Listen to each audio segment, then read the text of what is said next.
Welcome. Another live bet stream here on Saturday on Pub Sports Radio. We got Alabama, Wisconsin today. Wisconsin at home, going to be a big game. Stadium should be rocking. Really excited for this one.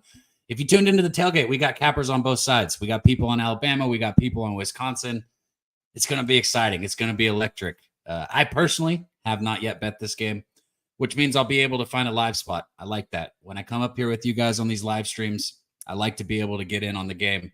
And when I pre-bet it, sometimes it holds me back. Seeing the stadium right now as they're coming in, nice little red and white pattern. Gosh, this is electric. This is what college football is all about right here. Shout out to you guys in the chat rolling in, man. I see Lex Steele, Wine Time Sports, my dude Nunya, who came in this morning on the tailgate. Ron Lofton, good to see you, Ron. Caleb, he says Bama rolls. Caleb, when are you going to come crack a top with me and sit next to me and do this this here thing with me? We can pass a joint and have a drink. But this is the breakfast of champions right here. Saturday's the only day I drink, so I look forward to doing it with you guys. Cheers to everybody in the chat. I know it's early, but if you're having a drink with me, having a smoke with me, let me know what you're sipping on. Even if it's coffee, put it in the chat. Let us know how we're getting ready this morning. I think every week it tastes a little better. Week 3 tastes a little better than week 2, I tell you that. Cheers, Nunya. Cheers. Spencer, Penny Bombs, my guy. He said he's got Wisconsin plus 16.5 and a sprinkle on the money line. Spinny, I don't have the organization that Jimmy has. I'm not as good as it. But if you ever want to get on these lives, man, with me, I'd love to have you. Especially if Wisconsin's getting close to winning, would definitely love to have you up here. Sweat that money line or cover, either way. But my dude, he's here with me on the lives every week. He won't be here for the whole live stream today because he's heading out to the Rose Bowl. He's going to tailgate and go to the UCLA game. But he's been here every week with us. We've been cashing. He's already killing the college football season early. Shout out to my dude, Wine Time. What's up, Wine Time? What up, my guy? Long time no see. I know, right? We just hit that tailgate, hit it hard, man. I saw we got a good amount of likes. I think we almost got 150 right there, man. We were only live for an hour and a half, guys. Shout out to you guys in the chat, man. Didn't like it? Go there, give it a view, give it a like. Hey, Spenny Penny in the chat. There we go, my guy. Yeah, guys, we got a big game coming up. We just touched on this one. Big line movement in this. I didn't get a chance to see it, but I did give out Wisconsin plus 16.5 with Cab when we started the show. It's down to 15, 14.5 at some places. I'm not sure what happened. If I know the injury report didn't come out last minute because they're supposed to turn them in 48 hours before. So I'm curious to why the line moved that much in favor of Wisconsin. But let's go Badgers, man. Let's go. This crowd's going to be rocking and rolling. I'm excited to live stream this game. Man, they're giving out their scores here. If every single person on this panel has Alabama covering, maybe I do have to bet Wisconsin. They're all going to have Alabama winning, that's for sure. But Wisconsin, they're giving their scores too. Right now, there's 30-10, 42-14, and 38-16. If last guy Mark, if he goes Bama covering also, I might have to take Wisconsin. I'm just kidding. I don't bet because of things like that, but we all know. No, but honestly, Cab, I'm telling, like, everything in this game, like before I looked at this game going into this season, I know some people got in on the 9. Good for you on Alabama. I thought Wisconsin could get these guys outright at home. It's this is the first true road test for Kalen DeBoer at Alabama. Wisconsin, it's a tough place to play, man. 80,000 strong. It's sold out. People have been drinking there since 4 a.m., man. I think they're going to get them outright. Plus 750 on the money line, a little sprinkle, but we gave out the plus 16.5. That's what we're really going for here. Our guy JT said he's on the under 49. Shout out to Billy. He came in. He dropped Jalen Milroe anytime TD minus 104. I like that, Billy. I like that. He should. And shout out to Spenny Penny. He said he's on Wisconsin with us. Utah State, okay. Cam Rising's not playing in that one. Colorado State alike, and I am on UCLA with you. I will be at that game today, Spenny. So I'm stoked for it, man. Let's go Bruins. Hey, I need you guys in the chat, for all of us, for your sake and for me, stay on top of checking when we get KJ Jefferson's rushing prop. I swear, like, Wine Time, the reason they're not posting is because they don't want people to bet it. I mean, maybe I sound crazy, but it's like they're holding this shit back for a reason. They don't want people betting it. I'm telling you, bro. I mean, that's what he does is use his legs, man. I mean, he's a big dude, man. Whatever his rushing yards prop, I would definitely take it. But yeah, a lot of the books are probably holding that back because they probably don't know what you could. be running a lot. As I was, well, who on that TCU defense is going to even be able to tackle them by themselves? Yeah, that TCU, I mean, talk about transfer you, man. They got a lot of transfers this year. One of the most transfers in all of college football. Don't get me wrong. I like Sonny Dykes. I like the head coach over there, but I don't know. They still only have KJ Jefferson's touchdowns. I swear, if I get a little closer to game time and that's all they have is the touchdowns, I'll take the touchdowns because he's going to run it in from 3rd and 2 or something like that. I got it right here. You already know it's wine time. Cheers to you, Cab. He said I didn't have any wine, but I got it right here. Let's go. Cheers. It's 9:07 a.m. out here, guys. I'm getting it going early for this tailgate. So, hell yeah. We had a couple games. The Arkansas State, Michigan kicked. Memphis, Florida State kicked. Oh, did they already kick here? Did I miss the kickoff? Or are they just now taking? Okay, you're going to be. I think you're about 15 to 20 seconds ahead of me. Okay. It's funny on the NFL stream. I was the only one because I had Prime, the only one that was ahead, and so for the very first time, I was ahead on the stream, and everyone's like, "Shut up! Like, don't tell me what's going on." And I'm like, "Oh, for once, I'm actually the one that's ahead." But I am behind you in this one for sure. Caleb dropping stats on South Carolina. He said in the last 3 years, bettors on South Carolina money line that's a crazy stat to have right there. Has a 25.9% ROI at home. That's a crazy stat, Caleb. I love it. I see Oklahoma State. Yeah, they're already driving right now. They're in the red zone. They're driving early on Tulsa, as they should. Caleb said, "You drinking the wine's better than me drinking those pussy Trulies." Was I? I don't remember. Maybe I was. If I was drinking that, it's because I was out of beer and my wife had them. That's the only reason I would have been drinking that. Is my guy Jose going to join us today? I hope so, because I told him, I said, Wine Time can't stay the whole time. And if you can't come or somebody else can't get up here with me, I'm not going to make everybody stare up my nose the whole time. My guy Dutch, I was going to actually hit him up and tell him to come on the stream. Hell yeah, dude. Dutch, a lot of people think he's only NBA. Dutch caps college football. Yeah. He's good too. He does NBA. He knows what he's talking about, that's for sure.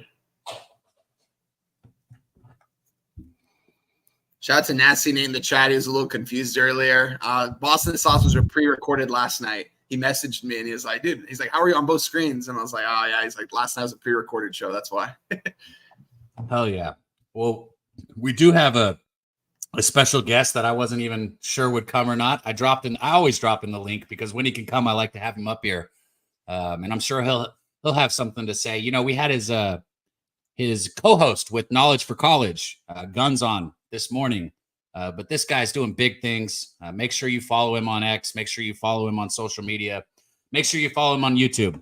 My dude right here, the Shark. What up, Shark? Gentlemen, what's going on? What up, Shark? Good to see you, my guy. Good to see you. Fly today, man. Nice little fresh haircut. I mean, I have a hat. I was going to wear this hat for just baseball because I thought it's a beautiful hat. Just an incredible print. But let's talk some college football. I'm going to sit here. I'll have at least 3 beverages with you guys. Not wine, but seltzers. I would say seltzers in my system on a suddenly not so casual week 3 Saturday. Gentlemen, let's fucking dominate, please. Oh, yeah. Cheers, boys. Cheers, boys and girls. Shout out Ladybug, Andrew G, everybody in the chat, man. Let us know if you're having a drink with us. What a beautiful Saturday morning. What a way to start it with the boys right here. Let's go. Beautiful, beautiful, beautiful. No stress.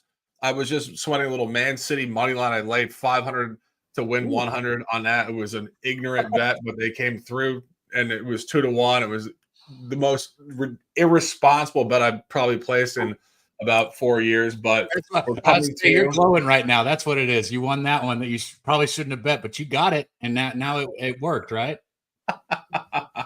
Well, just being stupid on a Saturday morning here, but Dab, I mean, bro, that hat, I got to be honest with you, that hat reminds me of John Rocker riding the subway in New York talking trash to everybody. I mean, we got to talk our trash. We got to be the most unregulated people. We got to make this show live. And, Wine Time, you've never been on here with Dab and I just being like irregular, but I think that it's kind of necessary sometimes. And I've been in the chat for it. That's white wine. I was expecting some Cabernet, bro. No, yeah, it's early out here. It's kind of warm out here too. This is a nice little Sauv Blanc right here. No, I mean, bro, are you kidding me? Is that Pinot? This is a Sauvignon Blanc. It's a Simi Valley Sauvignon Blanc from north in Cali. Yeah, dude. If I was out, I mean, we'd be getting lit by 3 o'clock. We'd be like, playing like 9 holes of golf. I'd be shooting like a fucking 80 on 9. We're talking like great times, bro. You guys, dude, white wine on a Saturday, please. We got to by all means, right? Oh, you like 3 o'clock, Shark. We got kickoff here in the Wisconsin game. Tyler Van Dyke gets 0 on the carry. It's gonna be 2nd and 10 coming up here. You're probably ahead of me, Cab. Yeah, I'm a little bit ahead. I was gonna, and I'll announce it, guys. But we're right here at the start, so we'll look at live lines and stuff here in a minute. Let's let them run a few plays, see what happens. This crowd is rocking, man.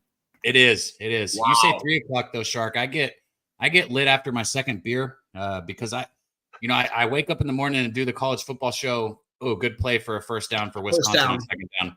I do the college football show, and I'm a guy who usually does 16-8 fasting, right? Like I just don't eat until usually about 3 or 4 o'clock in the afternoon. So after I get about 2 of these on a Saturday morning, 3 of them in my stomach, that thing starts rolling up and down. No doubt. I mean, that's a sharp commentary for our guys that are watching. Yeah, obviously we party on Saturday and Sunday, but midweek we are grinding fitness at the highest level. And 16-8, as Dab said, intermittent fasting. It's a really intelligent point. It'll get your gut health going well. So you have a couple of these seltzers, little white wine. Also, notice we're not drinking like disgusting, bizarre, chemically imbalanced drinks here. Like these are nice little things that are hanging out. So we're always trying to be healthy, but also enjoying it in the process. And that's for the followers too. The followers need to understand, like, as I always say, it's a lifestyle. It really is. You're betting, you're working, you're dominating, but be healthy in the process for sure. Hell yeah. Wisconsin's driving down the field right now. Yeah, another good play on first down.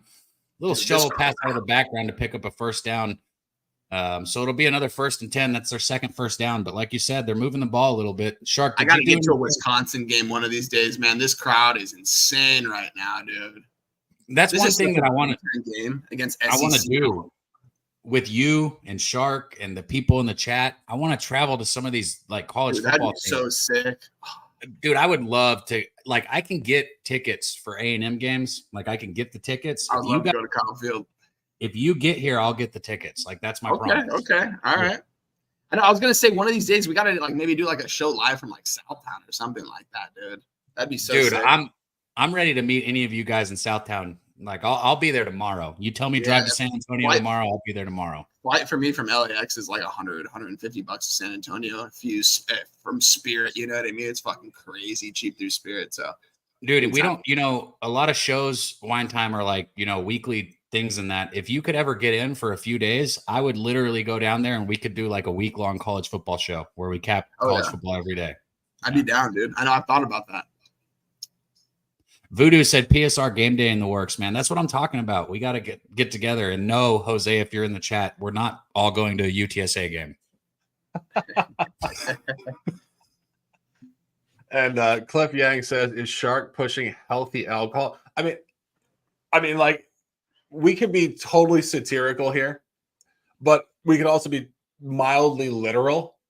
Maybe so. Yeah. I mean, you could drink in a halfway out, in like a halfway healthy sense for sure. So Cliff, we love you. Get seltzers and get white wine, and we'll just enjoy the moment. And as Dabby said, like, when we all come together in the middle of Texas, I'll just drop down in a helicopter in Dallas. Dabby's going to just jet out there in his Ferrari. My guy Wine Time is going to just take a private jet out there, and we're all going to hang out. And you guys in the chat, Andrew G, a bunch of dogs in the chat, you guys come out and hang out with us. Like we are one of the beautiful things about, I think, this channel, Dab, myself, Wine Time, we are no dissimilar in person, to be perfectly honest. Like we are unchanged.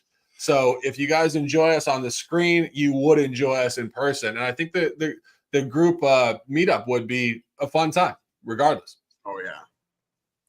Oh, yo, my guy B. Lee said live show tailgating and interview random people. Literally, B. Lee, can't go into the details on it, but I spent 6 months planning a Texas tailgate tour show, and it we'll just say it didn't happen. It fell apart at the end, but I think that would be the shit, B-Lee. Like interviewing people at tailgates, drinking with them, eating with them, asking them if they gamble, if they say no, ruining their lives by showing them how to gamble. Like,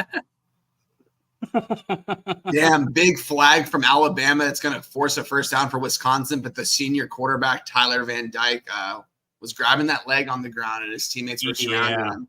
Is he okay, Cab? That's why my jaw dropped one time. That's not good. Damn, man. You know, our guy here, MMA, says, fitting that Shark brings up John Rocker. And I would say this because, you know, our guy knows that I have a plethora of sports trivia in my mind. I know most athletes across all 4 major sports in this country. I know he was actually going in terms of an angle that I'm not going to go, but I would say this.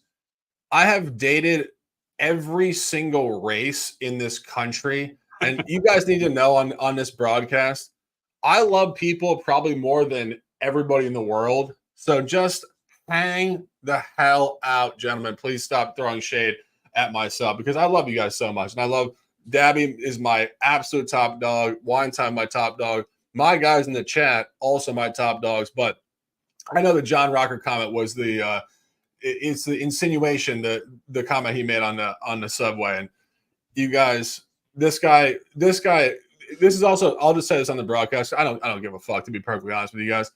Certain people want to cancel me. And the cancel culture is a really weird thing because it's people that hide behind their screens. Hey, listen.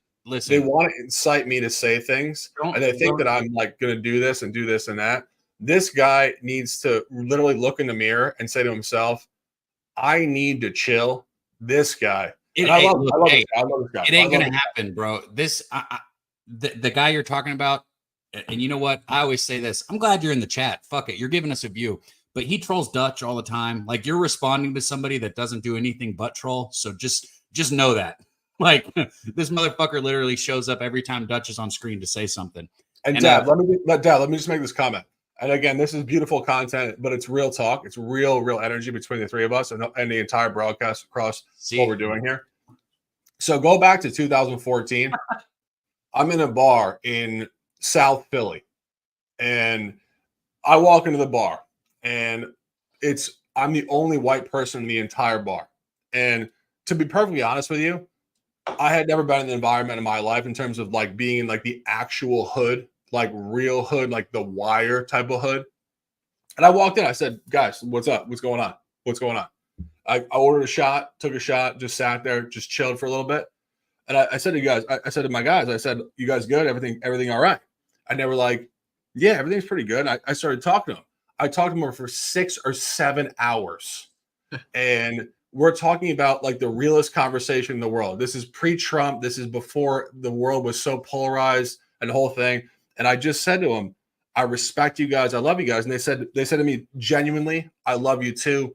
We're all working the same game in this life. So I want people to understand that sometimes there's outside of race, there's a deep love in this life that we all connect on. And I think politically we're so polarized, but more often than not, certain guys like myself and Dab, I know Dab 100%. We've talked about this off the record. We love people so much. We connect with people. Bro, and I don't got nothing to say about politics, man. Half the money I make is fucking illegal anyways. The fuck, if you get political information from people that are talking about gambling, you know, that's, man, we're up here to build relationships. That's all it is, man. I hate to interrupt, but I saw Tyler Van Dyke get carted off the field right there. Are you serious? Not carted off the field, but went in a golf cart off the field, and he looked like he was crying. So looked like it's a pretty serious injury. He will most likely not be back for the game. So this is not looking good for Wisconsin bettors because, to be honest, I don't even know who their backup quarterback is. And honestly, right there on the first play, I know I'm ahead of you, but first play, it's almost an interception for Alabama. Holy shit. What a fucking turn of events right here. I guess maybe we should look at if he got carted off on a golf cart, he's not coming back. So maybe we should consider looking at lines. This, man, speaking of crazy, South Carolina took the ball right down the field on LSU. Saw that. Scored right down the field. I wanted South Carolina, man. I wanted them bad, and I didn't take them. Shark, I hadn't even asked you yet. Now I know the early slate games had started, but any action that you like today that you've given out that you're going to be looking forward to? Yeah, I got a bunch of stuff going on. It's all at 3:30 or later. 53-yard field goal is good. I wanted to come on here and just incite the chat and just get people popping. And that's what we're doing. We love it. It's a suddenly not so casual send it Saturday. I mean, people, let's fucking go. I mean, Deb, like that's the point of what we're doing here. So pop off, people. Are you kidding me? Let's go. And people honestly are more often interested in provocation of personality and society than they are random college football games. But I will say this: all my plays are at 3:30 or later. So I will say this: my top game in the entire environment today is the backyard brawl. Love that game in general. Love the over. I think we saw last year 17-6. No Garrett Green. Totally different environment. Two different quarterbacks. Scheme is different. The whole environment. Then you see a total that went down to 23, and now we're sitting here at 61.5. And it really does speak to a complete environmental reversal. And if you see how these teams have played, both of these teams in week 1 and week 2, a lot of points, but a couple unders, but egregious unders where they just, obviously didn't score, 4 and out in plus territory, missed field goals. I was saying with the gun last night, notorious kickers in college football missing kicks, bunch of the bullshit. And also, I like Pittsburgh in the first half. I think Pittsburgh comes out big at Acrisure Field, which is, of course, the Pittsburgh Steelers Stadium. They were asked last week on the road. They came back late. I think they come out with more focus early. So, love Pittsburgh in the first half and the over in that game. Hell yeah, man. Beautiful. Where are you holding your hand up? What we got? Oh, no, I'm changing the remote. Volume. Hey, Cliff Yang just said 3 and out for LSU. Shit, man, I'm about to hop on fucking South Carolina live. That terrible gambling. Are they favorites now? Or are they +3 maybe? They should be, but I'm thinking I could get the money line or maybe plus points. Let me pull these lines up really quick. I should have bet South Carolina. Man. I knew they were even it's early. Now they're sitting at -2.5. Shit. Wow. I'm gonna wait. Like just between us, like totally like anecdotal. And I didn't need Wine to sign out of the chat for a personal dab to Shark commentary here, but are the noon games slightly less regulated historically? Like I've always felt like the noon games just kind of like, I don't know, just like fuck with me, honestly. And like I get into my rhythm at 3:30, 4, 5, 6, 7. Like there's more like continuity, I guess. I mean, am I just like in my own head? What do you think? No, the whole thing is they try and the way they do the college football schedule is they're trying to bring you. It's not just the biggest matchup. A lot of people think it's the biggest matchup. There's a reason why Texas and Michigan wasn't at 6:30. Okay, so I tell people, and when you look at your cap, think about what I'm saying right now. There is a reason why Texas and Michigan wasn't at 6:30 because without question that was the quote unquote biggest game on the board, but they try and give you the better games later, like the games that are going to be closer. And I've noticed that, I noticed that a long time ago, like the early games, you tend to see just blowouts, like you just said sometimes. So I'm not saying there can't be a good game early, but and just like unpredictability, like more so than not. And like, one of the things that I always thought about when I was capping this, way before I was doing content and obviously having a great conversation with you here, but it just is unpredictability because these guys are not used to turning up at 11 a.m. for a massive game. The practices are at different times, their energy is different. And it's any sport, really. There's just anytime you're playing a game, a massive game where your peak point is at 10, 11, or 12 in the morning leading into the afternoon, you get a weird result. And I think you see that. And I've always kind of default went away from these games and honed in 3:30, 4, 7, and 10. But just a general comment there. Hey, real quick, I'm taking Alabama first half right now. I'm just going to do it. They're playing right now, right? Yep. What's the score right now? I'm getting a 4 at -120. I'm taking Alabama -4 at -120 First half. Just letting everybody know first half. I'm just throwing 150 on it, so not even putting a full unit on it for me. Let me. I'm gonna pull up the game here. Real quick. Motherfucker, the spread just moved. It literally did the whole 3-2. Fuck you. It literally goes 3-2. Suck it. You can't have that bet. It's because Wine Time signed off and put 10 grand on the other side. It moved to 4.5 too. Motherfucker. That's a key number right here, especially at the score we're at. Dutch boy in the house. Our dude, big dogs in the house. I guess I'm not on Alabama first half, guys. I don't know what I should do here. The spread is I was trying to bet a 4, and it's all the way up to 6.5 now. Let me look here real quick. I'm just pulling up. I'm off. If I can get that 4, I'm betting it, but I'm off. Sorry, chat. My bad, guys. I hit the bet button, and it literally counted it down and then didn't give me the bet. Shout out to my dude on the Dutch. Yeah, that's how you know I'm giving you guys real shit, because I'm not going to sit here and act like I got a 4 when the number disappeared. I didn't get it. I wish that I did. Oh, for sure. No, 100%. 100%. Yeah, no, 100%. 100%. I'm looking at the scale here. So, okay, Bama now down 3 with the ball. Oklahoma State up 7. South Carolina up 7. Michigan went in.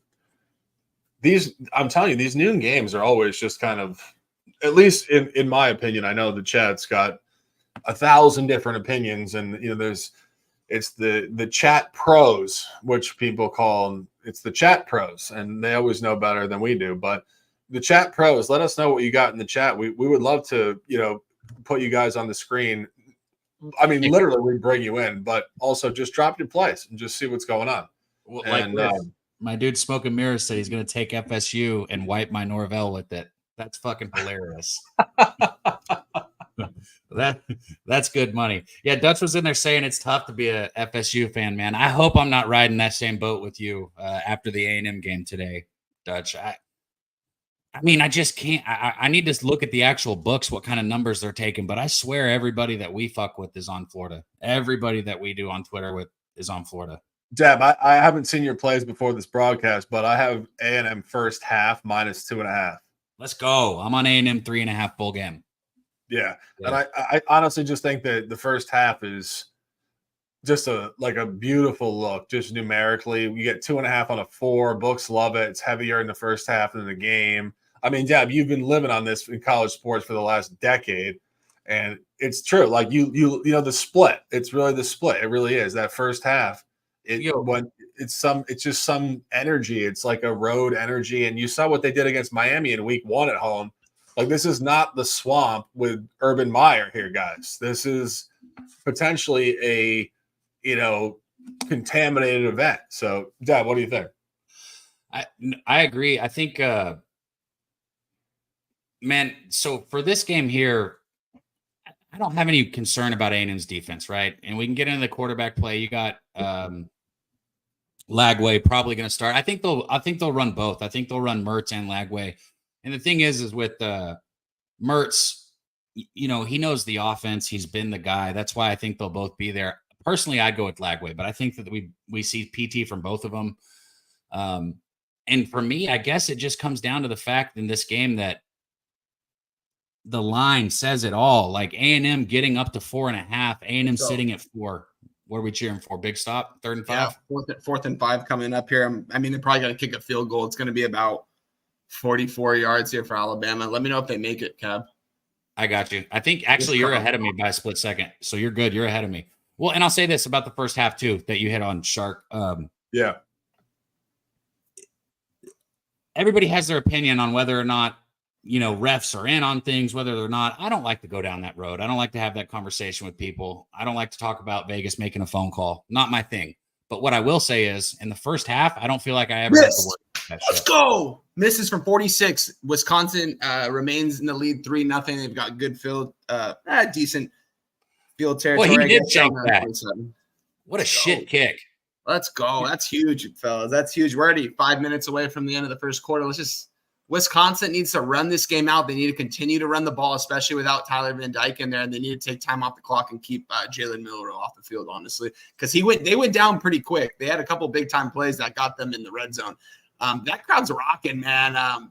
It's going to be hard to make those field goals. Yo, Alabama missed that.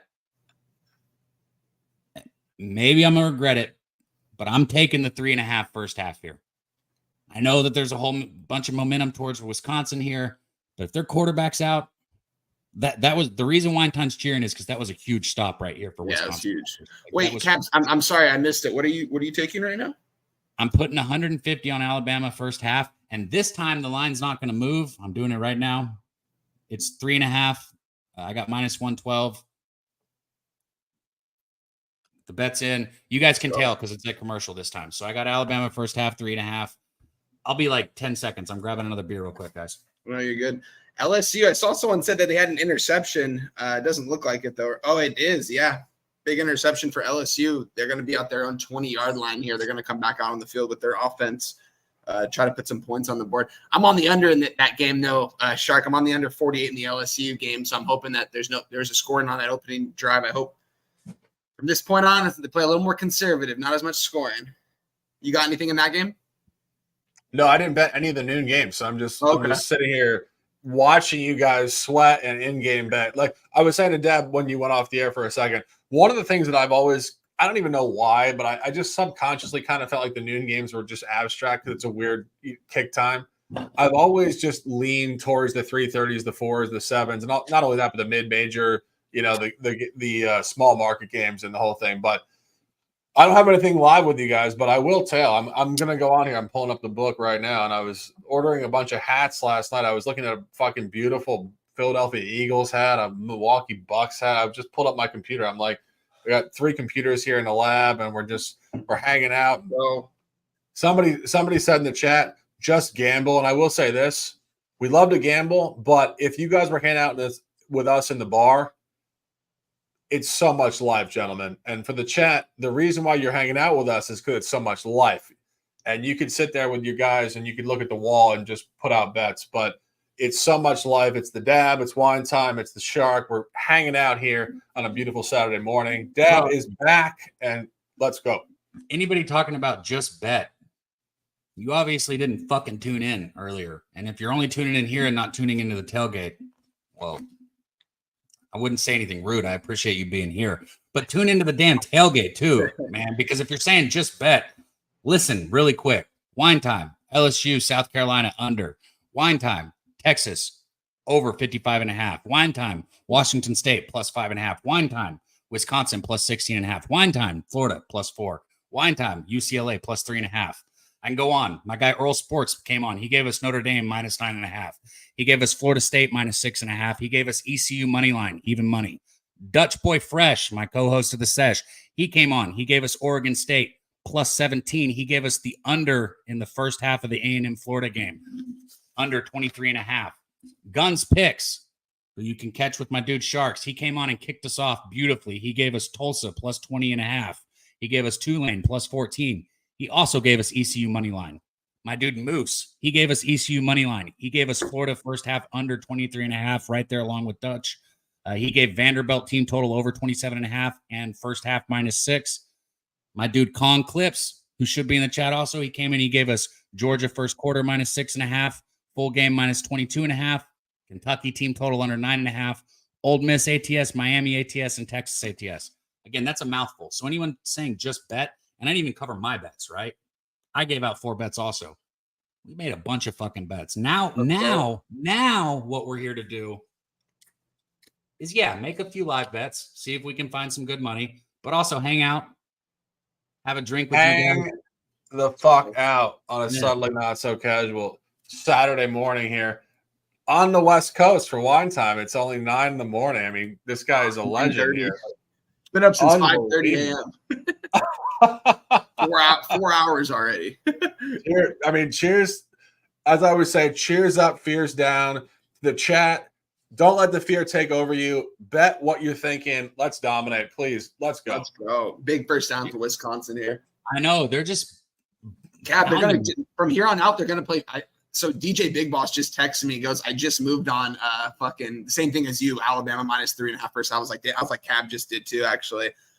So you're in good company there, man. They very well can still cover this first half. Wisconsin's going to run the ball here, though. It's just if Alabama's going to be able to stop the run right here, make their quarterback throw. This quarterback did not look good on those 3 passes on that last drive. So, I mean, another first down run right there, right up the middle across the 50. The fuck is Alabama's defense doing, man? Wisconsin looks big. I mean, Alabama's getting blown off the ball. That's what's happening. And no, I will not be doubling down and taking a better number. When Guns and I went on there last night, we had a conversation about this game, and we thought it was basically going to be completely polarized, very little middle. Alabama was either going to be just elite as they showcased in week 1 and 2, or they were fool's gold without Nick Saban, and they were just hitting the small window and the whole thing. So you're seeing it now. Oh, fumble, balls out. Who's got it? Looks like Wisconsin. Big fucking sack. Dude, that backup QB got hit hard. My bad for interrupting. It was a big play. No, you're good. You're good. I was only saying, we were saying that this game was just really difficult to figure out from the standpoint. Either Alabama was totally fool's gold and they were just running a clean sheet without Saban week 1 and 2, or they're just elite and they're going to just obliterate. And I think the contrarian spot, and I saw a lot of smart guys on Twitter taking Wisconsin this week, and I had the same intuition. I thought probably too clean week 1 and 2. But again, we've never seen this before. Gunn and I were saying, this is like a bowl game, yesteryear, SEC, Big Ten, yesteryear. Like, we've never seen this matchup ever. So, like, we're kind of just spitballing a bunch of nonsense here in terms of the matchup. And this is just kind of where we are in 2024 college football. A lot of matchups we've never seen before in the regular season. So we're kind of learning as we go, and we're betting, and we're trying to be, the most, professional we can. But sometimes we've never seen it before. I think Van Dyke is going to – him coming out of this game is going to hurt Wisconsin. Oh, it's still big time, dude. That was the whole cap. I was like, is he going to be able to step up in big competition? Did they just – what? Wine time. Am I ahead of you or behind you? You are ahead of me, my guy. Watch this play. 4th and 1.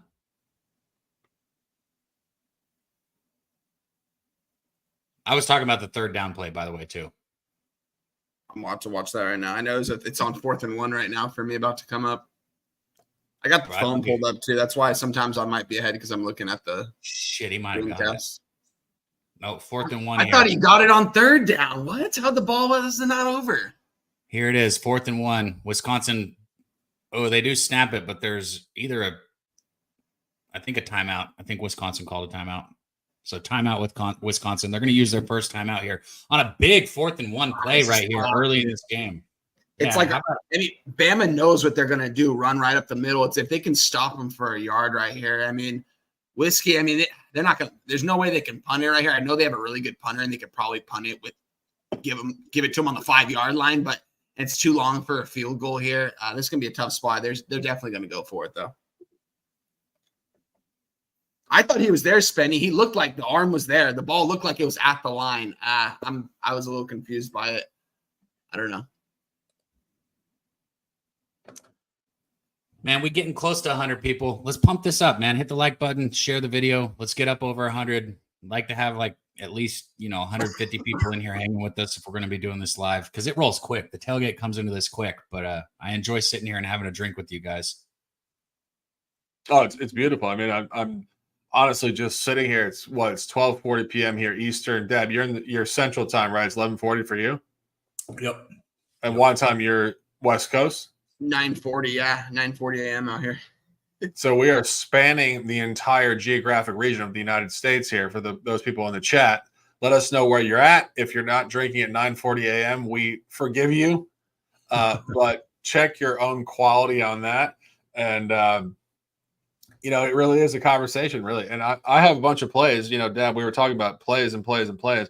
I have a bunch of plays. I don't put 20 plays on record because, college football, if you're not putting out 15 to 20 plays in your own portfolio, you're probably not really doing it right.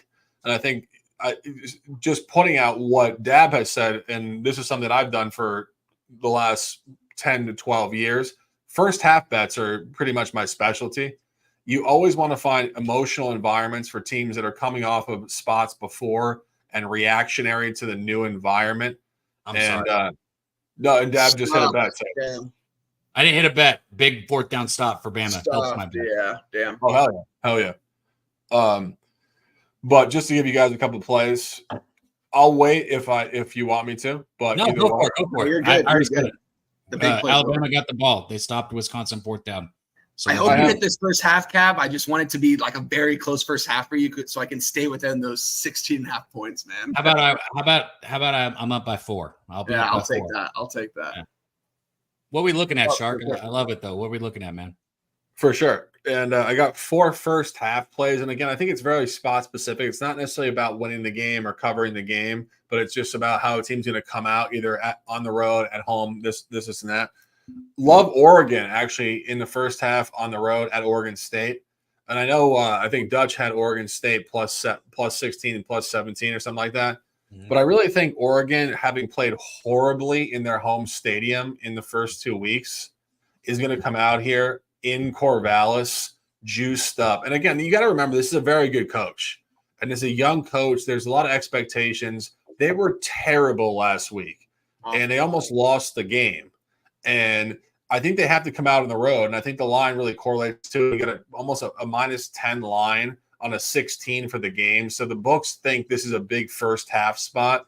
And I think maybe Oregon State could push back. But again, you got to remember, this is not Oregon State from yesteryear with DJ, what's his name, Uyunglele. And I've been trying to figure out that guy's pronunciation for the last 8 years. I still haven't figured it out. But they don't have a great quarterback. They have a FCS quarterback from Idaho last year. I mean, this guy's not legit. Giovanni McCoy. I think this is where Oregon really comes out and lays down the hammer in the first half. So first half there, minus 9.5. I was saying the backyard brawl. Love Pitt in their home environment there. It's not obviously the university stadium, but it is Acrisure Field for the Steelers. Coming off of a bullshit first half last week in Cincinnati, they backdoored the game. I think that momentum will shift and come in the first half this week versus the West Virginia team, which I think will be emotionally overwhelmed by that stadium. ECU first half down in Greenville, North Carolina. Really don't like App State in any capacity here. Played at Clemson, got their ass kicked. Look ahead, Sun Belt opener next week. ECU is pretty lit this year with ex-Miami quarterback Jake Garcia. So love that. And also A&M, as I mentioned, in Gainesville. I think Gainesville is not what it was with Urban Meyer and a couple other coaches. Love Texas A&M on the road. So minus 2.5. So 4 first half plays there. Beautiful. Beautiful. I like that. And I like the first half, especially in college sports. It's where I'm always at. Because Dab, you know one thing and I know one thing. Psychology matters with college kids. Yeah. And also, I don't mind live betting, and I don't only live bet when I'm here live with you guys, right? I live bet whenever I fucking want to, because that's what I'm trying to make money, right? I'm always trying to make money. That's what it really comes down to is I'm trying to make money. And when I have a full game bet, I am probably not going to live bet. I don't hedge, even if my bet's completely dead and I like the other side or I just don't jump sides. I don't jump ship. So, if I have a first half bet, I'm more likely to get involved in the second half. Big run by Milroe right here. He's going to get out past the 40 to about the 35-yard line of Wisconsin. Very dynamic on his feet, man. Very, yep. And he can throw the deep ball too, like you said. Big arm, man. Big arm, yeah. He's got every tool in the shed to be great, man. I mean, this guy could be a good NFL quarterback in the future. We'll see. Got to learn to read through his progressions a little bit. That's all. Yeah, for sure. He stares receivers down sometimes. It's like he knows who he's going to throw to before the play, and that's sometimes it's a bad. I mean, not sometimes it's a bad thing. A lot of the times. No, definitely. And one more play for you guys, if you guys are in the chat, want to grind with us. Love Western Kentucky tonight at -7 on the road at Middle Tennessee State, and this is an interesting spot. It's the Sun Belt opener for both teams. But I think when you look at the way this matchup is scaling, Western Kentucky has won 5 in a row. They won by small margin year 1, 2, and 3. I think 3, 5, and 2 points, something like that. And now it's really scaled up 28, 21, something like that, the last couple. And it's just a massive program quality separation, as I was saying last night. And I think Western Kentucky is going to blow the doors off them, to be perfectly honest. Middle Tennessee State barely beat this complete bullshit team in week 1. You have a comment? I'm guessing it was a stop. Touchdown to the freshman. What a fucking ass. The true freshman, Ryan Williams. The kid's 17 years old, playing wide receiver for Alabama right now. Kid should be in high school. He leads the team in passing yards, great in receiving yards. Crazy. Wow. You know what I was saying to people last night? I was out of the bar for a little bit, and I was talking about gamblers. And I was saying it's interesting because we can have a conversation here, and I could give analytics, and you guys are acting like – and it's exactly what I said at the bar. I said gamblers are like they're at the fucking arcade. And they're like 8-year-olds at the arcade. It's not necessarily about sports, not about anything. It's about ping pong and like just literally just spot specific nonsense. Because you have to remember, truthfully, your best wager is going to win probably in the fourth quarter anyway. You have no business even watching the game. Like, you're driving yourself literally nuts watching the game. But I was saying this to people last night, and they were like, yeah, that's crazy. And I was saying, like, it reminds me of that. Because when I go to a sports book, it's like grown men that are literally 8-year-olds in an arcade. Yeah. And it's like a good thing, because I still love arcades. But Dab, you and I off the record even, and I'll say this to the chat, Dab and I off the record even said to ourselves, we don't really love fucking sports betting that much because it pisses us off, like that we can't enjoy the game that much. So I'm just being super authentic with people because people love authenticity anyway. And I'll say this, like, when I have a game on that I have a significant wager on, I'm taking a walk around the block. Like, I'm not like locked into it. Like it just, for me, it depends. Like college football, yeah. I love watching it. If I'm betting like a player prop in the MLB, which I've been very successful with or something. Oh, definitely. Sit there and Dad, let me just cut you off for a half second. I'm not talking about success or lack of success. My biggest stress actually comes in my biggest success points. No. That's what I'm saying is I'm not about to sit there and watch an entire MLB game just to wait for Jackson Merrill to get another at bat. You see what I'm saying? Right. Like after he gets out in the first or second inning, I'm not watching the next 2.5 innings waiting for him to get his next at bat. Like, fuck that. Exactly. Yeah. And it's like, so what do you do? And it's like, it's this big cross section where like we love to put on content and we love the chat like immensely. Like the chat, like please pop off. Like we got 100 people in here. We got 4 people talking. Like if you're going to Dave and Buster's later, the sweat is a part of the fun. I agree. With college football, I love the sweat, man. With college football, I do. But like I said, with baseball, it's a little different. And I get angry. I guess maybe that's because I played baseball. I get real fucking mad. Like if a pitcher's like just not throwing strikes or something that I bet on, like I get really, really angry when I watch baseball. Definitely. And I'm not, and truthfully, I'm not like, making a comment left, right, or center here because I know everybody has a different angle in terms of their betting and what they do. But I'm only saying that when you really want an outcome and you need an outcome, it's pretty damn stressful. And it's interesting to watch like how certain people love it. Like, as I said, an arcade, but like most of our followers like come home from work and are like, this is great. Like now I can be entertained. And we're like, shit, I handicapped this and I got a bunch of money on this. Now I got to like walk around the neighborhood for 2 hours because this is important to me. So it's a massively polarized environment between recreational bettors that love the game that they bet because it's so entertaining. And for us, it's like, just end the game, blow them out. Like, forget it. Like, just end this shit. So just so you guys in the chat know, that's how professional sports handicappers feel. And Todd Furman said this. Kelly in Vegas said this. Everybody that's ever really done this in a super professional way has said this. If you do this, you don't even want the game to exist. You want a result and just be out. And you don't want to grind it. You don't want to sweat it at all. And like it's just the dead honest truth. And I was on my show last night and I was saying to people, because people were shading me a little bit, and I love shade because people just come in and talk. It's beautiful. And I said one thing, I will never lie. And this is one of my biggest truth points. I bet sports and I play poker for a living. I have massive financial risk 6 days a week. I don't like the risk of it. I love to go in there and gamble and just denominate what's going to happen. and then I love to get out there and relax. Whereas most people love the game coming on. Like people hit me up, Shark, oh my God, the game's coming on. I'm like, bro, fuck. Like that sucks. I don't want the game to come on. I want it to be over with. So there's a huge disconnect with professional bettors and content creators to a certain degree. Just realize, guys, you guys work in the chat, all these guys in the chat, you guys work. This is your fun. Imagine if we came to your job down, at the docks and whatever you guys do and the whole thing, corporate America, whatever, and we were betting on your frequencies and your patterns. And we looked at you and you said, okay, we came in there and we were like, okay, it's Tuesday morning for Joe.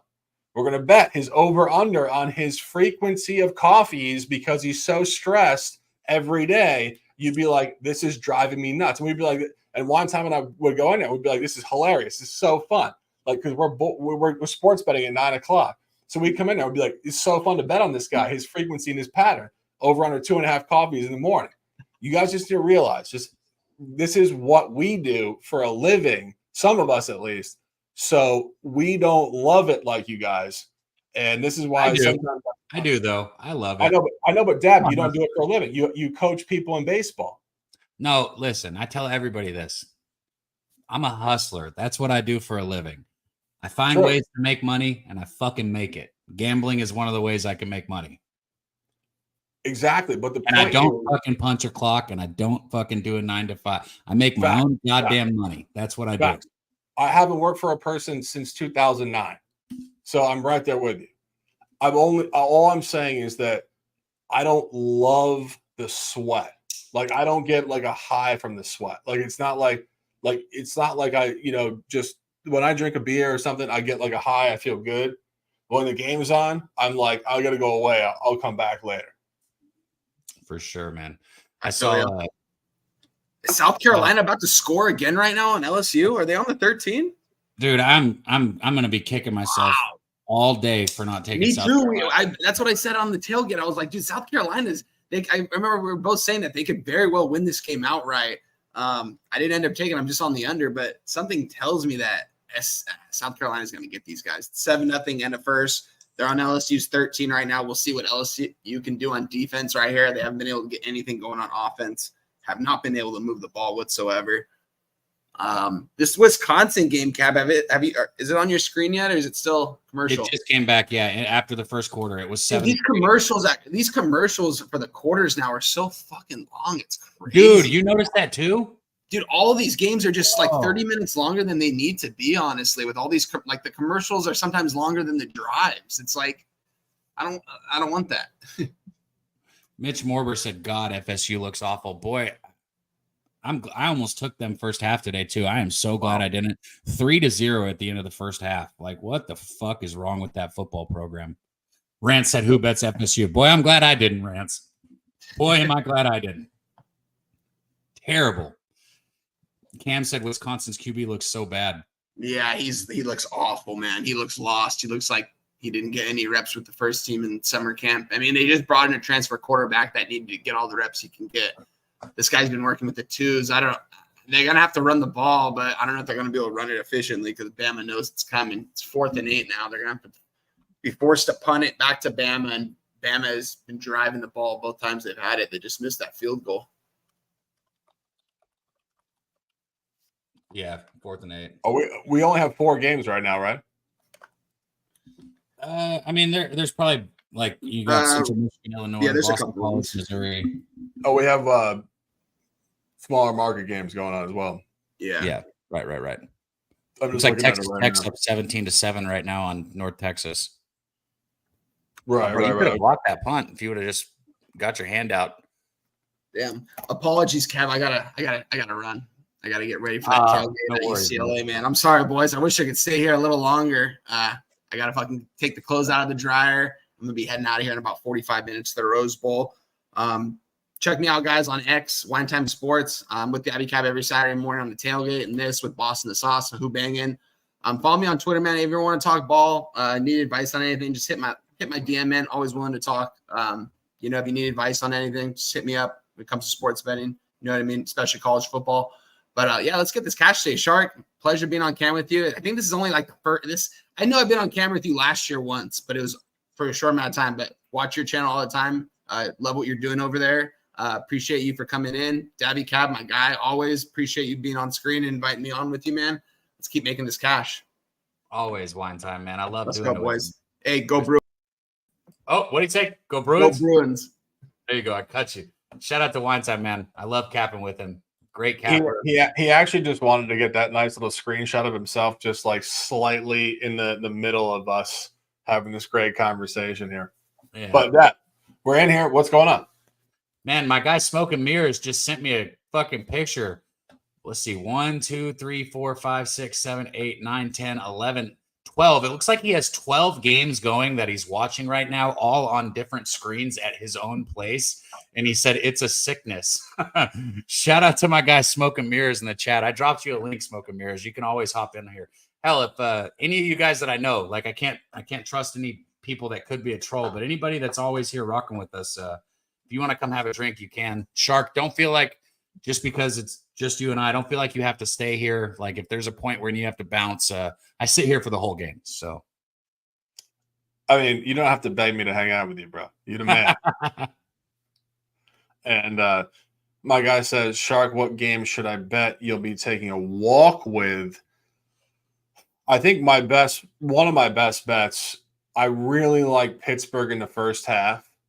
I think that's like a huge, huge rivalry spot, backyard brawl. They lost last year. It's where they're going to turn up.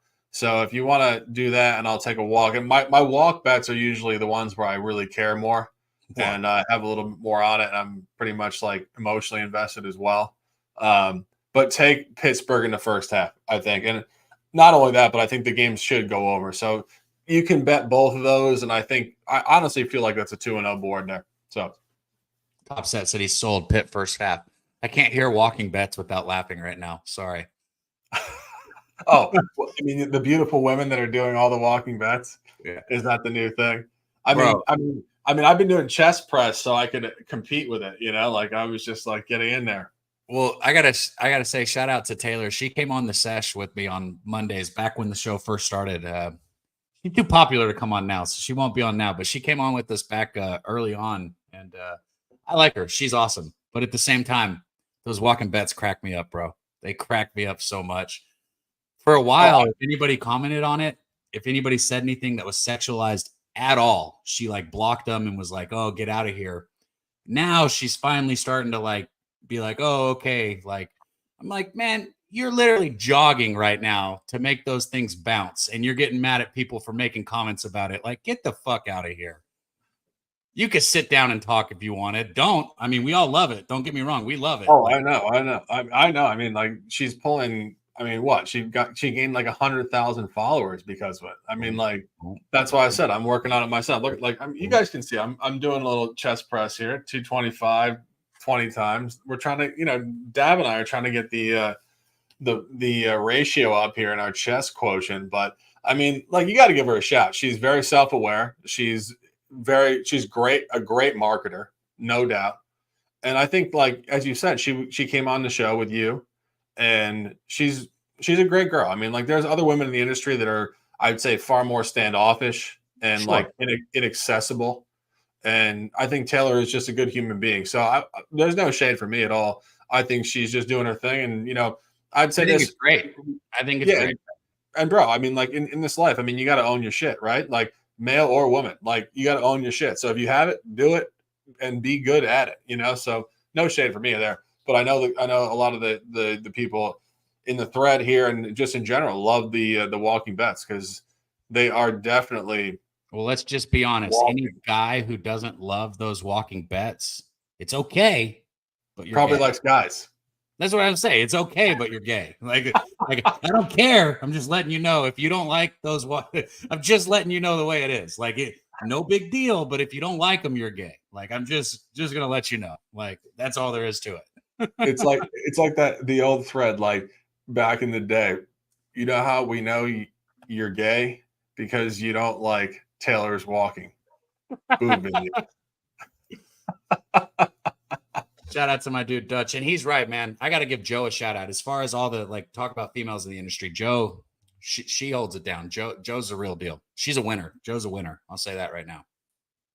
Cheers to you guys in the chat, man. Yeah, cheers to all of us. Please. Did I finish too? I guess I finished too. Yeah, great to be on the air with you. It's been about 6 months. Cheers. My guy to the max, and people don't know, and I'll say it on the air. Dab and I have had so many great conversations off the air about life and respect and just what goes on. And that's where people really would interact with us in real life in a human way, because we just love people so much, and it's just the real talk. And we got fucking all our guys in the chat here. Coin, Mizzou got a game in their hands. Nunya is wilding out. Andrew G is also wilding out. Cliff Yang, we're all wilding out. Cheers up, fears down. Love you guys so much. Let's jam a couple of these drinks and hang out. Man, Nunya's my guy in the chat, man. Shout out Nunya. Boston College up 7-0 early on Missouri. Going through these scores really quick. Shark, Oklahoma State up 21-0 on Tulsa. Cincinnati up 10-3 on Miami, Ohio. The books don't like Cincinnati this year. I wanted to bet them last week, stayed off, and they fucking crushed. I wanted to bet them again today, and it looks like they're up 10-3 early. I'm going to keep my eyes on Cincinnati. South Carolina. I think great point. I was actually looking at that game. Obviously, Cincinnati last week got, pretty epically backdoored against Pittsburgh. Big fumble. You ask yourself how they're going to bounce back against Miami, but I think Miami could be the class of the MAC this year. Obviously, a lot of moving parts in the MAC and a lot of transfer portal stuff, but I think they're pretty representative. So I was looking at the game. I couldn't really figure it out, to be perfectly honest with you. My guy in the chat, Swigbet, says, "Hey Shark, why do you still play poker?" I play live in Orange City, Florida. It's the land. It's where it's like where Stetson is. It's where Jacob deGrom went to college. A couple of those guys up there. So I'm in Central Florida for you guys. If you guys want to come down and hang out and play a little 2-5, 5-10 and gamble it up with the dogs. And but I mean it's a fun time. I mean, like, poker, in my opinion, is right on that level with sports betting, where it's just it's a human quality, it's psychological, it's it's prognostication, the whole thing. But yeah, not to take it off the record here. What's going on in these games? I didn't mean to No, you're good. And I was just sitting because one of my buddies that actually is watching the live stream, he said he took the Alabama 3.5 with me. And I was like, bro, stop texting me until the fucking bet's over. But Alabama got a fumble. They got the ball at about the Wisconsin 10-yard line. Looks like it's going to be about 2nd and 4 on the Wisconsin 11, actually. So Alabama with the ball, they punch it in here. I'm feeling real fucking good about this first half bet. I always say this. I know that everybody in the chat doesn't tail. We have good cappers that make their own bets. If you did take Alabama 3.5 and you're sweating with me, let me know. I just want to know. I like to know who's sweating with me. 2nd and 6 here, Shark. Milrose got a single back set in the backfield, 2 receivers to the right. The back's going to play action out to the right and open up the left side for Milroe to run a quarterback draw, a little quick jet draw right there on this corner. 3rd and 2, it looks like.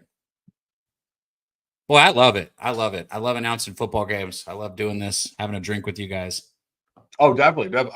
I didn't want to comment if we were in the heat of battle here in terms of the sweat. So let me know if because for those of you guys in the chat too, you guys know, like, sports betting is a very unique endeavor where energy is real. So Deb, you tell me if we're gonna sweat it, if you want me to talk, or if I'm being, No, go for it, dude. Go for it. And honestly, I get a bunch of people that come through on the tailgate. The live stream just kind of usually me and one other person or nobody hanging out, man. So you're good. Anything you want to talk about sports-wise as a topic, we're here with you guys in the chat. If you guys have questions in the chat, drop them in the chat, whether it's a game that's coming up, a live bet you're thinking about making, or just a life choice that you're thinking about making. I'll give you terrible advice. Drop it. I got you.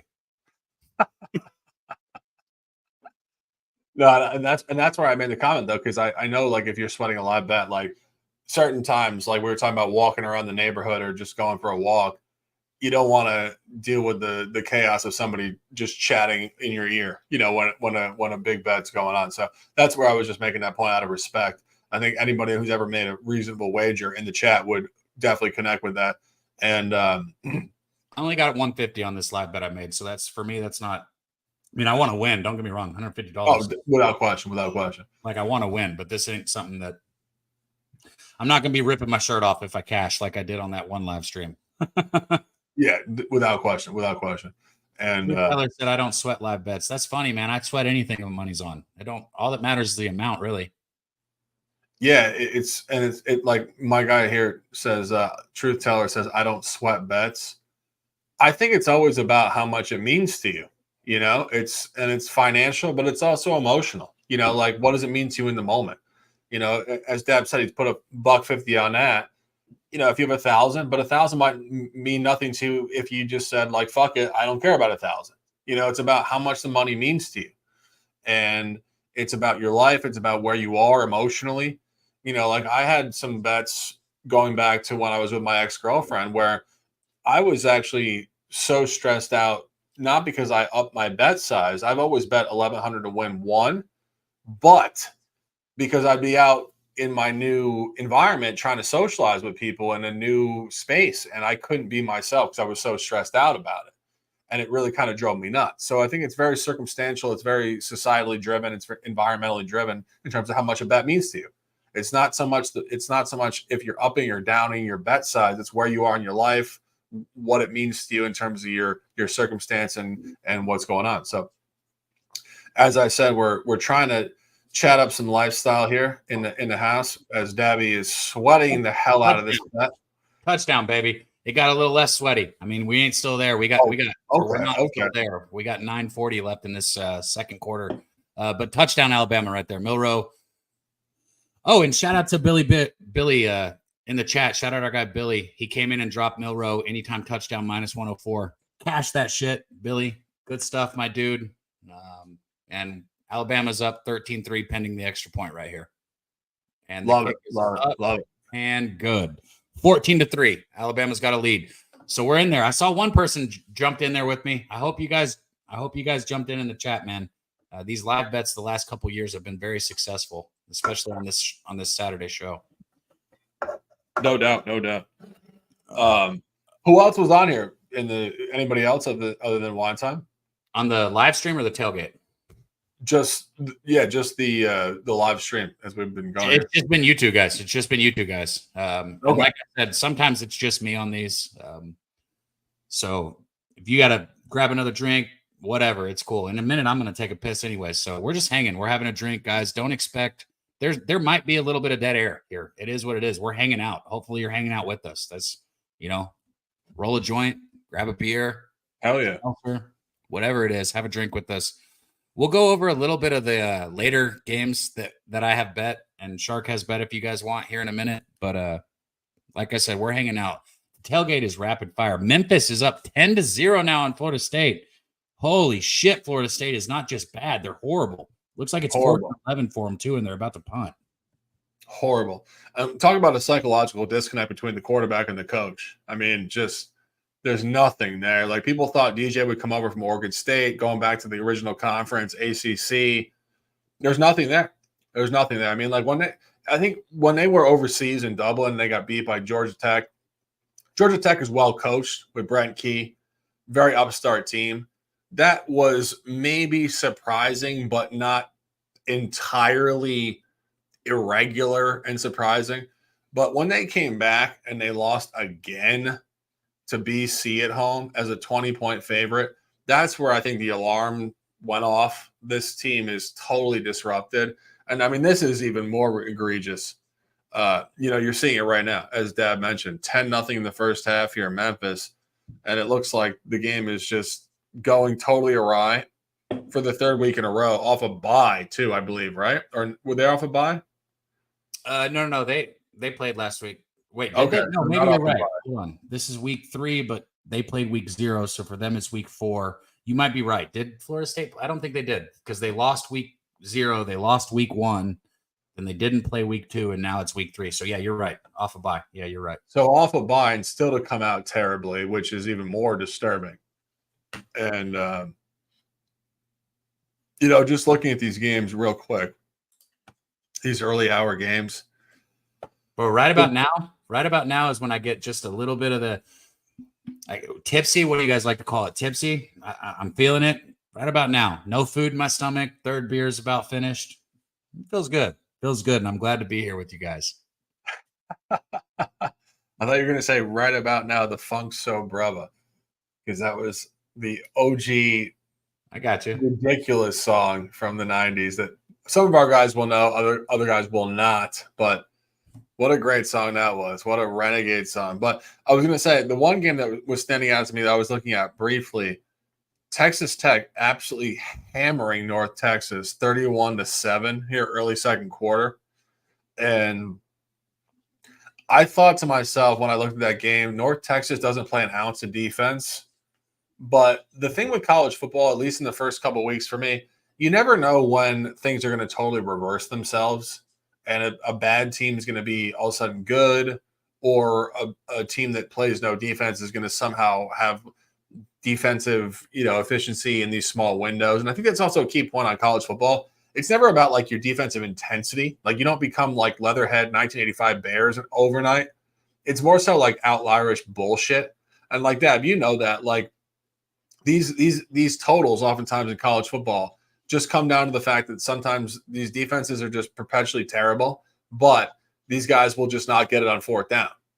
And it's just this continuous nonsense of trying to get it on fourth down. And it creates a lot of volatility. So, it is what it is. But that's when you talk about the fourth down thing, that's what you got to put your coaches, man. In college football, you have to cap your coaches. Like if you're going to lay it with the team, you want to Lane Kiffin. You want to Lane Kiffin if you're laying a big spread, right? I got to shout out my dude Smokey Potts really quick. He said I already know he's smoking a J in my honor. Thanks for all you do, man. Cheers to you, Smokey. You're my guy, man. Good to see you in here, dude. All you guys, good people in the chat for sure. 24-0. How is it 24-0? What is South Carolina doing to those boys over there? South Carolina's decent. I mean, like it's funny. You get rid of Spencer Rattler, all of a sudden you're highly efficient. And is my thing not uploading? What am I looking? I got 10-0, man. I had 10-0 too. I don't know if they're just maybe it's just not uploading. I had 10-0 as well. Looks like Whisk a 10-0 driving at the goal line here. Usually I don't like betting a heavy favorite live unless they're losing like I did with Alabama. Yeah. But if this doesn't get too ugly before half, which, Wisconsin could drive down the field right here. They could score a touchdown and it could be a 4-point game. And we got a great football game on our hands. But if it doesn't get too ugly, I think Alabama might let out some frustration from last week on Wisconsin here, especially since Wisconsin's lost their quarterback. Like this could get ugly is where I'm going. I agree. I Guns and I talked about this on the show we did on last night, and I said to him, the game has no matchup data, of course. These teams never play. It's not historical at all. But just the fact that they're laying 16.5 points spoke to me to a blowout. So I had said I thought it was Bama or nothing. Right. And I know there was a lot of sexy contrarian stuff on Wisconsin. But again, like just thinking about it, Bama laying on the road in Wisconsin historically, that's a big line. It speaks to strength. So,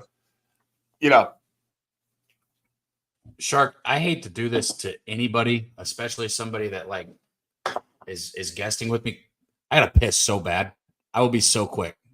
Are you good for like 30 seconds? I know you are. Definitely. That's a rhetorical question. I know you are. Basically, I'm saying I'm sorry. I will be right back. I'm in a hurry, for real. For sure.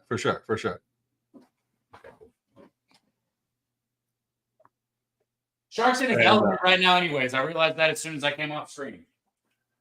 And, it's funny that Dab and I were talking about this, but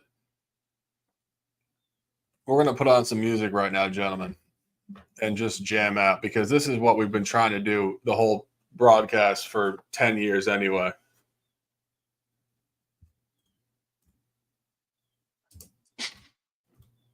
Shit, Shark, copyright, YouTube, it's not Twitter. I'll hurry.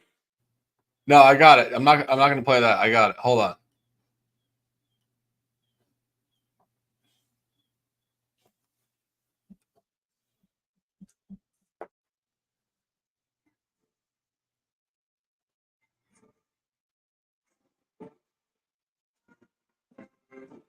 Nasty Nate, chill out, bro. If you met me in person, I'd buy you every drink in the world. We'd have overnight chats. Calm down on your personal shade. You piss me off with your bullshit.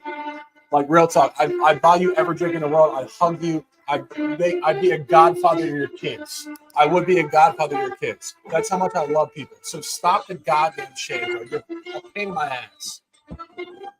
Hey, Shark, I hit the mute. Copyright. I cut my stream mid-flow, too. You see my eyes watering. YouTube, this ain't Twitter. They will hit us with the music. They will hit us for sure. I'm going to unmute you. I'm just sick of my guy Nasty Nate talking shit to me because Man, he's a good dude. I know he's a good dude. This is the thing. Like, if you're a bum ass troll and you're a random guy, fine. Like, you're just a nerd from the backwoods. Nobody knows. But this guy's a good dude. It's real talk. I love good people. Don't shade me because you think I'm putting on a show. Just remember that the Dab and I are putting on a show. If you met us in the backwoods and we were hanging out, we'd be sitting there. Dab would be having a nice little toke. I have a beer. It's so relaxed. We'd give you a hug. As I said, I'd be a godfather to your kid. Like, Dab could be a godfather to my kid. Like, real talk. That's how much. That's Nate, how close we are. I figured this. Nate was on the same page as me. He said no to the music, the channel, the mute, because YouTube can't have no music, bro. It's so anal about it. I know. But I'm only saying, like, I know this dude before has said bullshit, and I'm just saying it's all good. We love you. Like, we love you so much. We love you so much. Like this much. Like, we love all you guys. All the guys that are saying this, and that. And Voodoo Ranger talking shit. We got all the guys talking shit. I love you guys. Talk more shit. Meet us and hang out with us, and we'll see who you love in person. I'll tell you that. Because in person, you got to have a personality. You got to be a dog. And if you guys know what's up, you'll see who.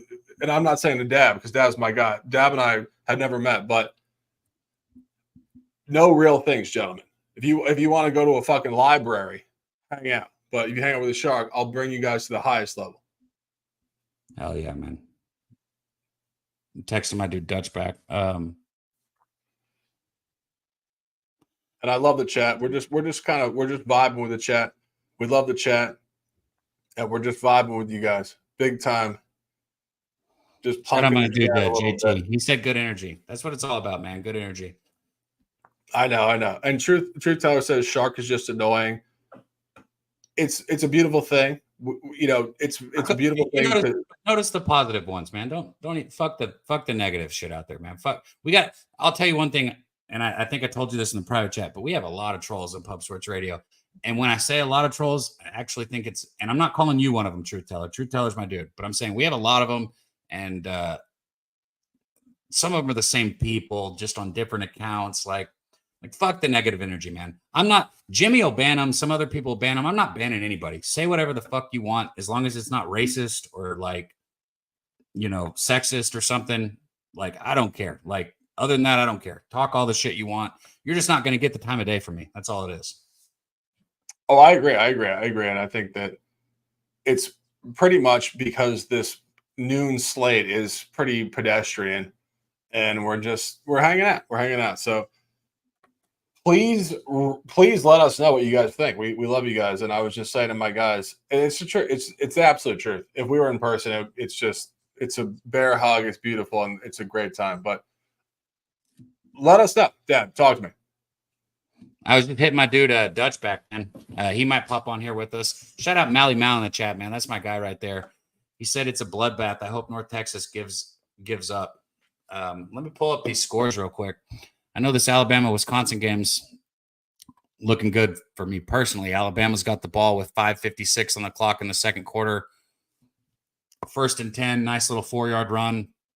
They're up 14-3, and I got the first half 3.5. So still got to cash it, but feeling good.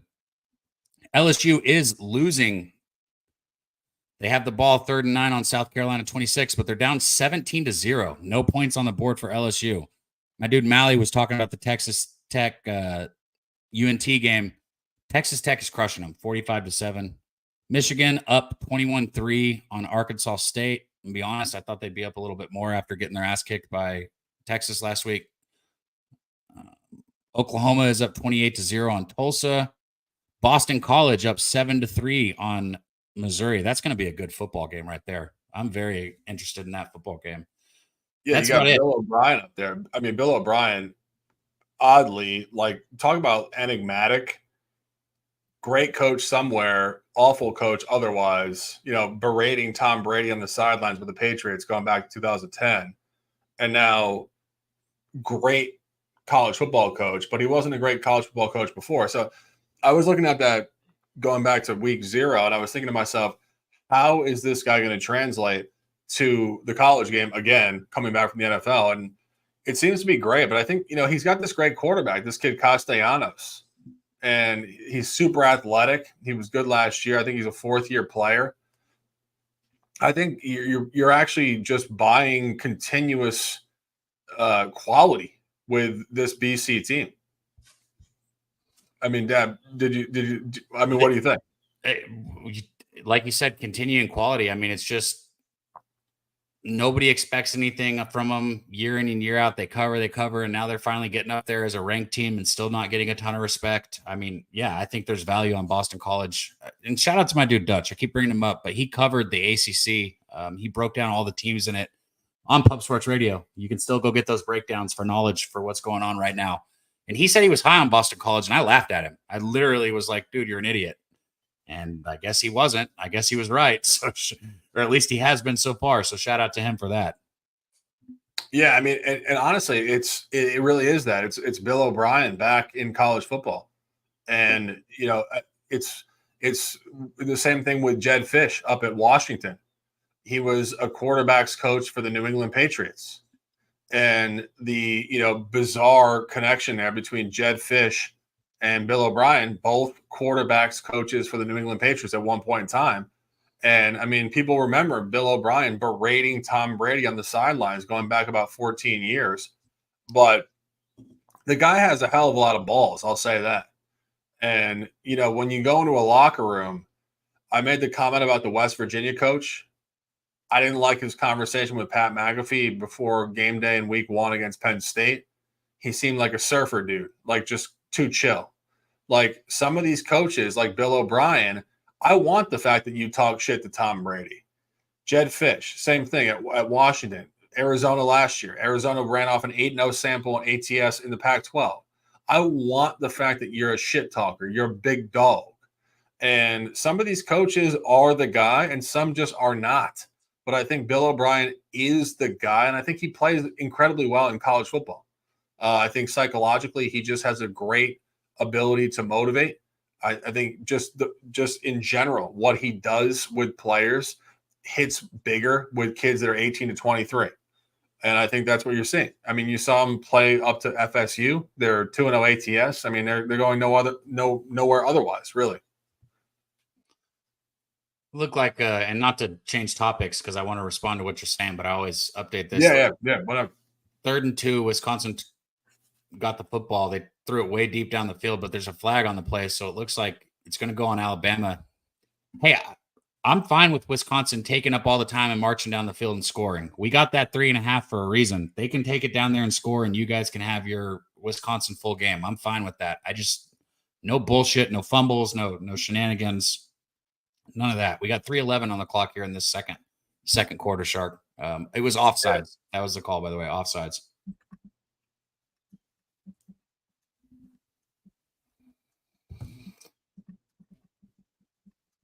And people want to weigh in and give their opinions on things. Everybody's got their opinion, and that's great. Cool. We can end the live stream, right? Because it's just me and Shark right now. I've sent it out to other people. Like, I enjoy being up here with you guys, but if there's too much hate in the stream, then fuck it, man. We can get off. Like, you understand what I'm saying? Like, just going back to it for a second. Like if there's too much toxicity, we're not going to be here. If you guys enjoy it, you like having a drink with us, talking about football, talking about life. I've been on stream this morning now for almost 4 hours already. It's noon, 12:25 where I'm at. And I've been here for 4 hours with you guys. If you think it's easy to talk for 4 hours straight, you haven't tried it. Sometimes I just want to close my fucking mouth and sit here for a second. No, I mean, I've said that before, and it's the absolute truth. When you watch TV, to the people that are watching us, they take breaks every 20 seconds. and they're reading teleprompters. We're just talking off the cuff of our mind. No teleprompters, no breaks, no editing, nothing. So just remember that.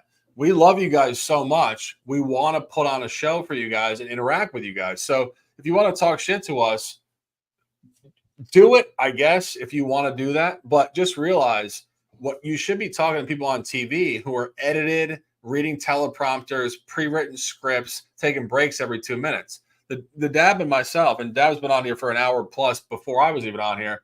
We're just grinding because we want to be on and talk to you guys. We love you guys. We love you guys, really. We do. And even the guys that are trolling, we love you guys. We love you guys because it's good people. It's people that are tuning in to our show and just having a good time. So yeah, never anything. That's it right there. You nailed it on the head, man. Man, but Deb, so I got this blackberry seltzer, and I think this is an interesting seltzer here, just for all of us. I used to drink hard IPAs and vodka sodas, whiskey sodas, all the drinks. And for those of you guys in the chat, we're popping off here. This is a nice way to get a buzz on a beautiful, suddenly not so casual week 3 Saturday afternoon. Cheers to you guys. And I'll throw it to Dab in a second, but we're just sitting here hanging out. So why the fuck not, right, Dab? 100%, man. 100%. I like going to the chat too. Dabby Cab potty training and watching games at the same time. But it's not easy, bro. Christopher, it's not easy, bro. I still got to piss. I cut that thing midstream because I was like, man, on Twitter, you can do that because they don't give a shit. On YouTube, we can't. Bro, they hit me, especially on when I do the sesh, bro. If I do anything, even like I've heard people say you can have 10 seconds of music. I can't have 2 seconds without them hitting the sesh. Yeah, and bro, I didn't even realize that. I would just put on the NFL primetime song. Like that's not even like a real like song. Like it's just like, and it might not be, bro. Dutch always gives me shit and calls me the YouTube police, but at the same time, like it's not my channel, and I don't want to get, you know what I mean? Yeah, no, I'm only saying like having done this before, I would have never put on like a syndicated like rap song or something like that. Like I thought that we were good with the ESPN YouTube song, but if we're not, then who knows? You know, what are we supposed to do? You can only do so much sometimes, right? Yeah, I agree. But let's talk about the 3:30 games. Just because go back on my plays here real quick, because I want people to be in tune with this. I really actually want people to tell these plays. And something that I actually have said numerous times, and I think Dab would 100% agree with this. People that are tailing plays oftentimes get very caught up in the past, and if you're on a heater, people will pump their bet sizes massively, and you lose. They lose all their profit. And if you're not winning, they won't tail, not understanding that as a professional sports bettor, you're in an indefinite sample. You're about to go on a massive upswing because you're not just going to sit there and lose bets, especially when there are oftentimes close window, little variant points.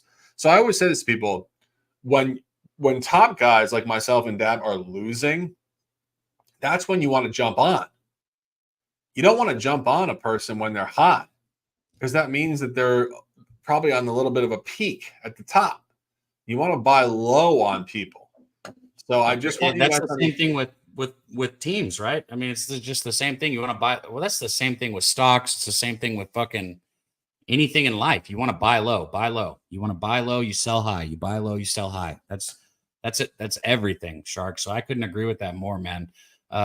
Before I go too further, I want to shout out. If you can bet the college football games in advance, you get bet much better numbers. I bet Alabama 9.5 weeks ago and have USC plus 8.5 against Michigan next week. Shout out to my dude Preston right there. Preston does big things for this channel. So shout out to him. If you guys don't follow him, go follow him, man. Good to see you in there. I want to keep hitting this chat too. Champion Slide said, made some money on Merrill in Texas last night. Let's go, baby. That was a nice sweep.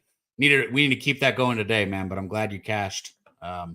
Sancho said he tailed Man Bear Pig. Man Bear Pig came on and gave out La Tech at plus 750 in the tailgate today. Man Bear Pig, keep it up, man. You're going to have to come on screen with us. You're going to drop bangers like that, you're going to have to come on screen with us, man. He said plus 850s. What do you got? You're a legend if it hits. I love it, man. You guys in the chat, I said it before Shark started going. Shark doesn't even have to be here with me right now. And if he wasn't here with me right now, it would just be me. If you even enjoy having a place to hang out for this live stream, show some love. Hit the like button. Let us know what you're sipping on. Let us know what you're betting. We got a minute until halftime right here. 14-3. Wisconsin does still have the football. They're slowly matriculating down the field here. Matriculating, however the fuck you say that word. Looks like 3rd and 3 coming up for them. They're on the Alabama 27-yard line about. 49 seconds on the clock, and it's rolling. So this game is good. We got a good game on our hands here. Oh, definitely. And, one of the things that we do, as I said, like when you watch contemporary TV, when you watch ESPN or whatever, it's so professional in the sense that they have a lot of producers and a lot of things going on. If they were on a stream with us, you would actually look at guys like Stephen A. Smith and these guys, and you'd say, I can't believe these guys are even guys I follow because they can't even hang out in a normal setting. It's that fake. And I just want people to know, like when you're watching the news, you're watching complete fake. And that's what Dab's talking about. Like we're just sitting here bullshitting for hours on end with no break. We're just sitting here just chatting with you guys, and we'd love to do it. We really love to do it. That's why we do it. But just bro, you guys don't understand. I'm like angry, like not at you guys in the chat. Like I still have to piss so bad, like it's not even funny. Like same. I got to piss too. Like 100%. Let's give each other a break here. You go, then I'll go. Hell, maybe we both go and leave the stream here for just a second. They'll be okay without us. All right, you want to take a 3-4 minute break right now? Yeah, 3-4 minute break. Let me find a commercial to put on, and we will be right back. Everybody on stream. We got 48 seconds. They're taking an Alabama player off to the sideline. It is 3rd down and 3 with 48 seconds left in this half. Alabama's up 14-3. So, barring anything fucking crazy, we should be good on our 3.5. So, good about that. Let me find this. We got commercials in here somewhere, I think. Maybe.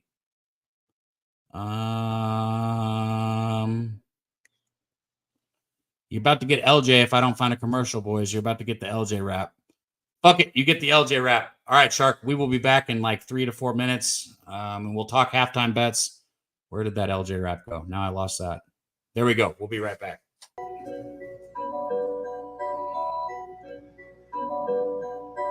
Pub Sports Radio's the crew, that's a fact. We all about bread, making bank accounts fat. Who the hell is that? LJ from the H, I stack green like Boston. Shout out to Nasty Nate from down south, where we ride on slab. 420 highway smoking with that boy Dabby Cab. Swing by Dallas with them Cowboy fans so we can smoke out J Money, cause you know that's our mans. Us against the bookies, put money in our pockets. Fly out to Vegas, meet up with Ski Profit. Hit the sports books, we got money to stack. Can't forget them college picks with that boy Connor Mack.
Holy shit, that piss just saved my life. Shout out to you guys in the chat that are still out there. You don't understand how fucking bad I had to go.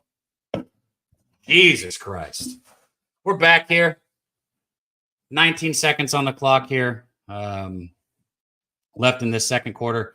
Hey, share this video. I'm going to say it right now. I love you guys that are in the chat. I love you guys that are in the chat. It looks like we got 70 people or so rocking with us. But I'm going to say this now. These live streams won't continue. If we don't get more people, if we don't get up to over 100 people, we won't be back next week. And I know you can only be one person in the chat, but share it, like it, send it to people. Because I'm going to say it again, it won't be here week in and week out if we're not getting the support. And I know today it's just been Shark and I. Here's my guy right here. It's just been Shark and I. But I ask everyone. So if you're wondering where people are, fucking ask them, okay? Because I send the link to every single person that you've seen on screen in pub. I ask everybody to come. So it is what it is. So if you guys enjoy this, need to be more support here, or else we won't be back next week. Yeah, I mean, like, as we're talking to the chat's popping, and we love the chat. I mean, the chat is immensely powerful, and truthfully, I was saying to Dab off the air, we just want to fuck with you guys. We want to see what you guys are up to and what's going on. So we're just hanging out, and let's jam and let's hang out. And like, unfortunately on YouTube we can't play music, and sometimes in these long form chats, sometimes the music will obviously bring a nice little level to it, but Deb, lead the way. Tell me what we're doing. Let's continue to jam with these people. Man, technically we're not there yet because there is 17 seconds on the clock.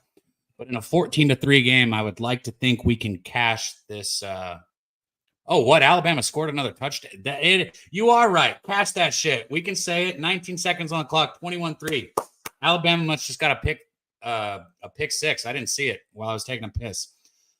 It's not just what Shark said. We're not just here. Like, I've given out one live bet. There's literally been one live bet on this show. And if you took it, you cashed with me. So not only are we having a drink, not only are we having a good time, we just cashed our first live bet. I'll look at half. Cheers, Shark. See if we can find another one. But we're making money. We're having a good time. I mean, to me, it doesn't get better than this. But like I said, there's got to be support or else it won't be here. Yeah, and truthfully, like, just without being ridiculous, it's just about respect. One of the things about the internet is it's a very fake place where people can be who they're not in real life. And the Dab and I put myself on here because we know we're being authentic. But if you guys could just be authentic with us like you'd be in real life, you probably sometimes wouldn't be exactly like that. So that's all we're asking. And truthfully, it's not so much we're focused on. It's halftime here, 1:39 p.m. Eastern.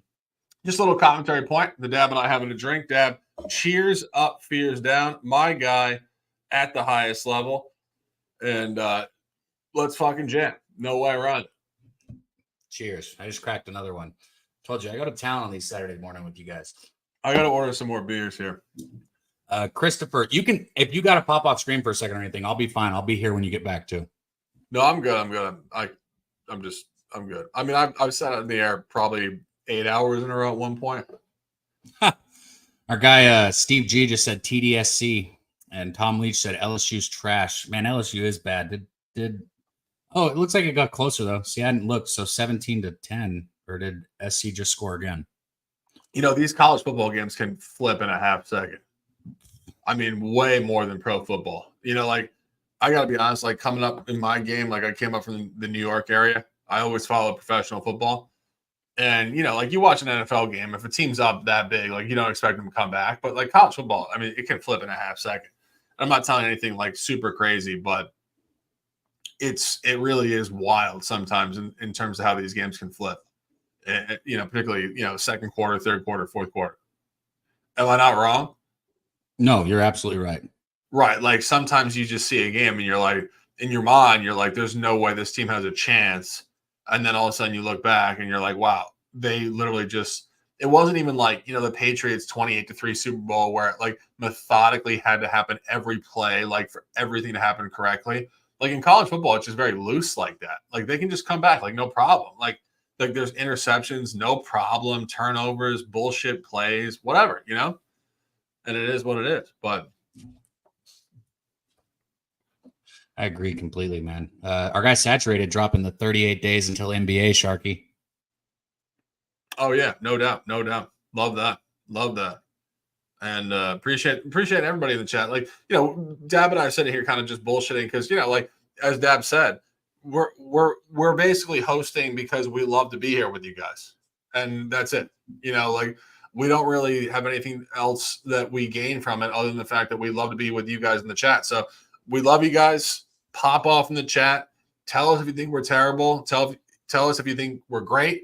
And unfortunately, sometimes the neutral goers don't say a word. And I said this a couple years ago. That's a good point, though. That's a good point. If you're just listening and you're not talking, get in the chat. Make an account and get in the chat, man. We want to see you too, because there are a lot of people out there that just listen and don't get in there. We want to talk to you. You don't got to agree with us. You don't have to. You just got to be there. Bro. So I was in Massachusetts. I've lived in Florida for the last 7 years. I was on a vacation with my family, my extended family in Massachusetts 3 years ago in 2021 in the fall, in September. And I was sitting there in this house, Airbnb, and it was the first time I had ever really gained significant traction with a follower base. And it was the first time I thought to myself, I have 2,000, 3,000 people watching this, and I have 10 comments. I was like, who are the other 2,900 people? Right. Leave a comment. Right. And I put out a video, and it was actually college football centric. It was Labor Day 2021. And I said, this is for everybody that doesn't comment. I see you. I know you. You're just a passerby, but you are our power because you're 90% or higher of our follower base. So the whole point here is that 90% of the people that don't comment, we see you. We love you guys. You guys are the power base. You guys are the ones that connect with our energy. And it is the absolute depth of what's going on here. And Deb, I mean, we couldn't be any more real there. No, for sure. My dude, Jeff Slaughter right here. Shout out to the Dawn of Pub Sports Radio. That's the OG right here. We don't have a channel without Slaughter, so shout out to him, man. He said the Gamecocks have a whole 20 plays in their entire playbook, and LSU can't stop them. Kelly needs to be fired, and LSU, you suck. Or you suck, Gamecocks. Okay, there we go. I got that one. I missed that pun. I love it, man. I hate that I'm not on LSU right now, man. Or, excuse me, on South Carolina right now. I liked them pregame, 24-10. I got a couple people in the chat. Christopher saying, looking to bet LSU live. No, man. I don't know. I don't think I would have anything to do with LSU right now. I like South Carolina pregame, so it's hard for me to look at LSU. Deb, just I'm pulling it up right now, but just the first thought on the top of my head here.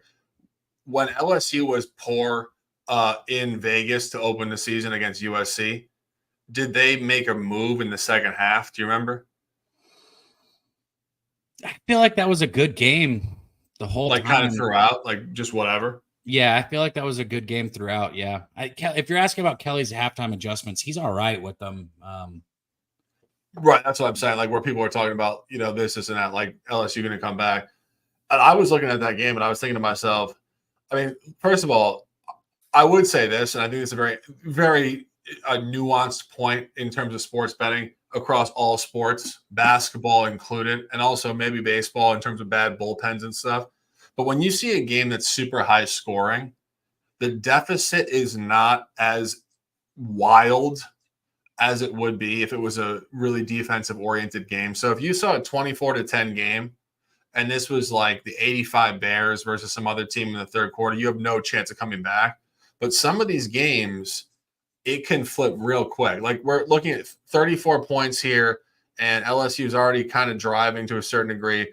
This game might hit 75 points. So you have to logically put in your mind 14-point deficit is maybe a 5-point deficit, just as a point of reference, so you can think logically, because these teams can come back because there's so many points in the game. And it's really, really, really, really important. In my opinion, it's very important in terms of evaluating the comeback ability. So I will say this, in college football, halftime adjustments are it's not like the NFL. I mean, you'll see teams that can't hit their own ass in the first half, and then they come out in the second half and it's everything's clicking. Quarterbacks and receivers are in sync. The linemen are opening holes for the running backs. Everything changes. This game right here that we're watching, I actually was interested in Alabama second half. I was hoping that I could get under a 7 with the number. I cannot get under a 7. The number is -8 for Alabama.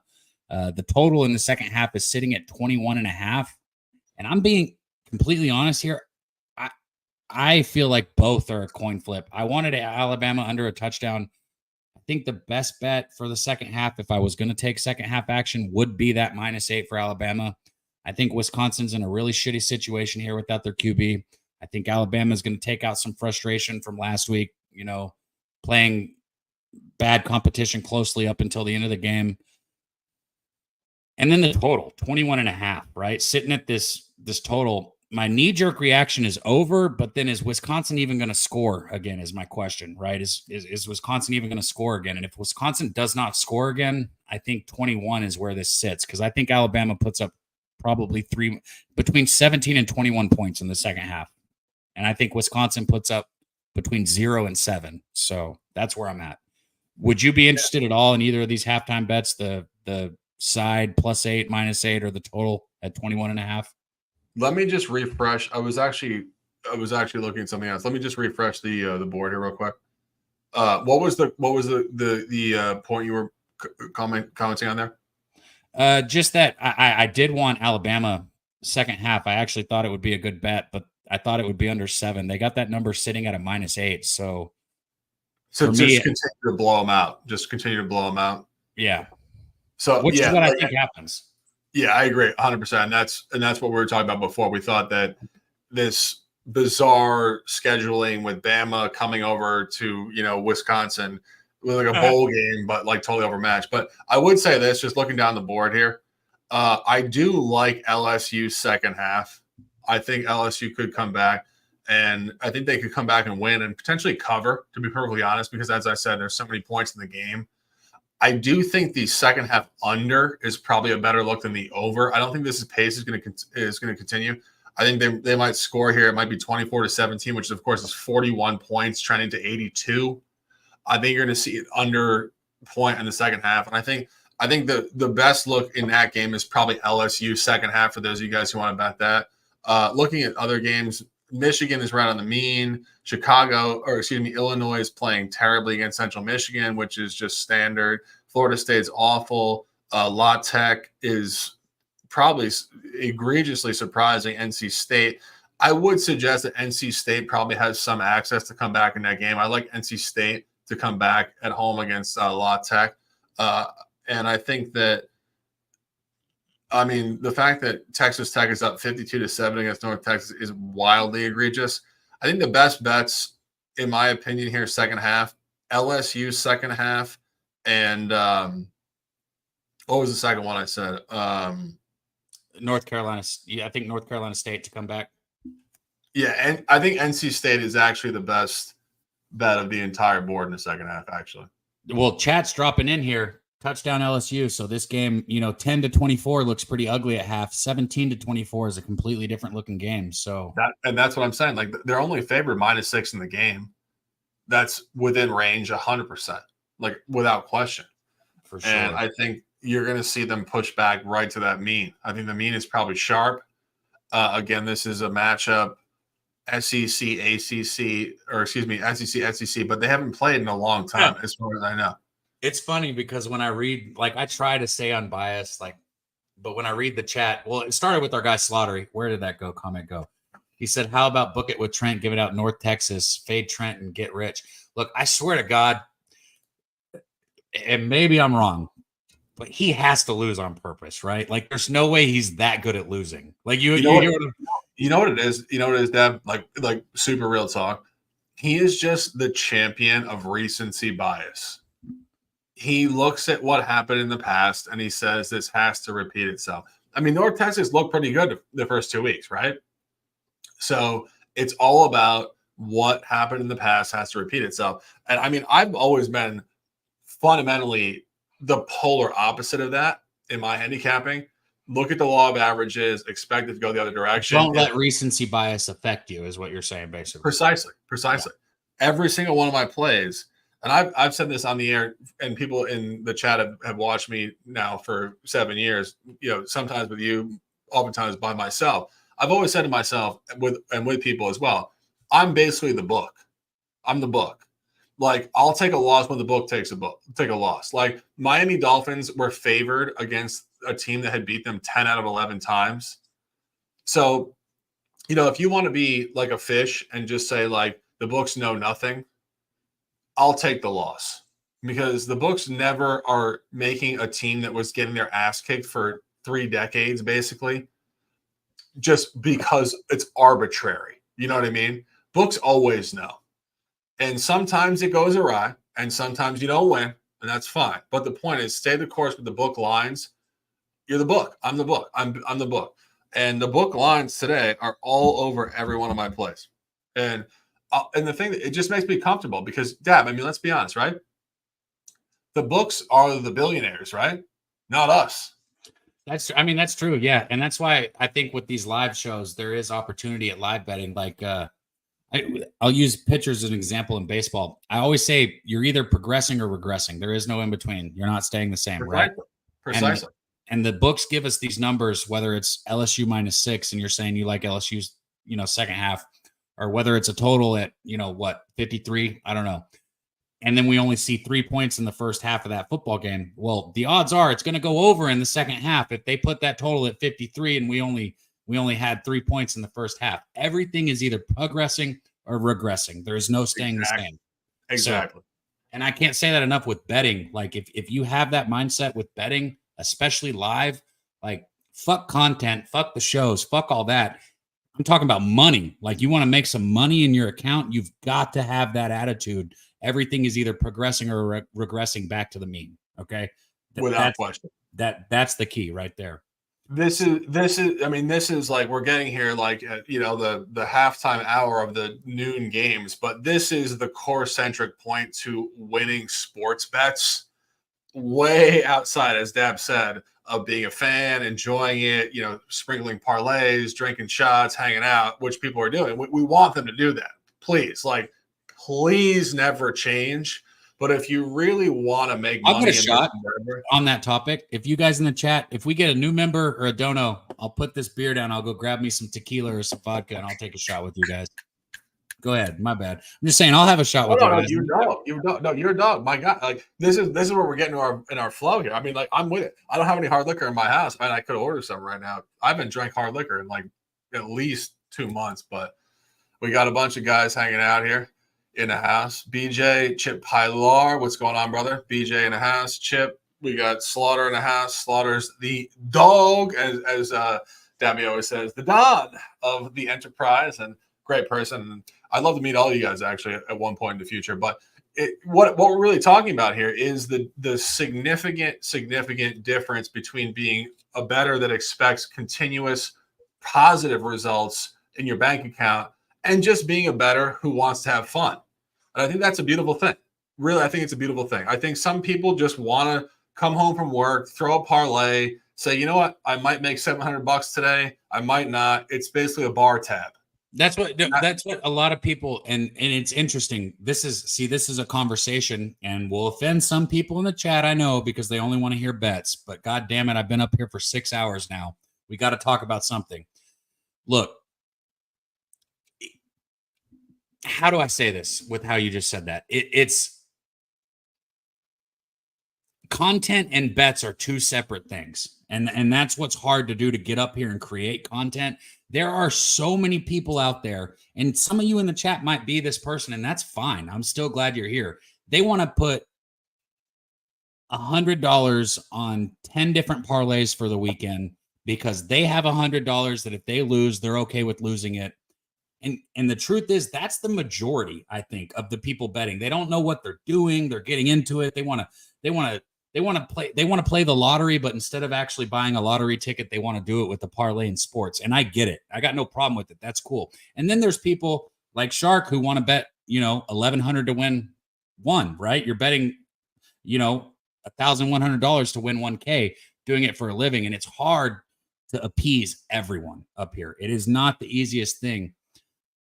So it's an interesting topic. Very interesting. We're here for all of you, man. You want to parlay, you want to live bet. We're just glad to be here with you guys. So I mean, you're absolutely right. It really is this interesting dynamic where most of the content in this sphere is deviating towards lack of professionalism in terms of the bet quality. And it's bet books. It's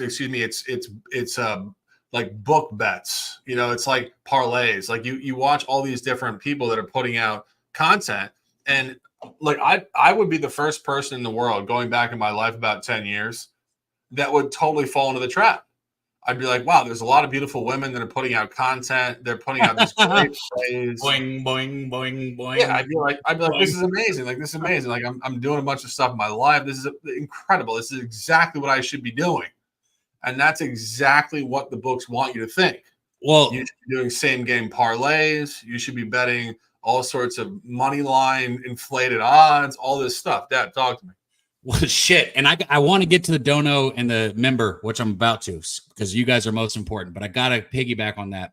They want you betting same game parlays. And what I always see is, I go back to baseball because I'm having high success right now in baseball. They want you to take Vladimir and the Blue Jays to win. Vladimir to get a hit. They want you to take Vladdy Jr. to get a hit and the Blue Jays to win the game. They don't want you to take Vladdy to get a hit and the Braves to win the game, right? You got to think harder than the books. You understand? Just because you're making a same game parlay doesn't mean it has to all correlate, right? Like Vladdy getting a hit and the Braves winning against the Blue Jays does not correlate at all. But if those two teams play, guess what? Vladdy's going to get a hit and the Braves are going to win the game. You following me on that? Without question. And and truthfully, like, it's something we haven't done, which we certainly could do, is just do like a nice little like bar to bar survey in Chicago or Detroit or any one of these small window cities and say, hey guys, like, you bet. And they'd say, yeah, of course. Yeah. I'd say, what's your worst bad beat? It's always a parlay where they expect the craziness to always go in their favor. It's what Dab said. You're not supposed to have every random thing in the game go together. Look at the Yankee game last night. Aaron Judge hasn't hit a home run in 16 days, the longest drought of his career. And all of a sudden, he hits a grand slam in the 7th inning to win the game. The point is, winning the game for the Yankees is totally dissimilar to how the game is constructed to get the win. And it's an incredible thing because this is exactly what the sports books prey on people with. It's just making people put these stupid bets together. And if you watch TV, that's all they market. It's all same game parlays, 3-4 prong parlays. Who's going to have an over under the whole thing?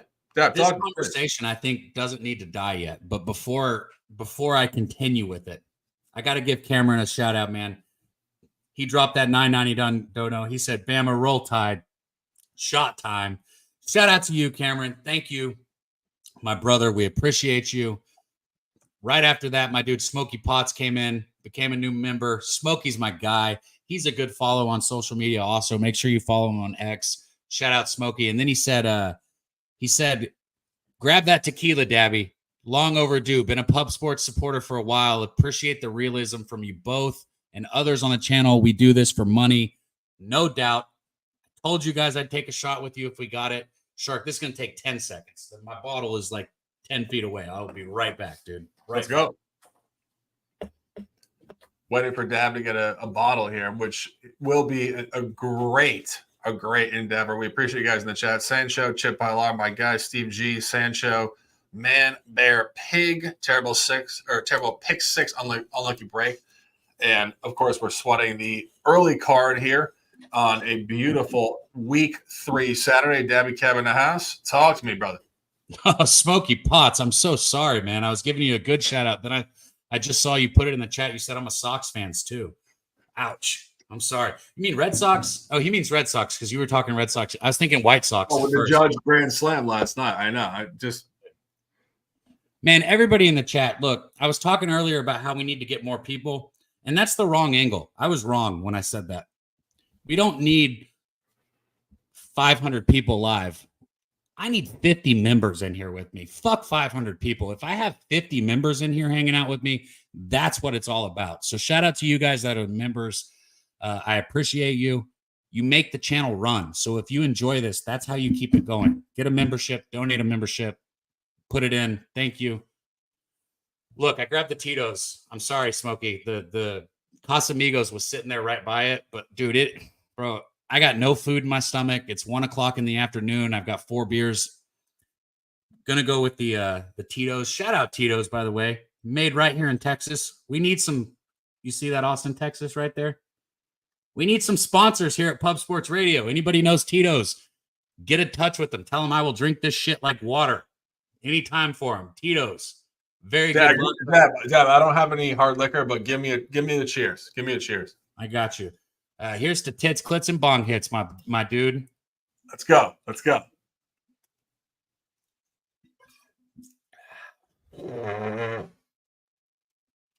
Oh. Bosses only. What do you say? Tears, tits, and bong hits? Tits, clits, and bong hits. All right, I'm into it. I'm into it for sure. For sure. 3 things that I like. Oh, I'm right there with you. I'm single. My girl moved on. I always have to wake up and say, "Hey, yo, Shark, you're single, bro. Wake the fuck up, bro. What are you doing, dude? Get to San Antonio and I will meet you there. We will go to Southtown 101 and we will do this show side by side right inside the Pub Sports Radio studio, and we will bring some attractive females in there with us while we're doing it. It's that easy. Looks like Alabama with a big play early already in the third quarter. It just started. Touchdown Bama. You know what? That Alabama -8 was a good fucking bet. I don't know why I let the 8 keep me off. Oh, 100%. No, I'm right there with you. I mean, like, without question. And it's such an interesting thing because, you know, it's funny because about an hour ago I was talking about random stuff and people were like, Shark, keep it on sports. And it's like people didn't realize we always know before you guys know you can't hang out in a 4-hour broadcast and just keep it sports. You got to deviate to some sort of conversational point. And it's literally the highest level of commentary.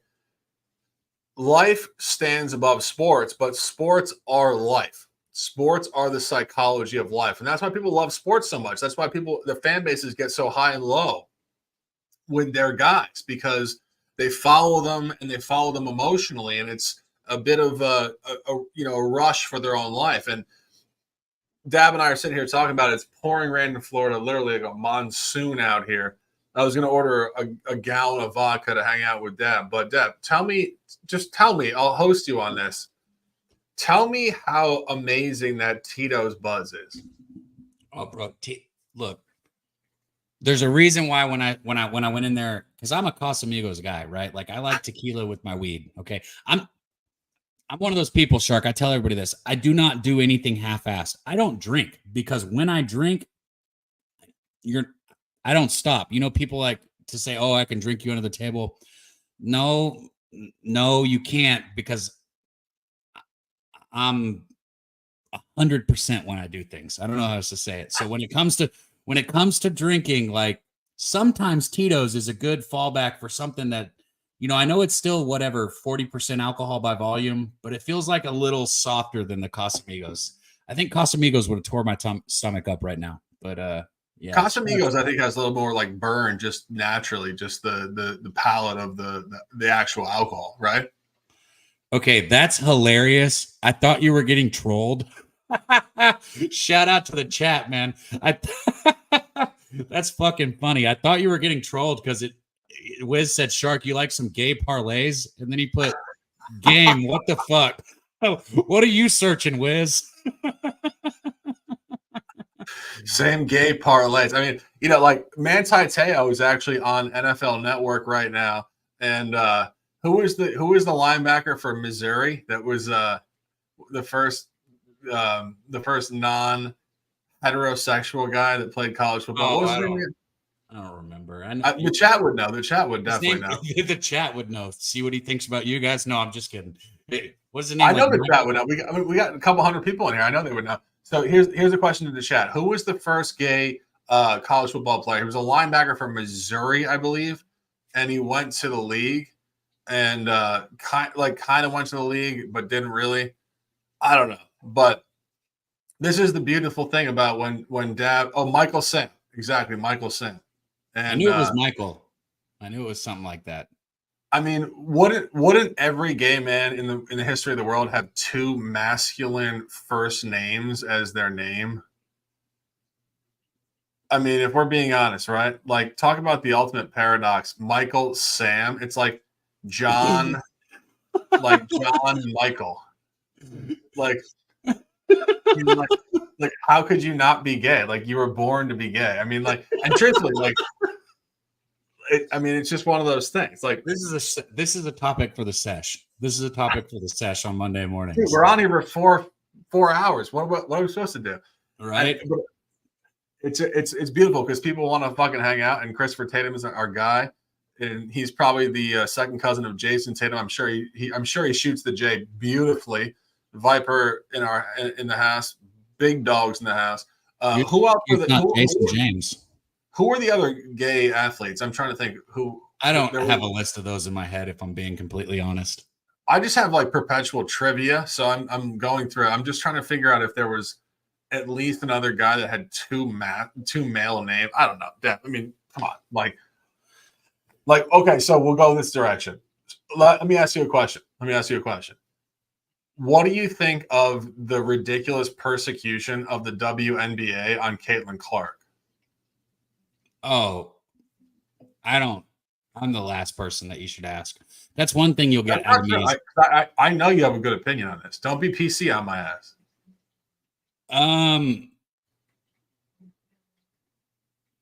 I think, okay, fuck. Okay, if you want a real answer, I'll give it to you. I'll think for a second and give it to you.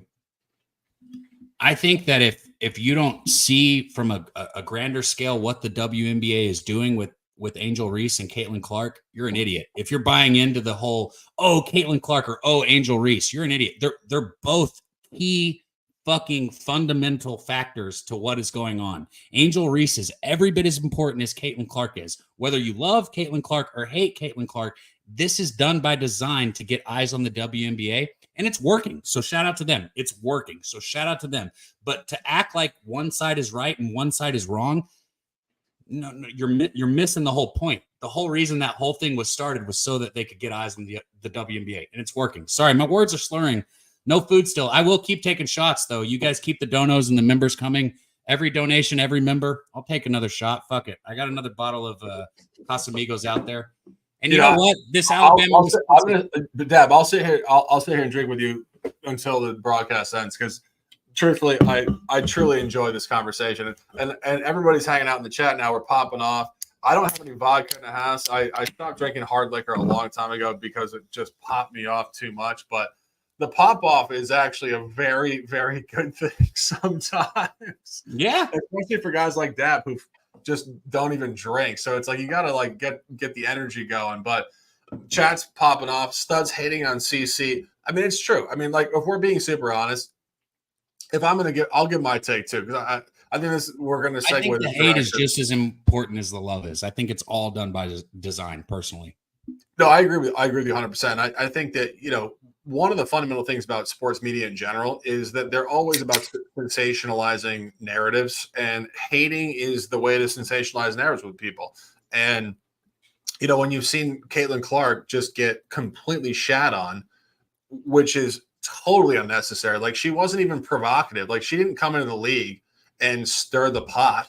The media stirred the pot for her and polarized her as an entity when she came into the league. Also in the league, these girls are like decking her on the court and talking trash to her. She gets left off of Team USA, which I thought was totally ridiculous.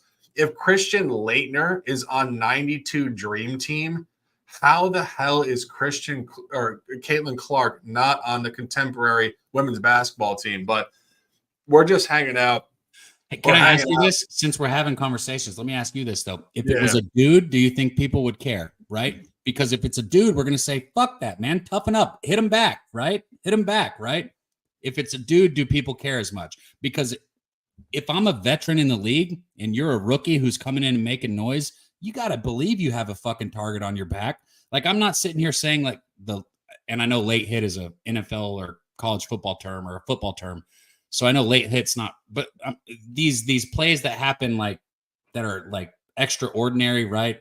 That shouldn't be happening. I'm not saying I'm okay with them. I'm saying that I understand them, right? Because if you come in, if I'm a vet and you come in as a rookie who's got like all this going for you, you have a target on your back. I'm coming for you. And that's sports. That's the competitive part of sports, and I get it. Hey, real quick, my guy Ron Lofton. I know this is a huge shift change because we can have that conversation probably the rest of the stream till we finish this game. He said, any thoughts on UFC or UCF TCU? I need to look if my prop is up. I have been waiting. So thank you, Ron. Thank you. I've been waiting for KJ Jefferson's rushing prop all fucking day, and they haven't given it to me. If they have it now, I'm going to bet it. So let's see. Let me pull this up real quick. Build your parlays, baby. It's also funny. Our guy, Christopher Tatum, he says, I also tell everybody at my 9 to 5, Jason Tatum is my relative. Smart man. If you have that last name, I mean, like you got to ride that, right? Ride the wave, baby, you know? Smart man. Without question. I mean, like, especially if you even remotely resemble the dude in terms of any sort of genetics, you know, like absolutely, you know, I'm right there with it. And a bunch of our guys in the house here. They still don't have who are we talking to right now? Oh, we're talking about UCF TCU. That game's coming off in a couple like an hour or two, right? I guess they're not going to offer. Can anybody in the chat help me with this, please? Do they have rushing props for KJ Jefferson? Do any of you see it? Because I'm still not getting them. I'm still not getting them. They have anytime touchdown at plus 110, and I am this fucking close to just taking that plus 110 anytime touchdown. I'm this fucking close. The one play that I do, I mean, I like a bunch of plays at 3:30 for you guys that are just joining the chat now. Take Texas A&M on the road first half at Gainesville. I think they come out there with significance. The second half, totally different story. Obviously, 60 minutes of football, but 2.5 first half. Really good look there. And Tom Leach in the house. What's up, brother? Doogie Wise. What's up, brother? LSU is coming back to win. I mean, that could happen. I mean, it really is. It really is a wild sport without question. Hey, well, you want to look at that halftime line real quick? Because they're at halftime. It's 16-24 at half. So maybe you're onto something there. Maybe that is a bet we should look at. I might look at that. Which one? The LSU second half. Hold on. I'm pulling it up for you right now. Football, NCAA second half. It's sitting at 6.5. So LSU is 6.5. What's the under the second half? 27. Like 21.5? 27. I think the under the second half is the great bet. I think the second half line is pretty sharp ATS. I haven't bet an in-game spot in a long time. I'm just looking at it now. I think the under is a really good spot. When you see, 40 points and you see 27.5. One of the things that I tuned into a long time ago, because I used to cap motivation like blanketly, and I would say, okay, this team has to come back. And I don't want to talk people off this in the chat. I'm just speaking about my personal experience, having bet literally thousands of games over the course of the last 10 years. Sometimes when you see a line like that, where they're not actually favored to win the game, it could be difficult. But I mean, Dab, I'll fucking ride it with you. I'm gonna put 200 on it right now. Actually, you're taking that LSU second half. 200. Beautiful, man. That's what I put one. I love how you just say 200 because that's just when I bet that Alabama first half. I just told everybody, I was like, I'm putting 150 on it. Fuck unit, fuck 0.25. I'd rather just tell you what I'm betting. Like it's so much easier.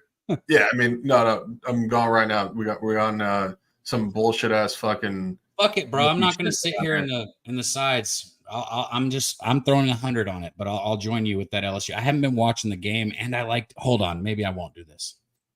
They'll come back. They'll come back to go to overtime. This game will go to overtime, I think. Okay. This is definitely an overtime game. Steve G said, "Don't live bet a game you're not watching." That's usually for my live bets. I do like to be tuned in, but Yeah, I mean, like, but statistically, understanding the pre line at -6.5 and where they are now versus the deficit, it's a totally different environment.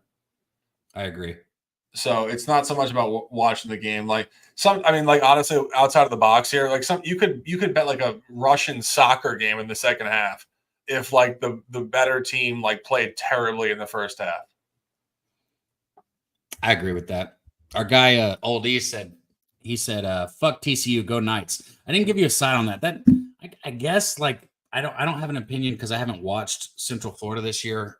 I've watched TCU. I like Hoover at QB. I think he's very good. All right. But the spread at -1.5, I think that's telling you the story right there for UCF. I like KJ Jefferson anytime touchdown at +110. I'm very close to betting that if I don't get a prop. Hey, shout out my guy Mikey Money, Sports Money in the chat, man.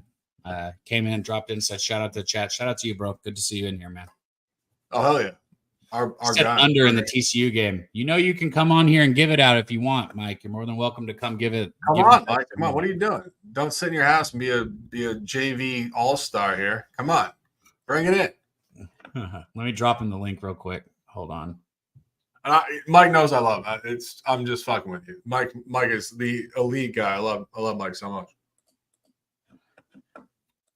So we'll sweat. Shout out to all you guys in the chat. Like I said, I got the bottle out. We'll keep it going. Every donation, every new member, every membership donation, I will take another shot. Somebody asked about a shotgun. Look, if that's what you want, if you donate or get a membership or gift a membership, I'll shotgun a beer. I'd prefer to just take a shot and sip my beer, but I'll shotgun a beer for you. I got you. For sure. I won't. I will probably puke, honestly, but I love it. My OG big dog days, I'm still trying to live those days up, to be perfectly honest with you. And I think we all are, always.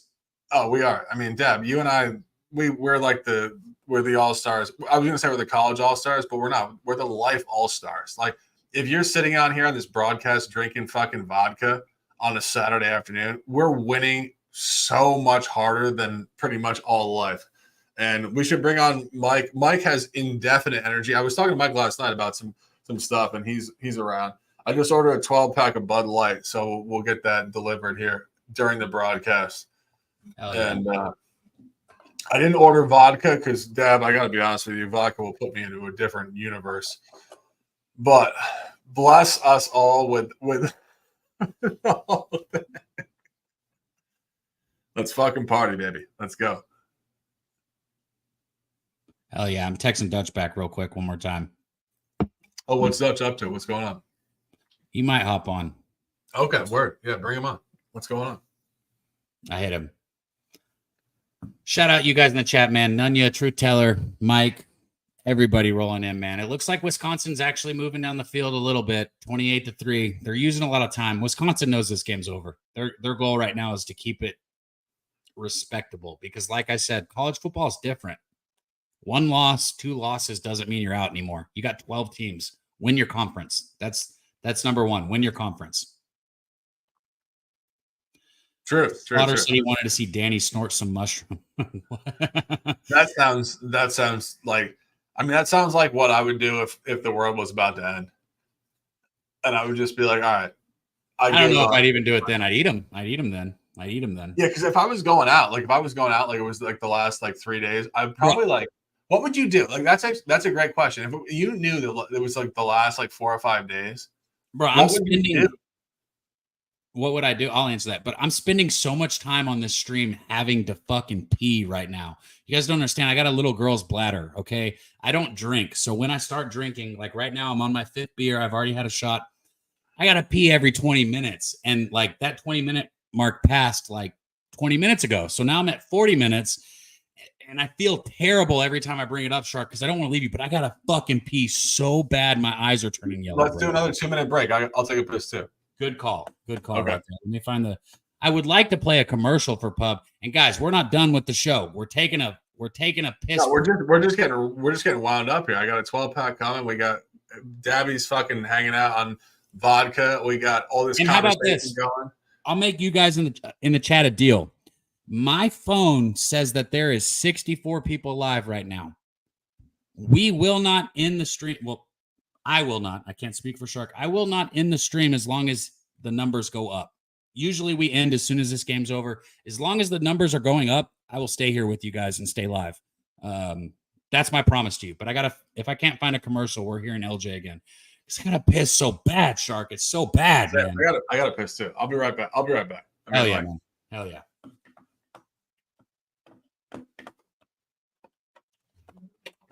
I don't have the fucking music for you guys. I'm sorry. Dutch. There you go. Dutch got the. There you go. Thank you, Dutch.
What in the fuck am I looking at?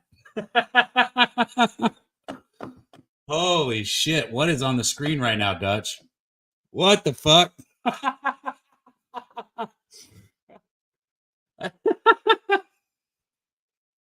Shout out to my guy Dutch Boy Fresh back there pressing buttons on the 1s and 2s now.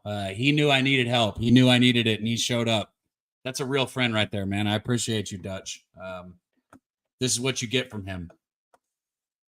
Let me see if I can move this because that's enough of this picture. That's enough of this picture. Where is this picture? I don't know what I'm doing. Holy shit! Oh, shout out to Jimmy and Jose right there. Did Wisconsin just get it in the end zone? Touchdown Badgers. There you go. Pending the extra point is 10-28. So shout out to Wisconsin. Putting something on the board. But we're back. That was a nice pitch break. Thank you, Dutch, for the help back there on the 1s and 2s.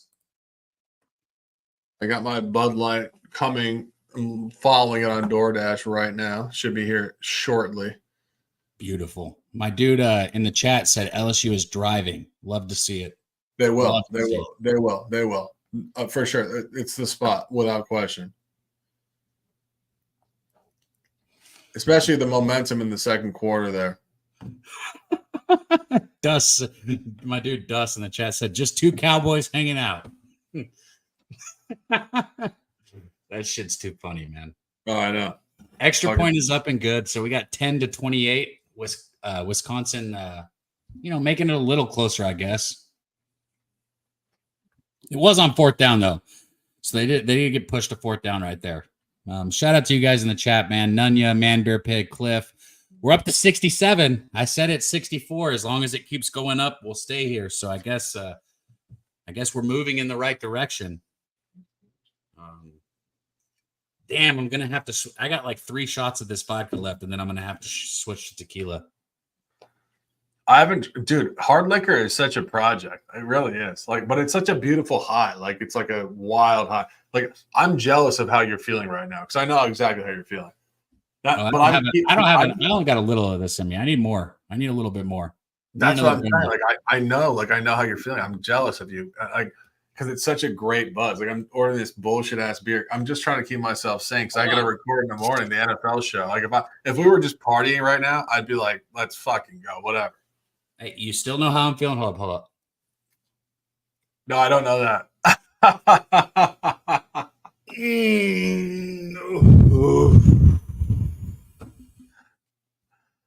So you're merging. So you're merging now, the ups and the downs, bro.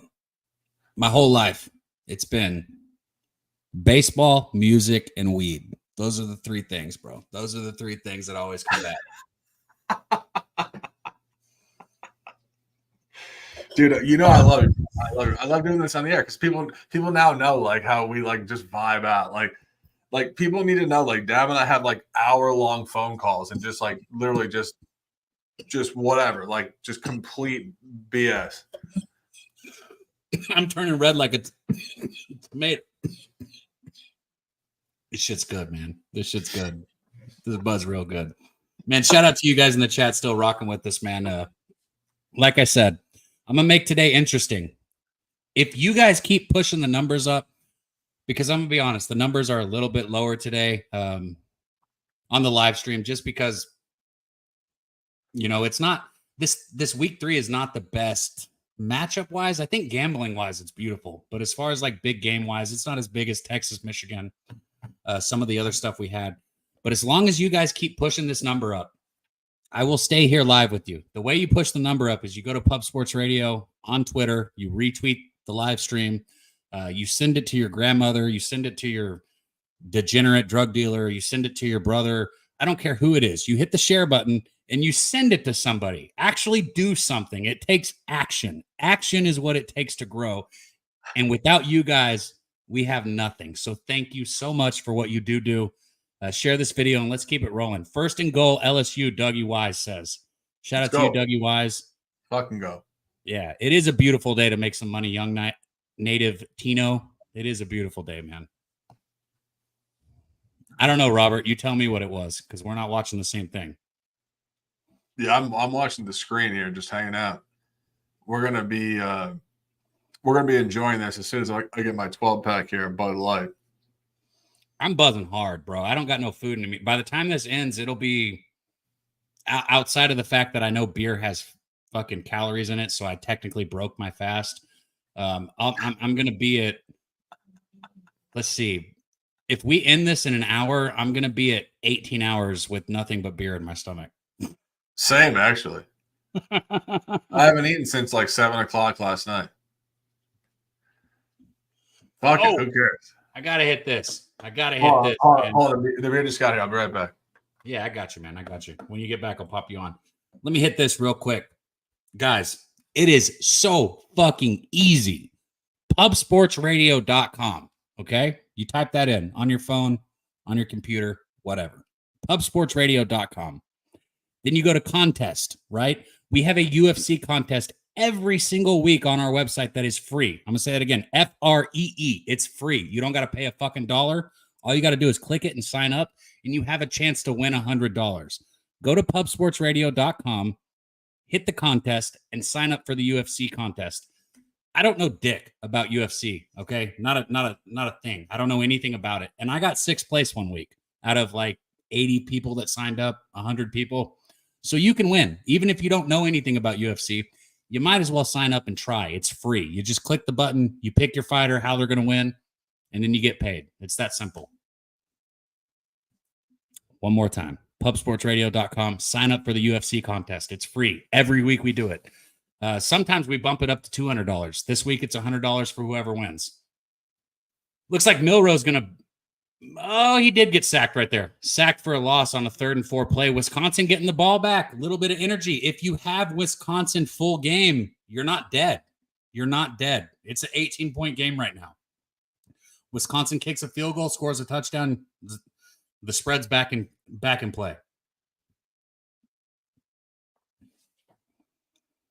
Let me go through there real quick. Ron said, "Come on, one time Wisconsin D, man." Look, I really enjoy doing this with you guys in the chat. And I'm a level with you for a second. There's one fly in this room. I'm about to fuck that motherfucker up. Fly in front of me one more time, bitch. What? I'm gonna catch that shit on stream. You guys watch this. I'm a level with y'all real quick, just one time. When I say that I need the support to get this going, we have to show that there's a want for this live stream, right? The NFL turns out people, UFC turns out people.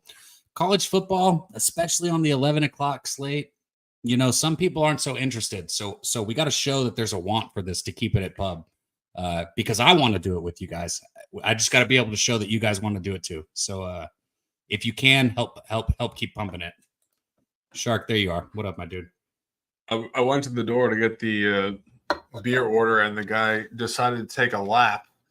So I haven't gotten it yet, and I'm watching the DoorDash here go around the block. But another nice sweat for us on this broadcast here. We're now sweating this ridiculous person.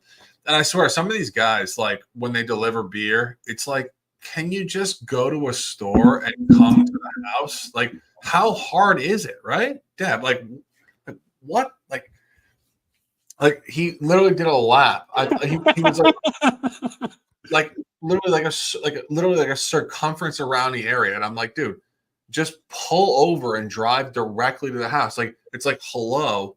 And sometimes I go to the door and I'm like, yo, like, you good? And they're like, it's like they woke up from the abyss, and they're like, it's like I'm like, you good, bro? Like you just dropped off a 12-pack, and they're like, hello. And I'm like, where were you in the process of picking up that beer? What happened, dude? That's great. That's great. So you're still waiting on him. So you might have to pop back up again, man. I'm trying to follow the chat too, man. Slaughter said 4th and 1, and you try and pass the ball. Nunya said, Jeff, that motherfucker is fried. Me too, man. Those couple hits were good. I needed those. Me too. I'm feeling a little bit fried also. Man, shout out Nunya, man. How's your, and this is not a loaded question, Nunya. I hope it is going good. How's that parlay going? He gave us a plus 642 earlier this morning on the tailgate. It was all favorites. I know Alabama's winning. Oh, LSU. You probably need them. Hold on. Were they in his parlay? Did Wisconsin just give up another touchdown? Bama out of the backfield, going to break one tackle. Not on my screen. I mean, they're about to. Alabama's got the ball at the Wisconsin 10-yard line. It's 2nd and 3. So they're about to. They haven't yet, but they're about to. Speaking of giving up a touchdown, South Carolina has the ball at their own 1-yard line. 4th and goal is a matter of, wait, what? LSU. Oh, no, I don't want to bring that energy. My bad. LSU didn't get it. They went for it on 4th and 1, and they didn't get it. That's why South Carolina has the ball on the 1-yard line. It's crazy how bad these teams are in terms of like close window yardage. It's ridiculous. It's fucking ridiculous. It's when you see these like, especially in college, bro. When I see a team like fucking come out in a shotgun formation and it's 3rd and 1 or 4th and 1, like you're telling me, shotgun. Bro, you're telling me you can't go under center for fucking 6 inches? Like, what is going on here, man? No, I'm like, honestly, the fact that you brought that up, like, just like connects like directly in the back of my mind, because I've been saying the same thing for the last 5, 7, 8 years. As soon as this became like some sort of norm, it's like, guys, why on earth are you bringing the ball 5 yards away from the line of scrimmage to get 1 yard?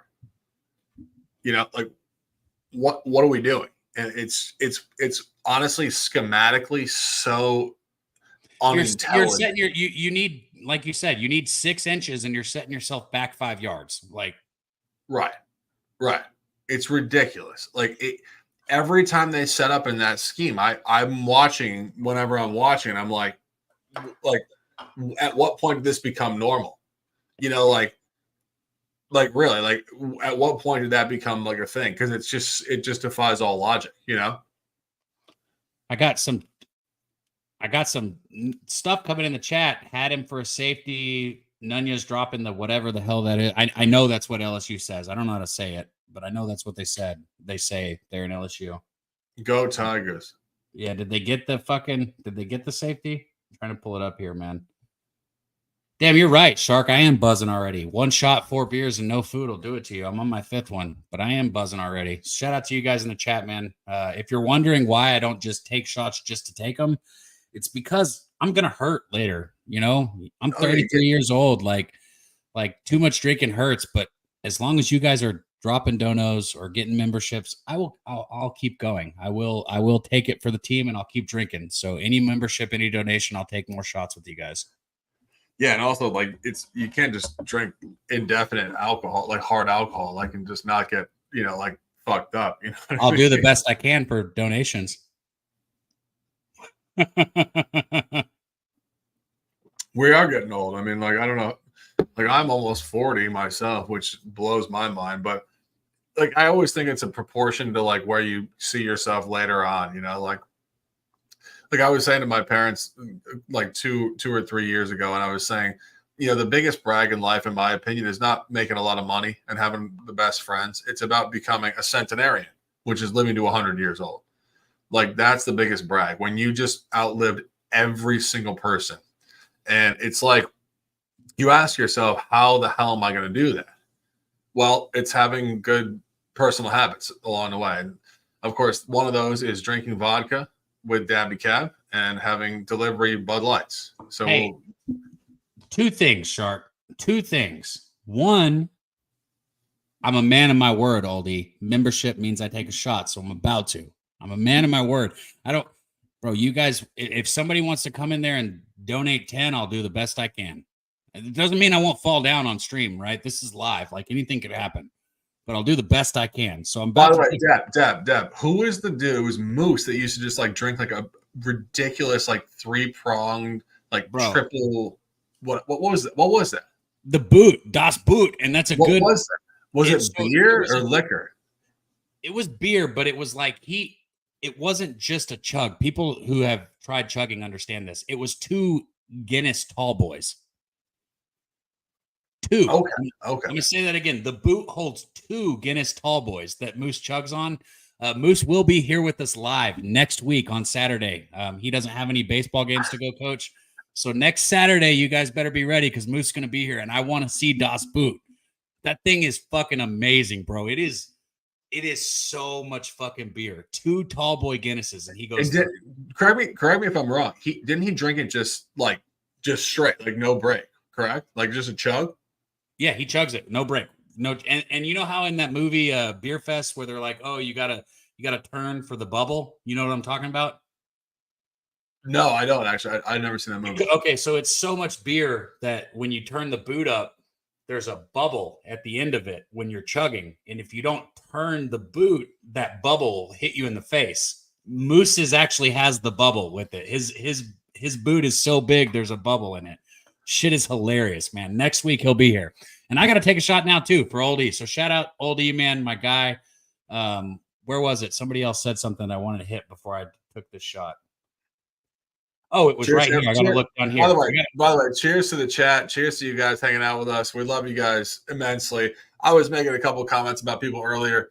It's all love. I love you guys so much. All of you guys. It's a blessing to be here with you guys.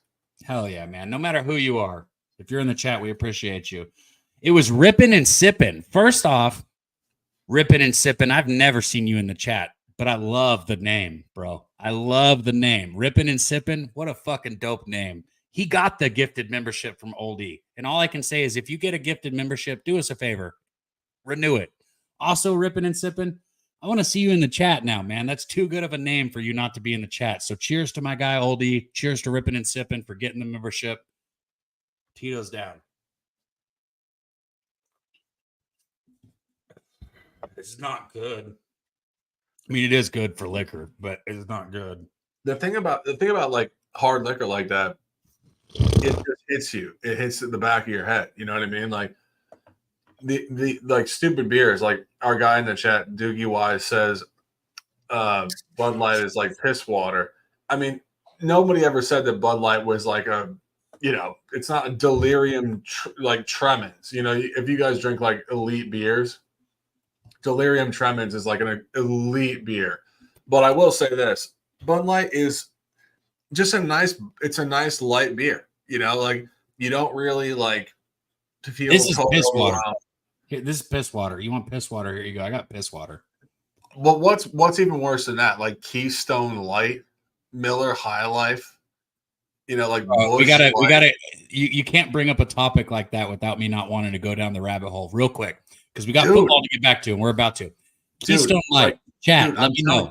No, like let me get this Bud Light. Talk your football. Let me get this Bud Light, and let's have this conversation in like 3 or 4 minutes because the guy's about to show up right now. You go. I'm still gonna ask you guys this question: is the fucking dot at the bottom of the Keystone Light true?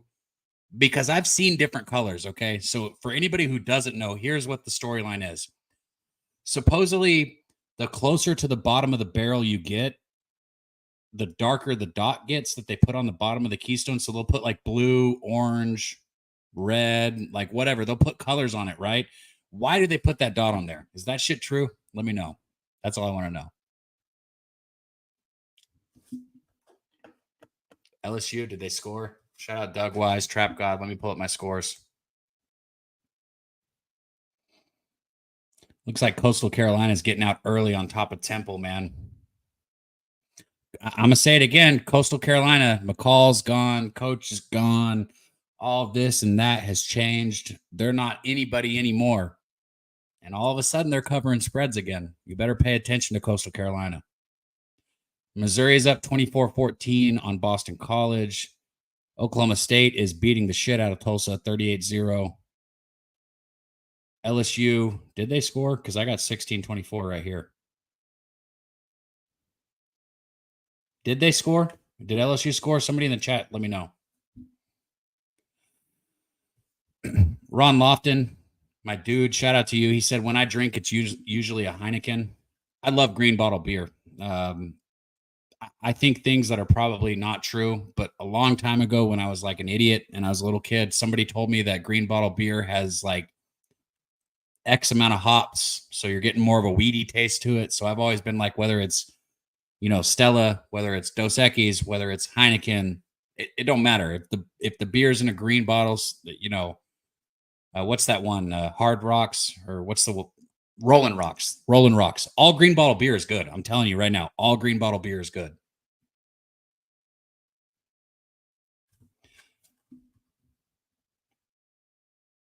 I'm going to keep checking LSU. Are they going for 2? Somebody in the chat, let me know. If LSU scored, I want to know if they're going for 2 because I've got the Alabama-Wisconsin game on right here. We got a 35-10 game going right now, 14 minutes on the clock.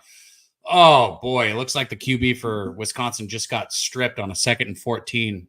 Wisconsin recovers the fumble, but ugly football game. Ugly football game.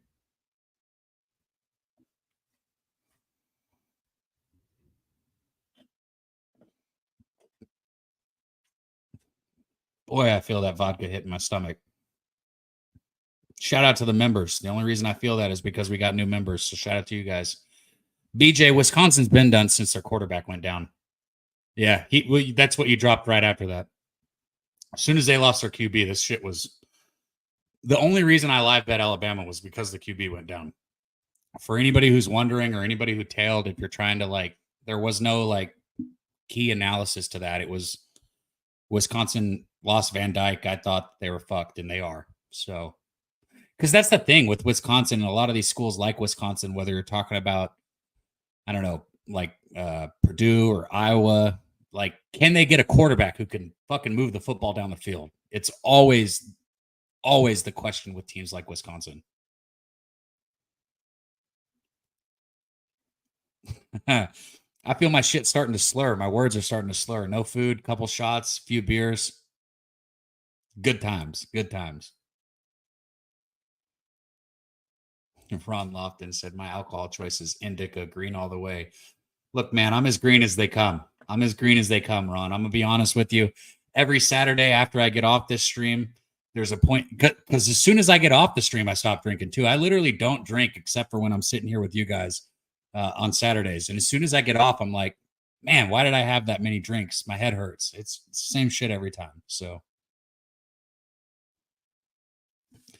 I'll pull it up for you, Voodoo Ranger. I'll see if I can give you an answer. Good news is the chat, right? You guys are just as good as I am at finding this stuff out. Somebody let Voodoo Ranger know, and I would like to know too. This is a good question.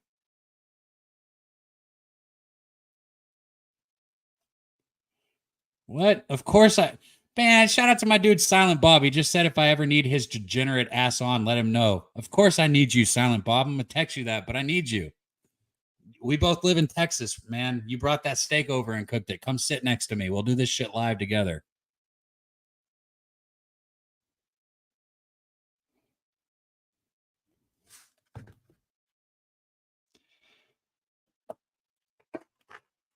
All right, we're back. I just had a great conversation with the Uber driver about La Liga and all sorts of football. I feel like I'm totally enlightened to what's going on. And more than anything, I have a glorious Bud Light in my hand. So cheers up, fears down to us. Let's hang out.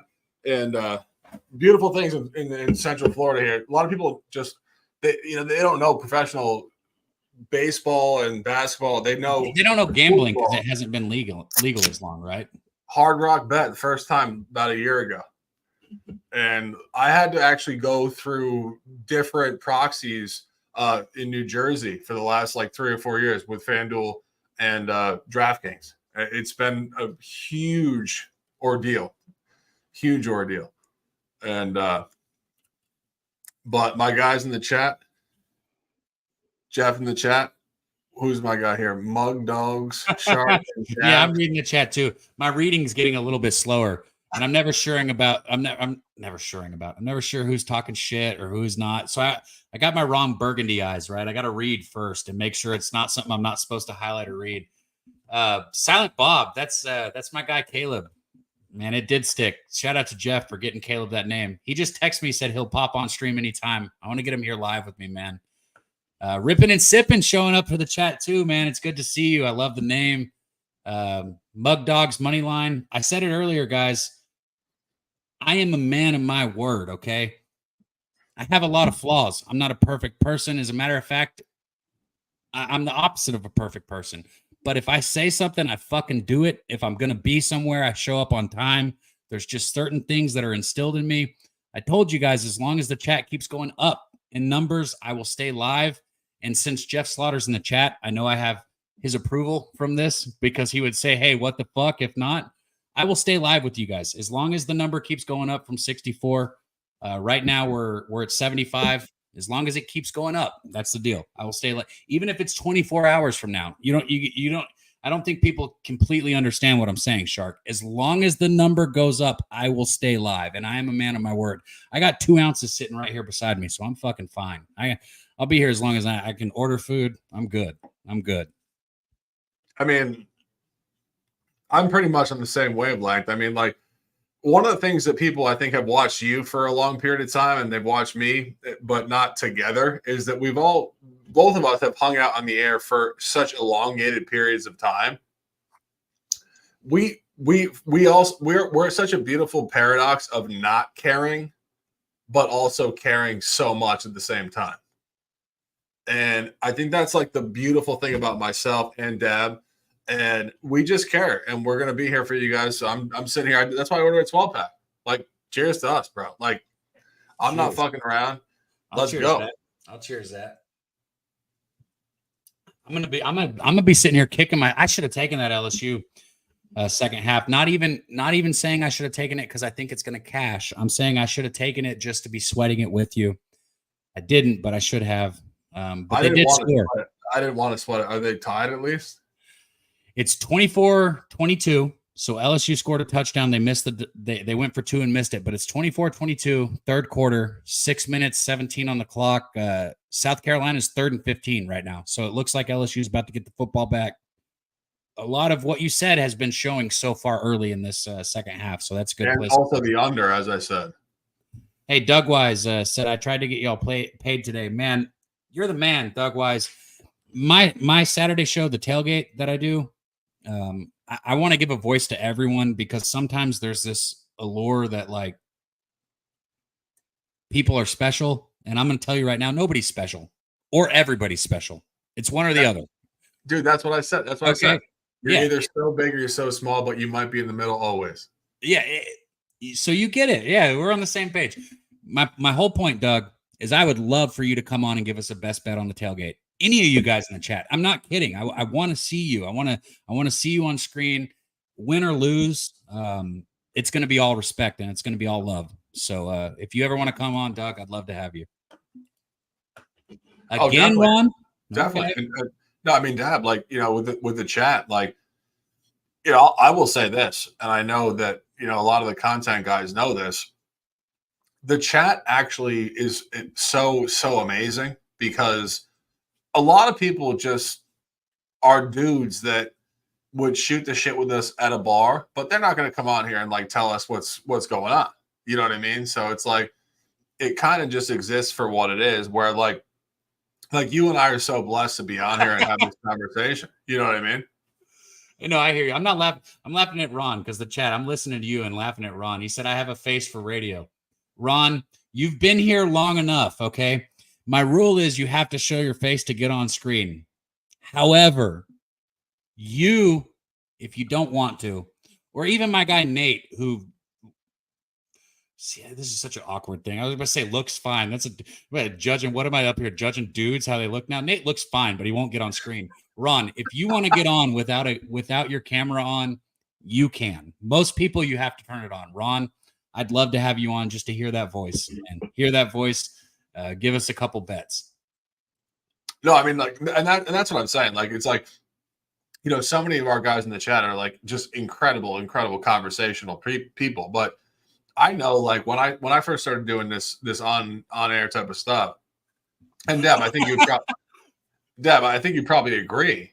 Like, you get on there, all of a sudden you're like, okay, like, I never really thought to myself when I was watching ESPN and I was watching TV, like I was competing with them. You know, like you're in the same space almost. Man, you fuck know? those people. We're not competing. They can't pick their fucking own nose, bro. Those motherfuckers don't even know what's going on. And dude, they could never sit on the air for 3 hours straight and hang out like this.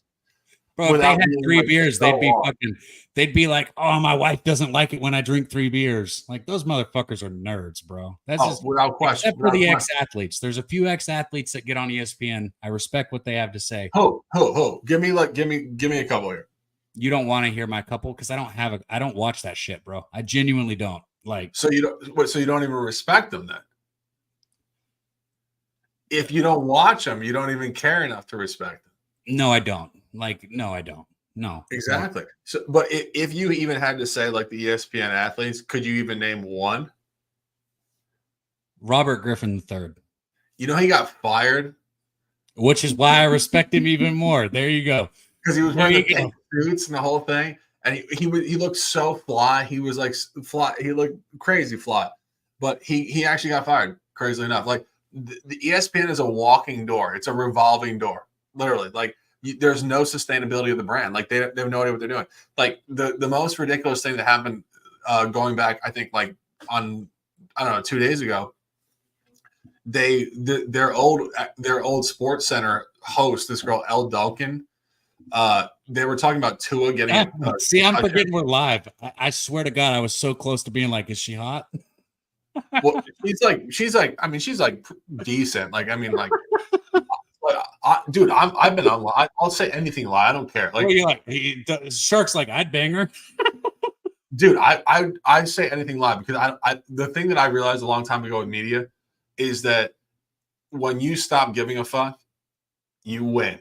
Period. But the point is, Elle Duncan, she's like a 6.2. Just being real. But the point here is that okay. I mean, yeah, like if she wanted to go on a I'm date, a little less interested. I'm gonna be honest. Like, I'm a little bit less interested in this story after your rating, but keep going. Maybe 6.4. It's all relative to context, but I mean, like, I'm not that interested. I mean, if she wanted to go on a date, I'd probably go on a date because I feel like she's got some intrigue about the whole thing, whatever. But so they're talking about Tua and his concussion protocol and the nonsense And somehow I'm just saying that 6.2 better be talking about Hawk Tua. Okay, keep going. So no, she's not talking about Hawk Tua. Keep going. I'm here. I'm all in on this conversation right now. So we're talking about Tua Tagovailoa, his concussion protocol, the whole thing. And she segues it somehow to her own black suppression as a woman. And it's like, for God's sakes, we know, like things happen in this country. It's all like, hold up. I might be the wrong person to have this conversation with, and I don't even think I want to, because I agree with what you just said. That is a thing in this country, and a lot of people in the chat. That's why I don't like to get into that. That is a fucking thing in this country. That is very real. But that's why I said, I have no fear in media because I've already been canceled once. So when you cancel me once, it's like double jeopardy. You're living. Let me say this.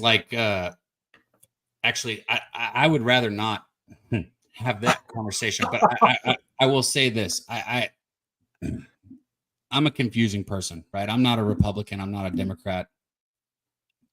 I'm a libertarian. I'm a libertarian. To the internet. Bitch, I didn't say your name. With the router and echo device, so try restarting them.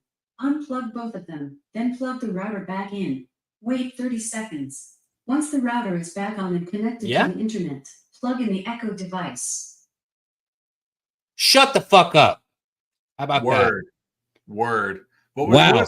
But at the same time, she must be listening. She must know. Listen, I need another shot here. Everybody in the chat, let's get another member. Let's get another donation. Let's finish this beer. Here comes LSU, baby. Are they coming? Let me see these scores. Oh, they are. Okay. Second goal in South Carolina 4. Boy, I feel like we're missing the game. Almost. I don't want to watch the game. When I have money on it, I don't want to watch the game. Yo, my dude JW said, can she make a sandwich though? That's why when I say the chat, it's all about the chat, bro. Like, it's all about the chat. And I keep almost saying, like, Alexa, can you make a sandwich? I'm having trouble connecting. Shit, I shouldn't have done that. It looks like an issue with Stupid. an echo device. It's gonna go for a while. Try restarting them. Unplug both of them, then plug the router back in. Wait 30 seconds. Once the router is back on and connected to the internet, plug in the echo device. Oh, that's it? I was just giving you guys sign language for it. That's it. I won't say that name again. I promise. No, JW, she can't. She can't do shit. Useless, if you can't tell. Man, you guys in the chat, everybody. Huh? No, go on. I was gonna say, you guys in the chat are what make this fun. We've done nothing but go up since I said that we would stay on stream with you guys. We're right about at 80 now. It was at 64 when I first said that. I'm a man of my word. You guys keep pushing the chat up. I'm gonna stay here with you, even though I'm pushing 18 hours without any food and a couple shots and alcohol in my stomach. Hey, Rippin' and Sippin' said he's going to check in tomorrow before NFL. The NFL Pub Hub, you know, it's a great show right here on Pub Sports Radio every Sunday morning. It's a little more organized than the tailgate is, what I do on Saturdays, but it's the same concept. You've got a bunch of cappers coming on, giving out their best bets. It's not leans. It's not, hey, if you want my best bet, give me fucking $50 a month and I'll tell you. No, none of that bullshit. It's just like, hey, this is what I'm betting. This is why I'm betting it. And that's what we do here at Pub Sports Radio. So if that's what you're interested in, make sure and tune in tomorrow morning. NFL Pub Hub right here, Pub Sports Radio. I didn't know Luke Fickell was a fucking wrestler. Not a good fucking coach. How about that? No, I didn't know that either. It's crazy. It's only 2:59 here Eastern. People hanging out with us. People have been with us for 3 hours here. We appreciate you guys immensely, as Dabby said. And you know, crazily enough, the full card hasn't even remotely began, if we're being honest. And this many bets that I made pregame have kicked off. 0, not one. Same. Literally same. I'm just hoping you're close to your piss break again. I'll hold it. Like we're in a car, we're fucking traveling. I'll hold it. But you let me know. You let me know because I'm already there. I told you I got a little girl's bladder, okay? So when you're there, I'm there. It's that fucking vodka, bro. I'll tell you that. It's the fucking vodka. It is, and there's only like 2 shots of it left. So if you guys want to get it out of the way, like, do you have any beer? Help me help you. Yeah, right here. Cheers. Cheers. Oh, fuck yeah. The vodka's for the donation and the shots. Donation and the English is done. Yeah. Alabama with a good return on the punt right here. Fourth quarter in this game that we're live for, 10 minutes and 13 seconds on the clock. Alabama's got a big lead, 35-10. Got the ball on Wisconsin's 35-yard line. Just whooping ass right here. And I will say this. I would take everything in this game with a grain of salt. If what's his face? Tyler Van Dyke didn't get hurt. Is that it? LSU just scored according to the chat. Let's fucking go. Did they really? Let's fucking go. If they did, let's pull it up. Hey, we are 1-0 on live bets here on this show too. We're 1-0 on live bets, and the only other live bet that we've given out was the LSU second half. So let's fucking go, LSU. Let's finish this right here. More. We're not fucking around here. Let's go more. Let's touchdown Alabama. Alabama over the middle. The table right. Let's set the table right. Set the table right. Hell yeah. Let's go. What were you saying, Dad? I'm really hoping you're close to your piss break. That's what I'm saying. Every time I bring it up, it gets worse. Are you almost there yet? No, I'm not actually. You're not? You think you can hold this off for 30 seconds, son? Yeah, for sure. Go. You sure? Okay. Go ahead real quick. I'll give you some scores before I pop up. 14-24, Boston College is trailing Missouri. 42-10, Alabama's putting it on Wisconsin right here. Yeah. 45-0, Oklahoma State is whooping Tulsa. Miami keeping it close. I said that whole comment about Cincinnati. Again, this game was like a pick'em, though. It's 17-24 right now. Cincinnati's winning. And then LSU, South Carolina, the big one that we're talking about. You got money on it. LSU just took a lead. They're up right now 28-24. So fourth quarter, 14 minutes left. I'll be quick. I'll be real quick, Shark. I'll be right back. For sure. Just checking out the chat here. Doogie Wise, what's up, brother? Robert Franklin in the house. TD LSU, as you said. Let's fucking go. Let's turn up. Let's make this fucking money. I'm so sick of losing. You know, I lost the last couple of weeks personally. I know a lot of you guys follow me. This is obviously Pub Sports Radio. Shout out to Pub Sports Radio for being a great outlet for content, and obviously Dabby Cav in the house. But I'm ready to win. You know, sometimes you just get sick of it, and it's like sometimes there's a bad beat. It's a little this, a little that. Sometimes you just like, let's go. You know, and it's been stinky. It's been annoying, and I'm ready to go. I'll tell you guys, I'm ready to go. Sancho, I do not bet UFC. I'm totally in the dark in terms of information on that sport. So whatever you have for me, give that to me. I'll take a bet as long as I feel like it's at least reasonable, and I'll probably go like quarter unit myself because I take a lot of trust with the chat here. I know that people are very, very intelligent with their handicapping in this chat on this particular channel. But I do think that just generally speaking, I'm personally on the beginning of an uptick and just a huge, huge point of success because I've taken a lot of bad beats. You know, obviously first couple of weeks of college football and NFL, sometimes you just get your ass beat. Sometimes you have no idea. But I will say this, sometimes you do lose coin flips. And there are games where it kind of goes one way or the other. And sometimes it clusters together and you kind of get your ass kicked. And I've been in that sample. So I'm really excited for an upward movement point, and I think we're going in that direction in this afternoon. I think the afternoon plans that I have are really, really effective. Doogie wise, just to give you a snapshot to that, over in the Pittsburgh game, 61.5 backyard brawl. Both teams are playing no defense, and last year the game was an egregious under. 23 total points, and the line is skyrocketing against last year's outcome. I think it's a great over. And I also have Pittsburgh in the first half. And I have a couple other plays, but Dabby's back. He's throwing things into the wall. He's killing flies and mosquitoes. He's man of my, it's the same one. He's ready to go. One. I'm a man of my fucking word, right? I made that clear. I told you I would catch that motherfucker live. I said I will catch that bitch live. He's in my hand right now. Fuck that motherfucker, right? If you couldn't see it, he was in my hand. I told you. I guess I should have fucking killed him, but I let him go again. So shout out to you guys in the chat, man.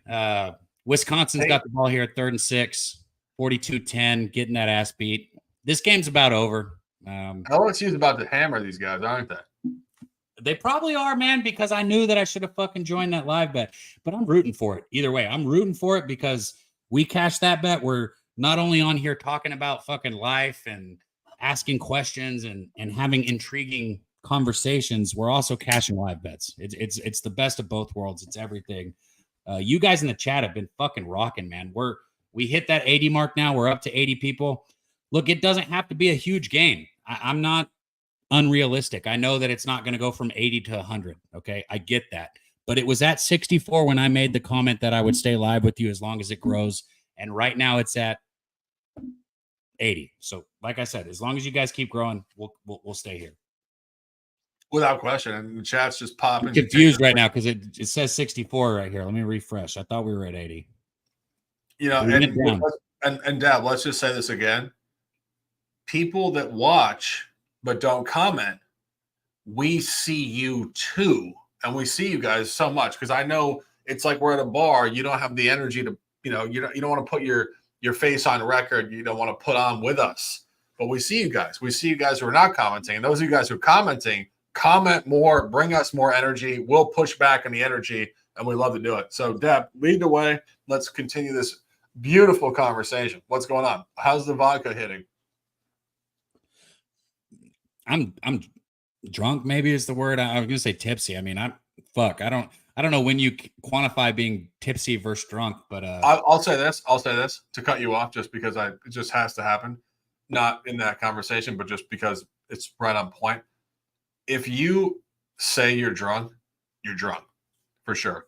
And that's just a certifiable fact. But the beautiful thing is that's where we love you. We love you getting a little buzz, bro, like a real buzz, you know? I love doing this with you guys, man. You guys in the chat are the reason why I sit here. Shout out to Swig, man. He said, Pub Sports Radio, hey, Dabby, can build a live odds background, but instead have the Swig. I'm not going to lie. I don't understand exactly what you're saying, but everything you do is fucking badass. And every time you ask me before you do it, and then like I say yes, and then it's badass. So the answer is yes. Whatever you're saying that you think you can do, Swig, 100% we want it, especially if it's live odds. Shout out to my guy Swig Bets. If you guys don't go to pubsportsradio.com, you're just flat out missing out. I like pubsportsradio.com. You've got the free UFC contest every week. It's a chance to win $100. And our bets are posted on there for fucking free. You don't have to sign up to the website. You don't have to get a member. You don't got to do none of that. Every capper that comes on Pub Sports Radio, if they post a bet that day, it's on the website for free right there. You can scroll through it, right? So go to pubsportsradio.com if you haven't done it yet. PubSport, dude, Shark, I'll say this, man. I've got to know you and some other people who are like becoming good friends of mine, just good friends of mine. There's only one company, though, and maybe I'm biased, right? Because I work with Pub, but there's only one company, like as a company, because companies aren't fucking friends. You understand what I'm saying? Like companies don't give a shit about person to person, right? They're a company. There's only one company in this industry that has gained my respect, and it's Pub Sports Radio. They are here for the people. They're here for you in the chat. Fucking free bets from every capper. I don't know how else to say it. We're not giving you the best bets. We're not asking you to sign up for this or that. We say, hey, if you can, if you're able to, please get a membership. That's all we ask. Yeah, I mean, like, I'm not going to say anything else. I mean, like, you speak it, so let them know, you know? Nate said I'm definitely drunk. Fuck you, Nate. Where are you at? Get on screen, Nate. I've been drunk with Nate in person a few times. I've been a lot drunker with Nate than I am right now. I know that. Well, that's why when Nate called me drunk, I said, Nate, be a dog. Come on with us. That was like 2 hours ago. So cheers up, fears down to all of us. Fucking A, right? Bro, shout out to San Antonio, Southtown 101. That night that Nate, Wine Time, Spinny Bomb. Oh, it was Danny Betts too. It was Danny, it was Nate, it was Wine Time, Spinny. If I'm missing anybody, I'm sorry. But those are the guys that are sticking out in my head. That night will never be Never be replaced. Shark, I'm telling you, man, brotherhoods were forged forever after that night. I believe it. 100%.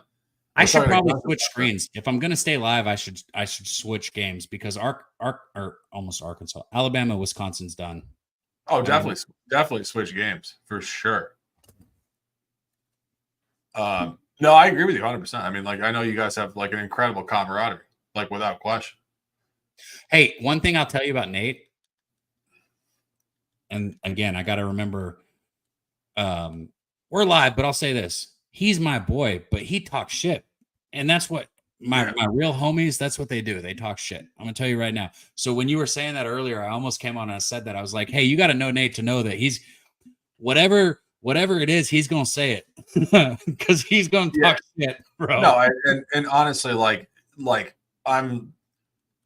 mean, I've been through so many levels of hell and back in my personal life. I mean, I could take a brick to the head. Like, nobody could ever jar me like that. I actually didn't know the guy personally, so I thought he was just like being a troll, and I always chirp back at trolls. So sometimes, but it's all respect. But like, so there's trolls. I just want to say, like, so much respect because it's real, like, it's real life, and it's just so much respect. So I didn't mean anything by my comments back, but please. No, you're good. I was just gonna tell Mug Dog. You can call me Don Cab. You can call me Don Cab, Dab Cab, whatever you want, bro. Don works too, though. OG Cab. No, I'm just kidding, man. You guys in the chat, shout out to you guys. I'm trying to switch this game. No, I don't want the fucking Morehouse and Howard game. Why the fuck is that even on TV? Because ESPN Plus has like 50 different games now. That's Robert Franklin said switch to LSU. That's where I'm trying to go, man. Yeah. I'm gonna tell you guys right here. SC just scored.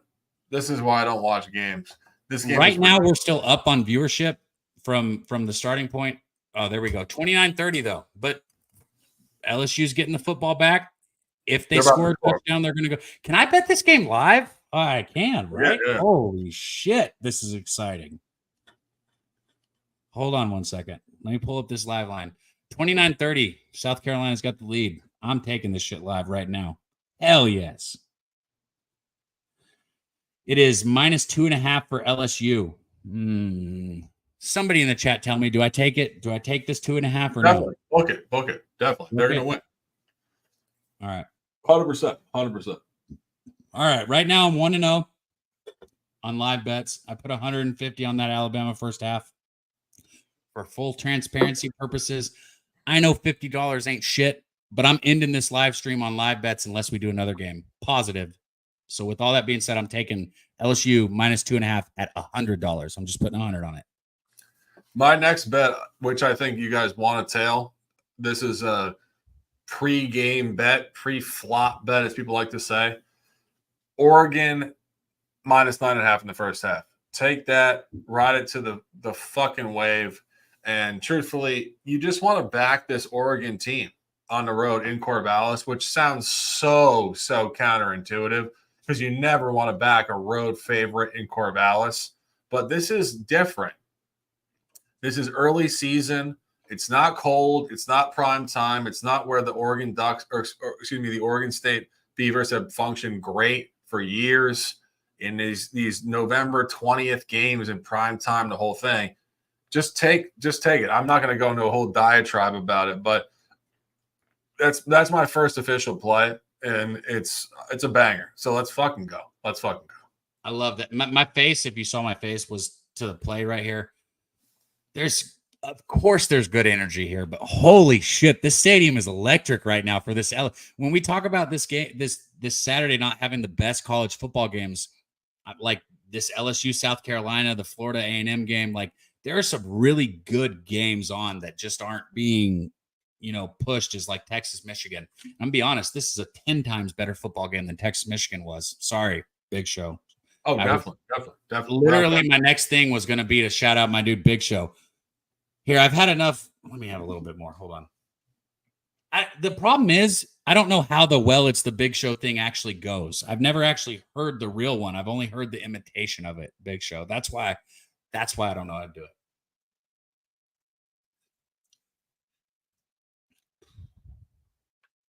Well, it's the Big Show. I don't know how the fuck it goes. Shout out to my dude Big Show in the chat. Big Show. I said it earlier, but I'll say it again. If you guys are not, did South Carolina just get the football? Fuck you, LSU.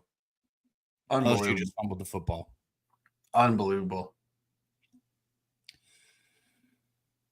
Fuck you, LSU. There's still a lot of football. There's a lot of time left in this football game, though. I will say that. Even if South Carolina does score a touchdown, right, dude, arguing with the ref doesn't change anything. Get off the fucking field, idiot boy.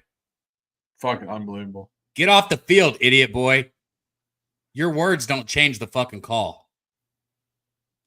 LSU's quarterback's in the ref's ear just chirping. Let me see this play. Let's see what happened here. I'm seeing it in slow motion right now. He takes the snap. Oh, the ball hit. What are you chirping about, bro? The ball hit you. Your center snapped the ball early. It hit you in the chest. I mean, I'd be mad too, but the ref can't help you. Fucking call your mama. She can't help you either. Pussy boy.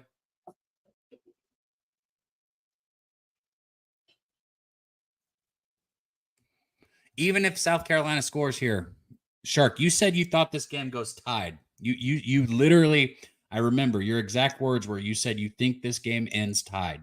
Okay. And goes to OT, and they win by 7. That's literally what you said. So to try and change the momentum back to positive here, South Carolina got the ball back, but I mean, they're only up by 1, and there's still 11 minutes and 50 seconds here. On first down, they're going to get stuffed in the backfield too. Run a little fake reverse. Quarterback's going to get stopped for a loss of 1.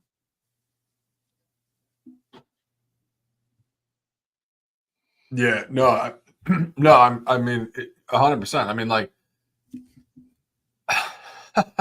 just the insanity of these college football spots. It just blows my mind sometimes. Like the irregularity of these players. You know, like people don't like NFL because it's very much on the average, and it's like, you know, if it's a 3, it probably lands at 3. But I will say this, like, college football is so variant in terms of the quality of the players. Sometimes you just have no idea what's going to happen.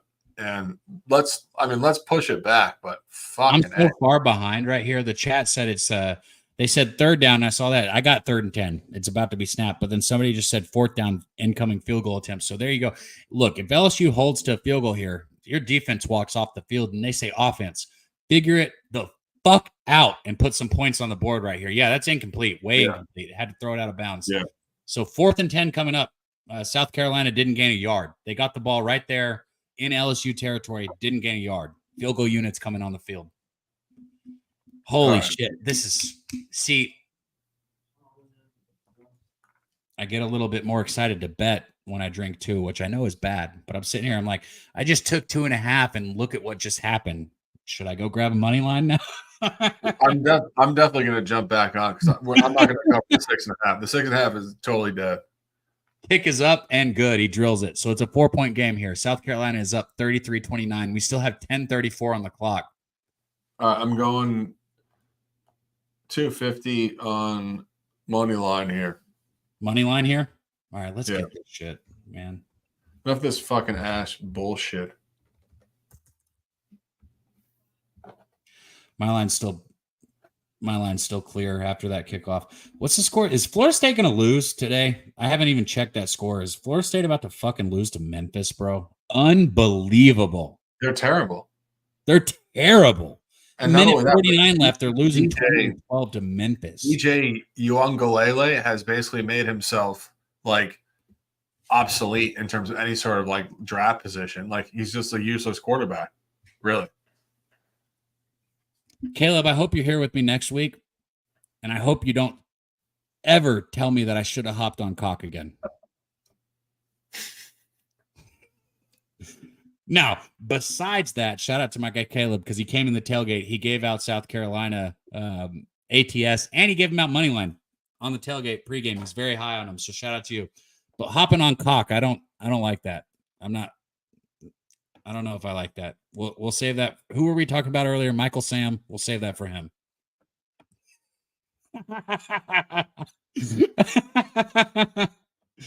You're sure on a 3:20 p.m.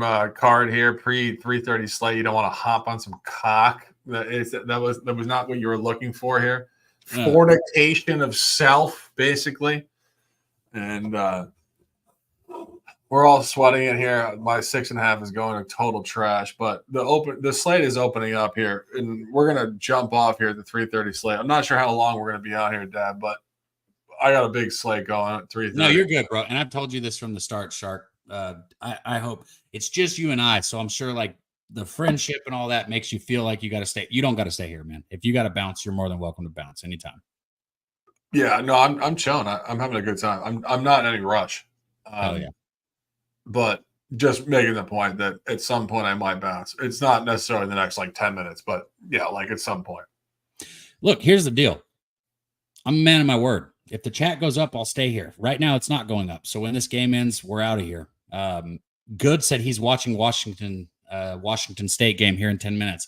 I'm watching Florida A&M. Like when I'm done, whether I'm on screen, off screen, that's what I'm doing. I'm watching Florida A&M. I'm getting very intense with that game. So it's all good either way, man. It's all good. Yeah, for sure. No, I'm with you, bro. Like I'm just chilling. No, yeah, I get it here. I switched to this South Carolina LSU game. I'm gonna be honest. I bet that Wisconsin Alabama game's either over or close to. It's not over yet, but it's. I mean, they got to be clicking. Yeah, it's over. It is over. Alabama already won 42-10. So in all technicality, usually we would be wrapping this up right now. I've been on stream for 6.5, almost 7 hours at this point, if you include the tailgate. So usually right now is when we wrap. We're going to sit here and sweat this LSU. We got action on it. We got bets on it. We're going to sweat LSU, South Carolina. And if you guys keep the chat rolling, I'll keep hanging out. If not, we'll transition to UFC. It's all good either way. We got content either way. No, and we love you guys in the chat. Please keep dropping your plays. Please give us any commentary you have. We love you guys, and we really love your commentary at the highest point, really. You know, Dabby and I would be in Vegas here, and we'd be sitting in the Circa Casino lounge, and we'd be saying, what would we do without a live chat sitting next to us in the sky looking at us? So if you guys just remember that, and I'm joking, but it's actually you guys. We love you guys. We really do love you guys, and you guys are powerful people. You're smart people, and I think that's more important than anything. You're smart people who care. Keep dropping comments. We're going to ride with you, and we're going to go into it. And as I said, the first play in my official card here, we're going Pitt first half. Acrisure Field here, gentlemen. Pittsburgh, let's turn up. Let's bring it out. I like that. I looked at that game a lot. Hey, my dude, Perfect Rotation said if y'all stay on, I'm on. Fuck it. Perfect Rotation. Whether we stay on or not, man, I'd love to have you join me sometime. Whether it's on a live stream or on the tailgate, I'd love to have you. I just saw one of my dudes pop backstage. I'll intro him when he shows up. I'm glad that he didn't just show up on stage. Usually he just pops on. But we got somebody else here that's about to rock with us, Shark. It's been a good time. It's hard to put a whole bunch of words together when I'm this many drinks in and no food in. My words start running together, if I'm being honest. 8-yard gain on second down from LSU right there. Going to be 3rd and 2. Again, LSU is down by 4 points here in the fourth quarter with 10:20 on the clock. 3rd and 1 coming up. I mean, they're going for it if they don't get this, I got to imagine. We got somebody else coming in? Yeah, I think so. He's not on camera yet, but I think he's coming up. Okay. As soon as his camera turns on, he just showed up backstage. As soon as his camera turns on, I'll bring him up. Okay, for sure. Hey, Perfect Rotation. DM me, bro. You know, like just as we've been on. How long we've been on here for? Like 2.5 hours. Did he get it? Yeah. This stream's been going on for 3.5 hours. But if you include this and the tailgate, we're talking like 5.5, pushing 6 right now. 4th down coming for LSU. They just ran it up the middle on 3rd and 1. Looks like they got a yard, but it was 3rd and 2. So excuse me on that 3rd and 1 comment. Looks like it was 3rd and 2. They picked up a yard, but now it's going to be 4th and 1. Huge decision coming right here. Are they gonna kick it? Or are they gonna go for it? Looks like they're people coming off the field. Are you really gonna kick this? Man, fuck that. Go for it, bro. 3rd and 1, LSU 34 here. You know, it's 4th and 1. LSU's kicking it. I don't know why they didn't go for it on 4th and 1 right here. LSU's kicking the ball. The punt's off. Not a terrible punt, not a good punt. South Carolina is going to get the football at their own 25-yard line here. We got 8 minutes and 56 seconds on the clock. Both teams still with 3 timeouts, so everybody's loaded on timeouts. Yeah, this -6.5 is definitely not. This is definitely not a winner. I'll tell you that.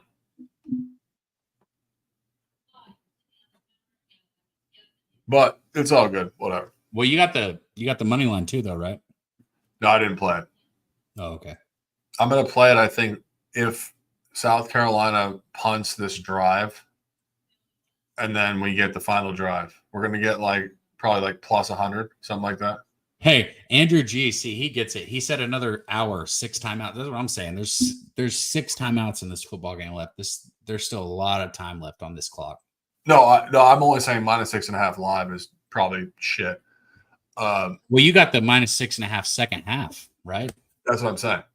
But I think it's still garbage. I don't think we're getting an 11-point margin at this point. Why is my phone not working? What was the halftime score? Was it 24? Oh, excuse me. I was thinking. I'm fucking half drunk here.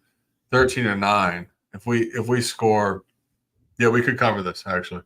Yeah, that's right. So you're thinking 6.5, full, your second half final result. Yeah, I was thinking not full game. Yeah, you made a halftime bet. You're still alive.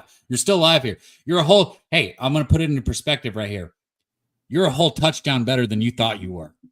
I know. Because I have these beautiful Bud Lights in my hand. I'm half asleep.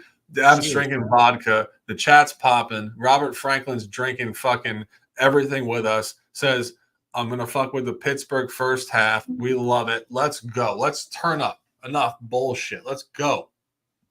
Robert Franklin said he's going to fuck with that Pitt first half with you. He's riding with you. Hell yeah, man. Shout out to my guy. Man, Robert Franklin's a real one, man. A member, always here in the chat. If he don't agree with you, he'll tell you. He don't sugarcoat shit, man. Shout out to you, Robert. I'm glad you're still Backyard Brawl, round 3. They were off for 11 years. They didn't play. For some reason, they took 11 years off. They resumed 2 years ago. 38-31. Last year, some bullshit-ass game. Huge revenge game. Pitt's better coached.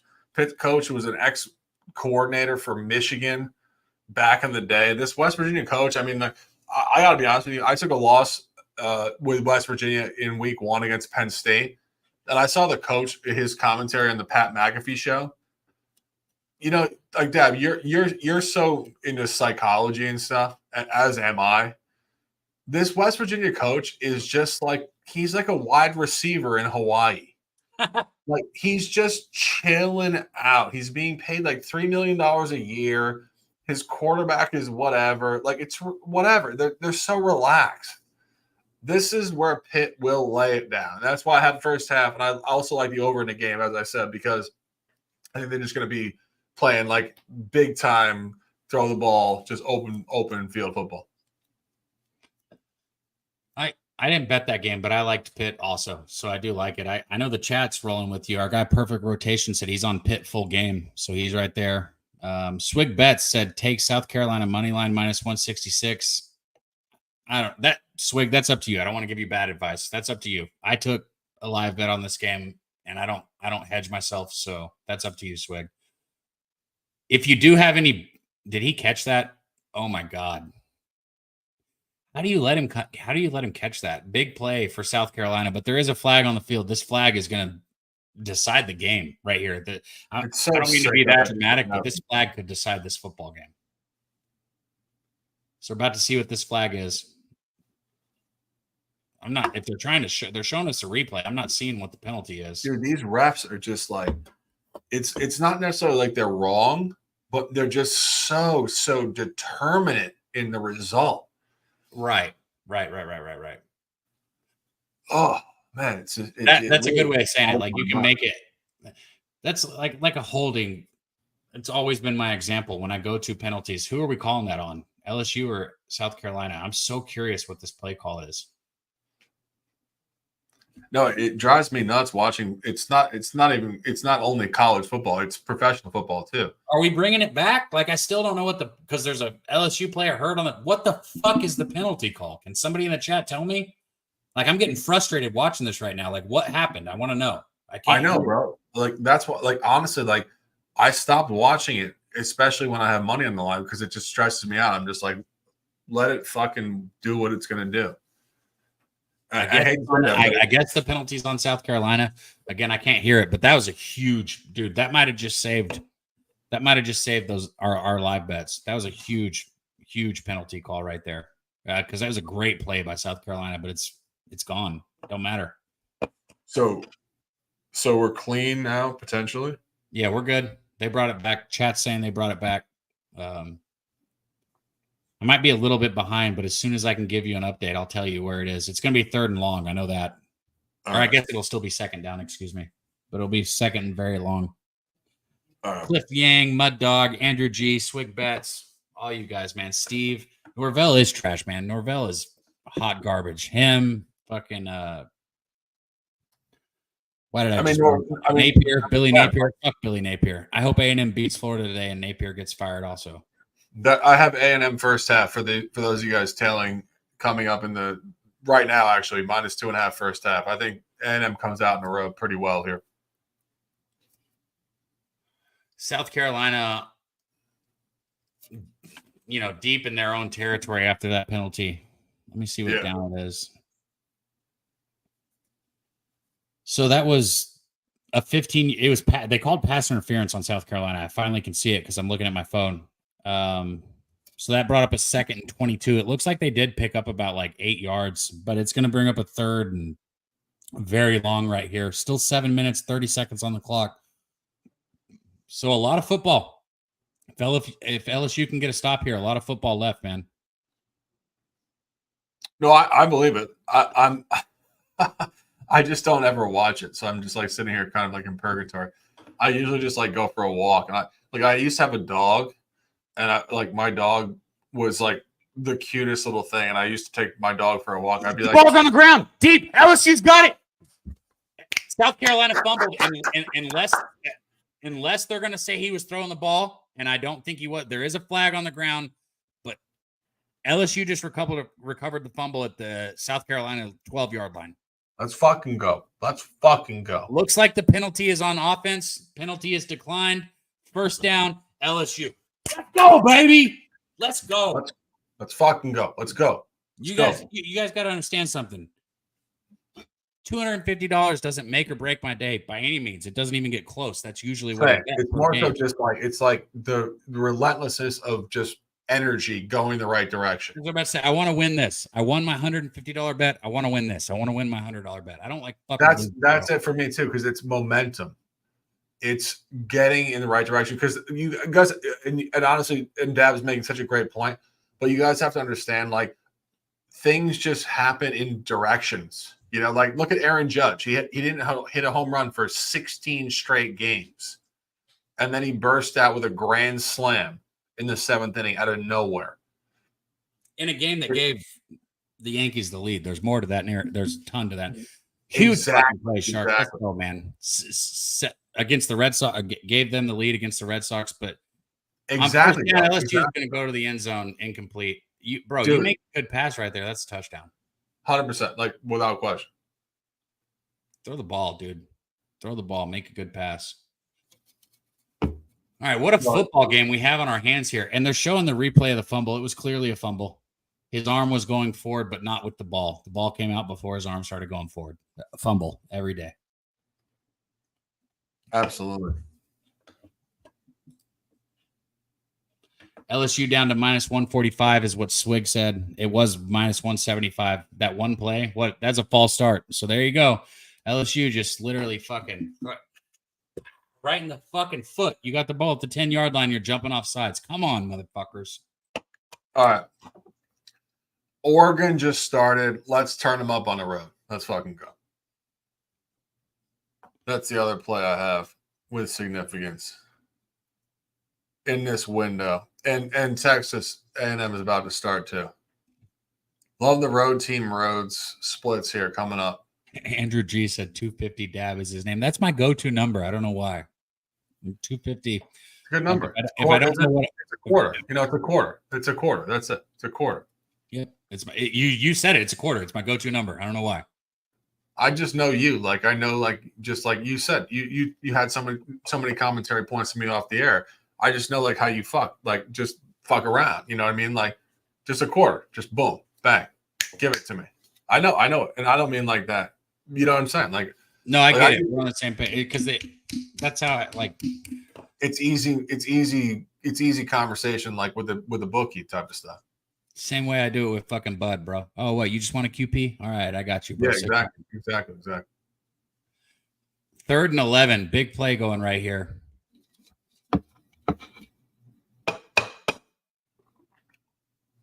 Oh, no. Tell me that's not true.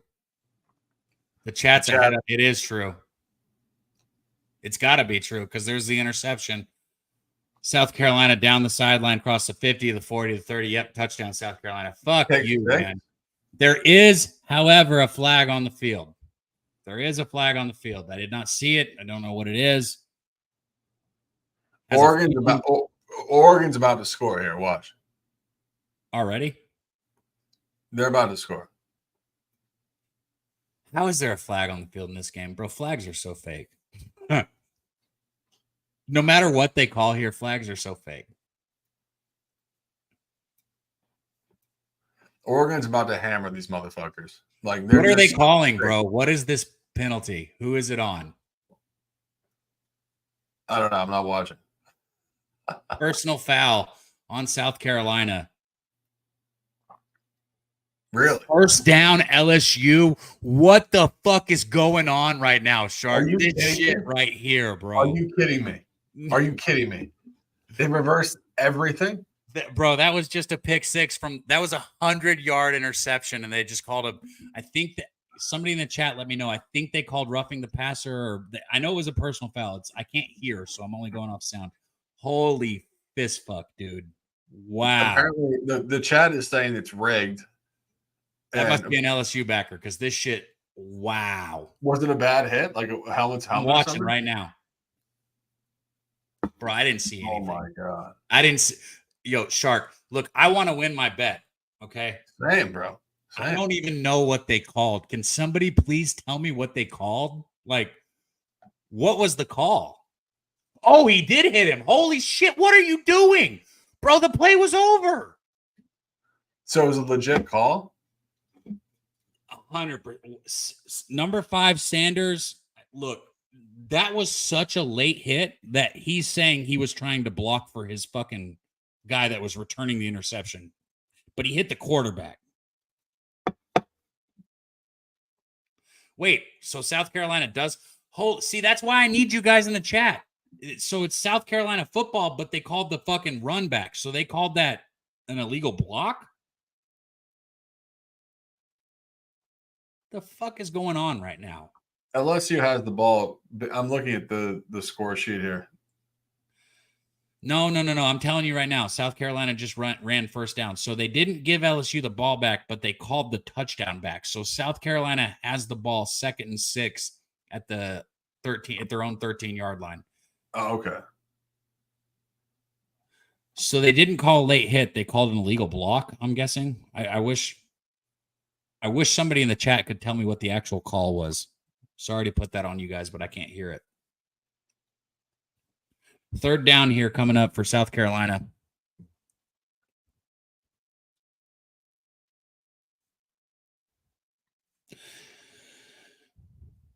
Yeah, there's a chance for everything. So Matthew Green coming in the chat. I don't know what the fuck just happened. I really don't know what just happened. Yeah, I have no idea. I'm just sitting here trying to marinate. I got a nice buzz going too. Might as well finish this bottle, but I'm not just going to finish it just because. Another membership, another donation. Show that you support Pub Sports Radio, and I got you guys. What I'm seeing from this is it looks like Arkansas last week. It looks like LSU is doing everything that they physically can to fuck this football game up. Like it's showing replays right now. It's like they have to try to lose. Like Arkansas, There's no excuse for them to have lost last week. No, Arkansas dominated that football game. Ridiculous. Absolutely ridiculous. Robert Franklin said, if I'm guessing, hitting a defenseless player. Okay, that makes sense. See, when I first saw it, I was thinking maybe something with the quarter, because it was the quarterback who got hit, but it was like after the interception, so that makes sense. Just a personal foul after the interception. Okay, Truth Teller says personal foul.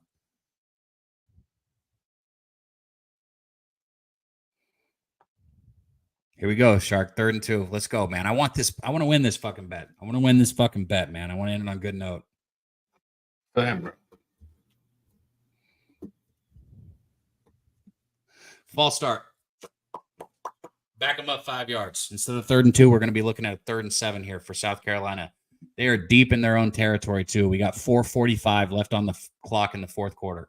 This is such a classic football game, especially in college football. This is classic as fuck. It is. And I know the A&M game literally comes on right here next. So it's the same channel I'm going to be on. Yeah.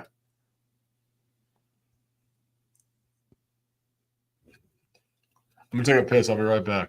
Oh, yeah. Go for it. Go for it. Shout out to Nutflush. If you guys don't know who I'm talking about, Nutflush Allen, real OG lowbagger. He just texted me, said, Boston College team total over. Nutflush is the person who got me to start betting team totals in baseball. Just a really good capper, good friend of mine. He knows what he's talking about. He came in and gave us Boston College team total over earlier, and that shit's already cashed. So shout out to Nutflush. It does look like on 3rd down, South Carolina is going to get stopped, and there's no chance they're going for it here. They're not close to a 1st down or anything, so going to be punting here. LSU will get the ball back. It'll be under 4 minutes when they get it back because the clock's rolling. We're sitting at 4:20 right now on the clock, 24 on the play clock, and it is rolling. So LSU is going to get the ball. I want to say one final chance. Obviously, they might have two, but this is it right here. This is a game, boys and girls. We're down to 4:05 on the clock and ticking. 4th and 8 for South Carolina. They're in their own end zone to punt this football. And the snap is back. Good catch. Good kick. Kicks up. Looks like it's got some height. And it's going to take a South Carolina bounce, but LSU, good choice right there to field that kick and not let it roll. Very good choice to field that kick. LSU is going to get the ball right here at their own 40, 45-yard line, it looks like.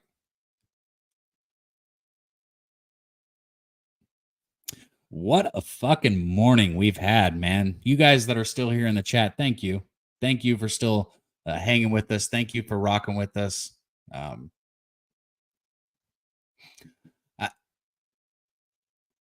Like Saturday's college football, it's what I've always wanted to do, man.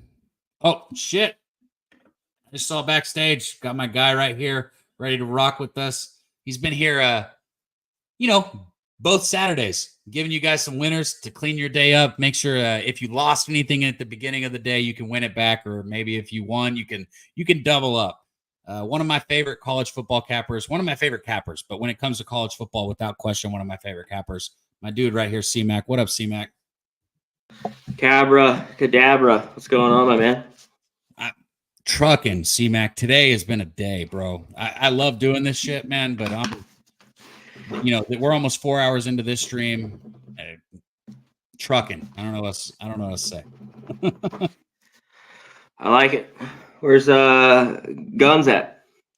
He was here earlier. His counterpart right here, my dude Shark, is here. He's taking a piss real quick. That's what I meant. Sorry. Yeah, I said Guns. I meant Shark. Yeah, you said Guns. I get it confused. I did. My bad. Shark. The Shark. Where's he at? Taking a piss real quick. Okay. Man. Well, I'm sorry to be the bearer of bad news. I was in there in the back for a second. I'm on South Carolina. Are you? Yeah. But you have them just to win, you said? I literally took LSU like 5 minutes ago. So like we could both win this, I'm guessing. Okay. And I had Sanders too. He cashed. I had over 64.5 rushing. Beautiful. I think he's got like 140. Something like that, 150. C-Mac, welcome to the party. Yo, Shark. What's going on, my man? What's up, brother? What's going on? We've been partying for 3 hours here. Dabby has been drinking me under the table, and the chat is absolutely lit. So you got to bring the intelligence to this conversation. I will try. I will try to bring it. Shout out to the chat. What are you drinking? Anything good? No, just beer. Miller Lite. That's what I'm saying. Fuck it. So we got Coors, we got Miller, and we got Bud Light. I'm gonna get a new one. We hit the Beautiful. Just because we have to. Cheers, boys. Crack it. Dab, C-Mac, Pub Sports Radio, Big Dogs. Let's fucking go. Swig, see, he keeps updating us with the LSU odds, -160, and now I see -115. That means this 1st and 10 must not go good if they went from 60 to 115. Yeah, I don't like it. I already had like a vibe about it. That's why I didn't talk about it. I was just like, whatever, like moving on. I kind of feel that same way too, to be honest. But it is here. We're 3 minutes, 14 seconds. Notre Dame, quick score there. Interesting. Shout out to our guy, Earl Sports. He came in. He was big on Notre Dame today. And I can see it. Yeah, because we talk about recency bias and shit like that. That would be one of those teams that fits that example perfectly. For sure. For sure.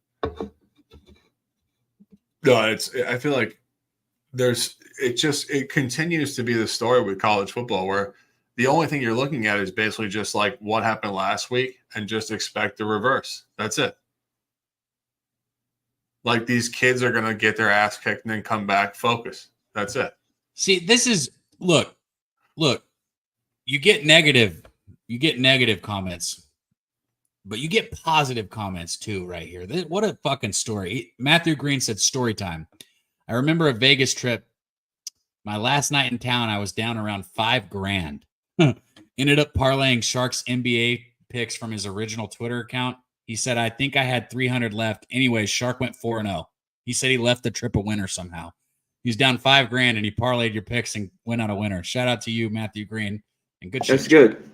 Yeah, there's never enough of those comments. But I'm glad he said that. They're few and far between, but yeah.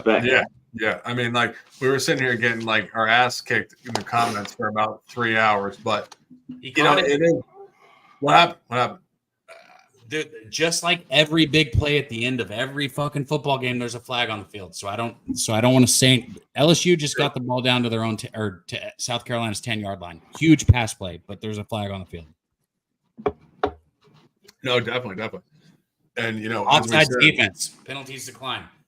There we go. Did Oregon score yet? Oregon just scored, didn't they? I'm not watching that one. I'll pull it up for you. I feel like they're about to smoke these motherfuckers. They don't have the ball. Okay, so they didn't get the kickoff, and it's 2nd and 15 for State. So let's get a punt here. I feel like Oregon's about to just fucking hammer these guys. This A&M game better not start while I'm watching this one because that's another one. I think A&M should come out and just absolutely hammer these fucking guys. I don't want to talk about it because C-Mac's going to tell me Florida. I didn't bet him though. I didn't take him. Okay, that makes. But I was only talking about the first half. Well, I'm on full game, Shark. I need full game. I like both of it. Deb, you know, we're in here. Like it's one of those things where it's like I'll fuck her in the front, you fuck her in the back, but we can go two-way, no problem. It's all good. And the thing is, like, I never disagree with the game side. I want to get in the front side first. And I think just in terms of what's going on in this game, it's just Florida being flat at their home stadium with this coach. I think it's like, I mean, C-Mac knows this, I think probably just as much as I know it in terms of Florida, like North Florida type of shit. Like, and I know I'm C-Mac, I'm not saying you're from North Florida, but I'm just saying like in terms of the vibe, you just have to like show up in your stadium. It's like when you watch the Netflix show with Urban Meyer and he was talking about like coming into the swamp and like bringing the energy. This coach doesn't walk out of the tunnel like that. Like he doesn't have that just, I don't know, moxie. He doesn't have what you need, like walking out of that tunnel. And it lets the opponent come into your stadium and dominate you. And you saw it with, like, how did the fucking you, who is kind of like pedestrian with Cristobal down there, come into your stadium and blow you out? Like that is weak. Like that would never ever happen. Yeah. Yeah, that was I kind of seen enough for now. That's what I'm saying. And they got that kid in that's really good, quarterback, Lagway. Their defense is still garbage though. So yeah, and the coach Napier is just horrible too. Right. What's the story on the quarterback? The Wentz and Lagway. Lagway's the freshman, the 5-star. Lagway's the 5-star freshman. He played against Samford last week. Had a really good game because Mertz was out for. I just said Winston. Yeah. Mertz was out for fucking concussion protocol. I think he was out for concussion protocol. So their 5-star freshman got to start last week. He did good. And if you notice, Lagway took Florida down the field and scored against Miami also. So. His first in garbage time he did though, but yeah, like you said, garbage time, but he still took him down the field and scored whenever fucking Mertz couldn't do it. So all this being said, it makes it sound like I'm rooting for Florida. Fuck Florida. Let's go A&M. Come on, baby. No, I was only saying to C-Mac because I feel like C-Mac's read more magazines than I have. What is the story with this quarterback? He's really good, this young kid. I mean, he's the guy. But his numbers were ass like the last 2 weeks, right? No, he had like 500 yards last week. They played Samford. You're thinking of Mertz. No, but I mean, in week 1. Big play, LSU. Oh, he came in. They still had Mertz. This is the problem. Mertz just has to go. I think if they go with this kid, they got to keep him. Okay. They're still trying to talk about if Mertz comes back, they might go 2-man quarterback bullshit. And I've seen enough of Mertz. He's been around for forever. Wisconsin. So he just had his first start last week. Is it a catch, Ron? I'm watching the same game. Catch or not? What a play right here. I'm seeing it. I'm seeing the replay right now on screen. That's a catch. That's got to be a catch. That should be LSU football right down in South Carolina, inside the South Carolina 10-yard line. Looks like we're going to break here with 1:50 on the clock so they can review the play and make their professional decision. But that was a catch.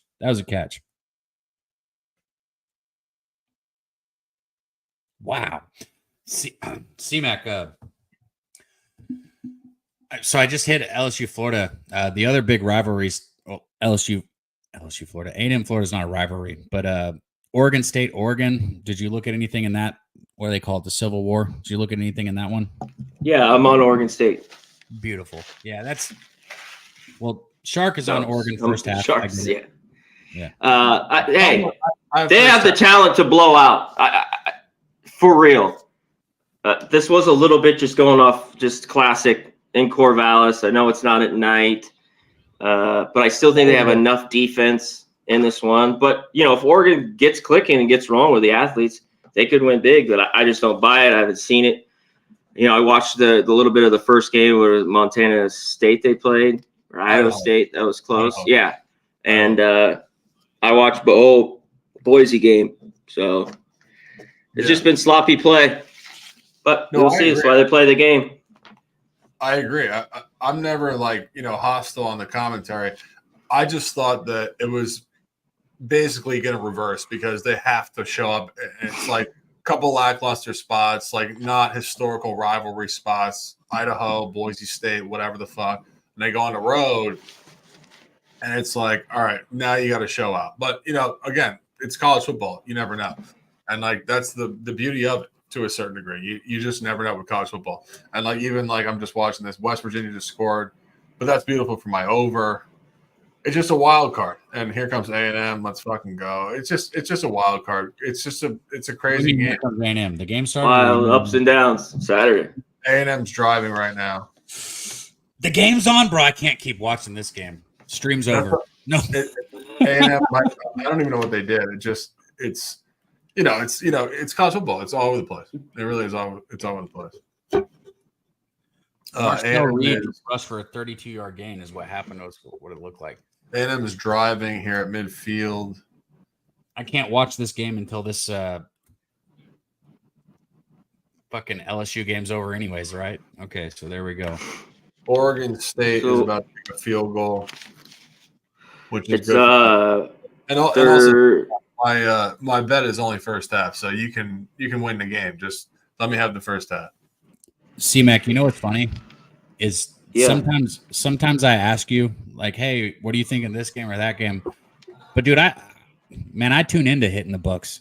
You have been somebody who I've since before I ever got on screen have listened to, so I kind of already know. I know your thoughts and I love your thoughts. And my whole point in bringing that up is anybody who's not catching Hitting the Books, I mean, it doesn't get better than that. You get C-Mac, you get Ian, you get it early too, way before the lines start moving. So make sure you guys are tuned in and checking it out. Yeah, I appreciate it. I think as I've learned to do it, it's like, because I love getting on lines, but I love in college football. Yeah, it goes the other way for me. So it's just a little bit, and that's how it works out when you try to get the line value. But yeah, that's all we just try to get to, especially on totals, I think, early in the week. But I still only bet a few to go out. But yeah, I love doing it. I love going through the games and early on a Monday and going through it and sitting all week and going over it again. It probably works both ways, where it's like some you feel like, yeah, I should bet this early. And then there's others where you see it and you're like, hey, I like this, but I think I'll get a better number. I'm going to wait on it. Yeah, I love to see too, unless I just really love it and I'll just bet that, I'd rather see it through the week a little bit. The money, the movement, I think it might go this way for me. Do you know what I mean? Yep. So what's going on with LSU? They're about to score? I'm finally looking like I'm getting a call here. It looks like they're calling it a catch. So it's going to be 1st and goal for LSU here. Okay. We got 1:56 on the clock. South Carolina still leads by 4. So 33-29. All right. You win the game. I cover.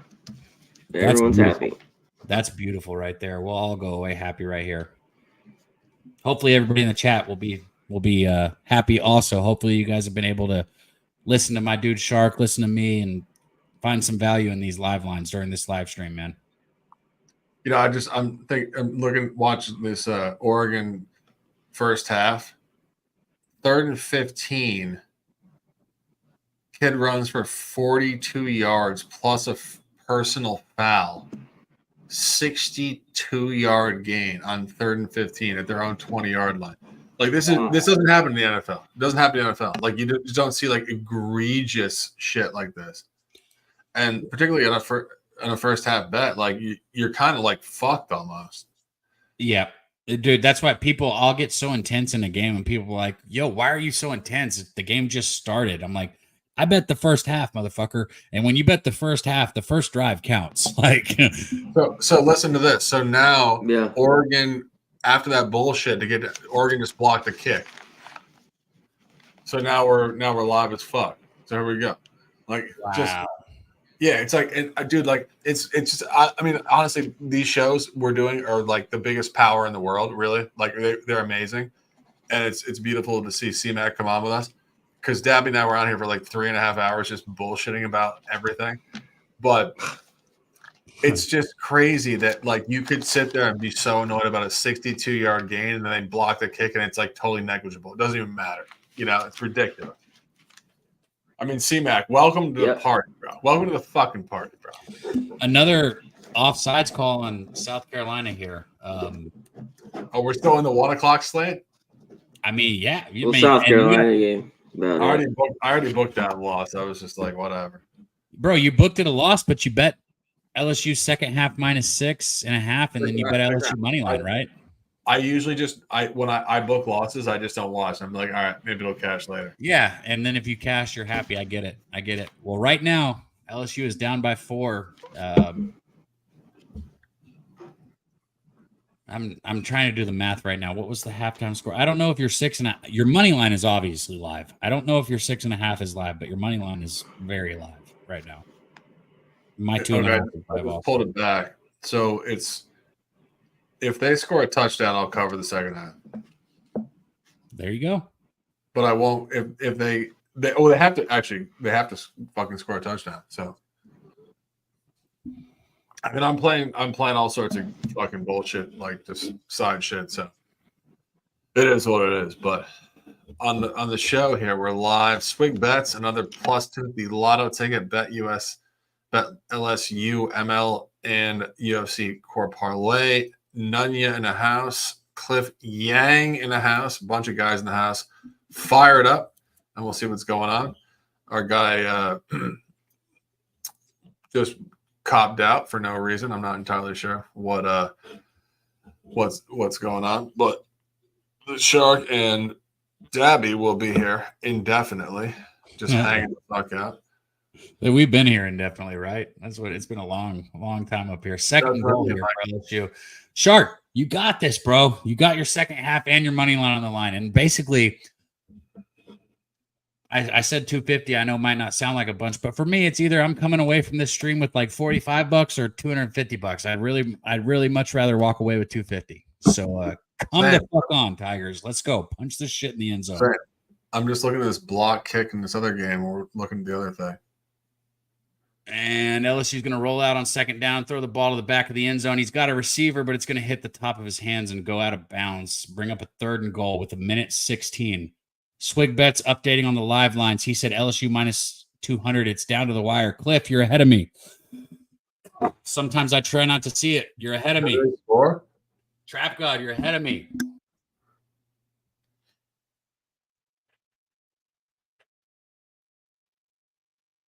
You're muted. You're muted. Did I really just – that's how you know I've been drinking. I was unmuted. I muted myself in the middle of talking and kept going. The fuck was that? Touchdown Tigers. I was reading the chat. That's where I was going at. Touchdown Tigers. Here we go. Go. Go. Come on. Turn them up. Turn them up. Turn them up. I'm going to say, no matter what happens, we've been everywhere in this live stream, having drinks with you guys, talking live, talking football. No matter what happens, right now we have a chance to go 2-0 on live bets also, which if we're sitting out here hanging out, having good conversation, having drinks, and we're winning bets, to me, I know some people like to hear 20-0, but I'm cool with 2-0. I don't give a fuck, man. Win money. That's all. Grind. And also, the second half total is currently sitting at 27. The under was 27.5, and that's the sharpest fucking line, which is what I said on the broadcast. I said it was going to be a crazy sharp line. But all right, so let's just work it. Oregon's about to score. A&M's about to score. Let's go. Let's turn them up. Talk me sweet. Tell me A&M put it in the end zone. I was going to ask you, should I roll up some blue sushi, some gelato punch, or some push pops? I know you don't know. Just pick. Do the blue one because I want to. Actually, no, not the blue one because that's our Blue Raiders. We're fading the Blue Raiders. Do the third one. The push pops? Yeah. That's the best one. That's the best anyways. About to roll up some of this push pop right here. Shout out to you guys in the chat. You picked the best one. Dead ass. So you picked the one I have the least of. And the reason I have the least of it is because it's the best. Because I keep smoking it. So. All right. 36-33 LSU. Let's cash, baby. Let's go. Come on. I already wrote that off. I just said 200. It's just bullshit. It really is bullshit. But like, I was just like, whatever. Just no fumble, no pick six. We can go home happy here, fellas. Yo, what do you have? I got South Carolina in the points. But you okay. So what'd you get? 6.5, C-Mac? Yes, I did. See, that's one that I didn't get a 7 because I didn't jump on early. You know, it's another game that sticks out in my mind that I even want to talk about like on Wednesday was Virginia. And I just didn't bet. It was 3, and it goes back to pick. I didn't have enough conviction in this team, and it moved. I really like the 3, and I think there's some points I kind of leaned over in that one. But South Carolina, but I still like the 6.5. By yesterday, I was like, I'll take the 6.5. I think the game will be tight. No, I agree. You said Virginia against Maryland? Yeah. Yeah, no, I agreed. I thought you were probably on the right side there at home. Maryland kind of sketchy on the road, but as you said, like just a wild line move. Like you're at a pick 'em right now, right? Yeah, it's at a pick 'em. I just didn't jump on the 3, and I really liked it. And I'm not going to take it now to pick them. So that's just kind of one. Definitely. I had to let go. Totally agreed there. God, the Keef is all over this. This bud is really good. But I hope you're wrong about your overtime. Hopefully, Sanders, that was the easy casher prop. I put it out on Twitter in this game. So, dude, I think he's got 150 yards. I miss having your props at the beginning of the show, C-Mac. I made some good money tailing you on those last year. Well, I'm so, these college games take so much of my time. I try to get into it, but I got to dig into the props more and more. Like, that's a whole other thing because they come out later, obviously. Late, it's something I have to be on top. Like these Saturdays to the NFL Sundays and Sundays to bounce back to do our show Monday morning is sometimes not easy. No, that Monday morning is a brutal show for sure.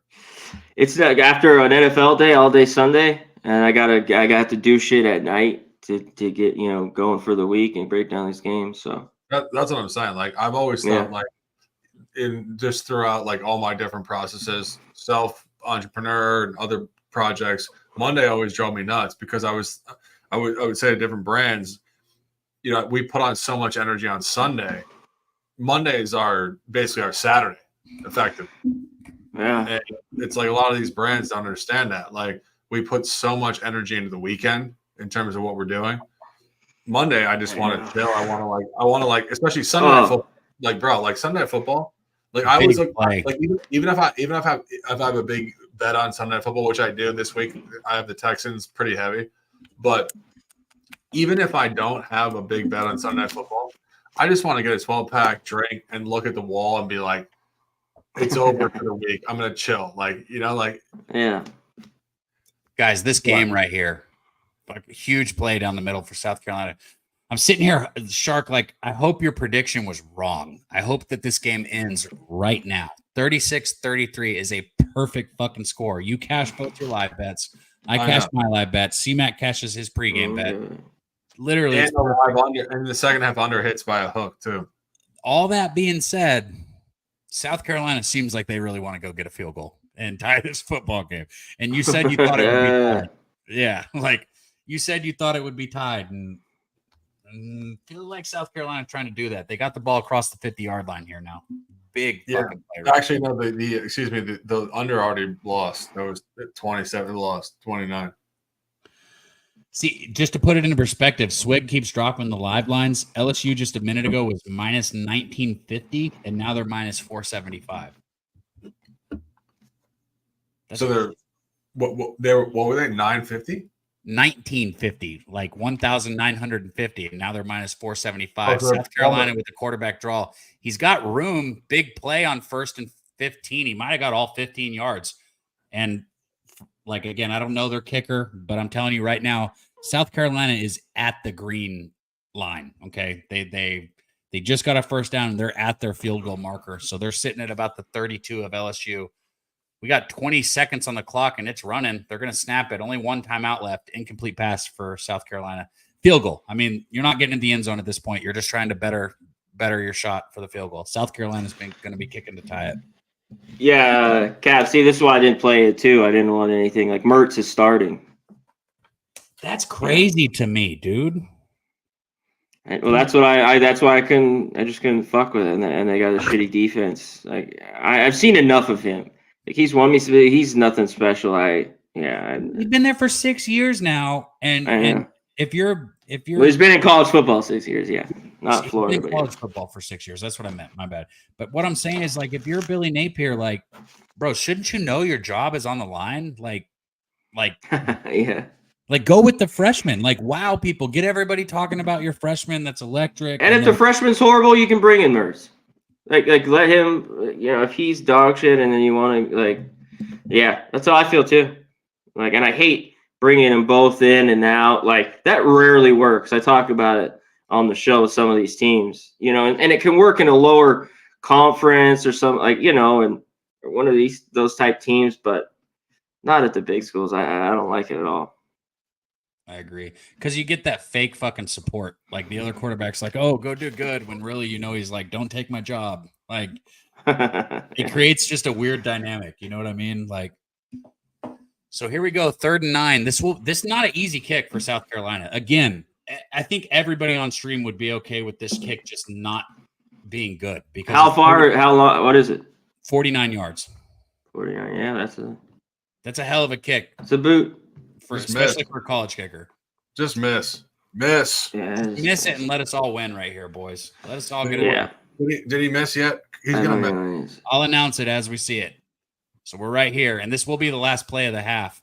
Looks like LSU is going to use. We can have a great conversation after this, C-Mac. I'm just sweating this real quick. Yo, LSU used their timeout, and the kicker kicked it just to kick it. Oh my God, Brian Kelly is the perpetual antagonist.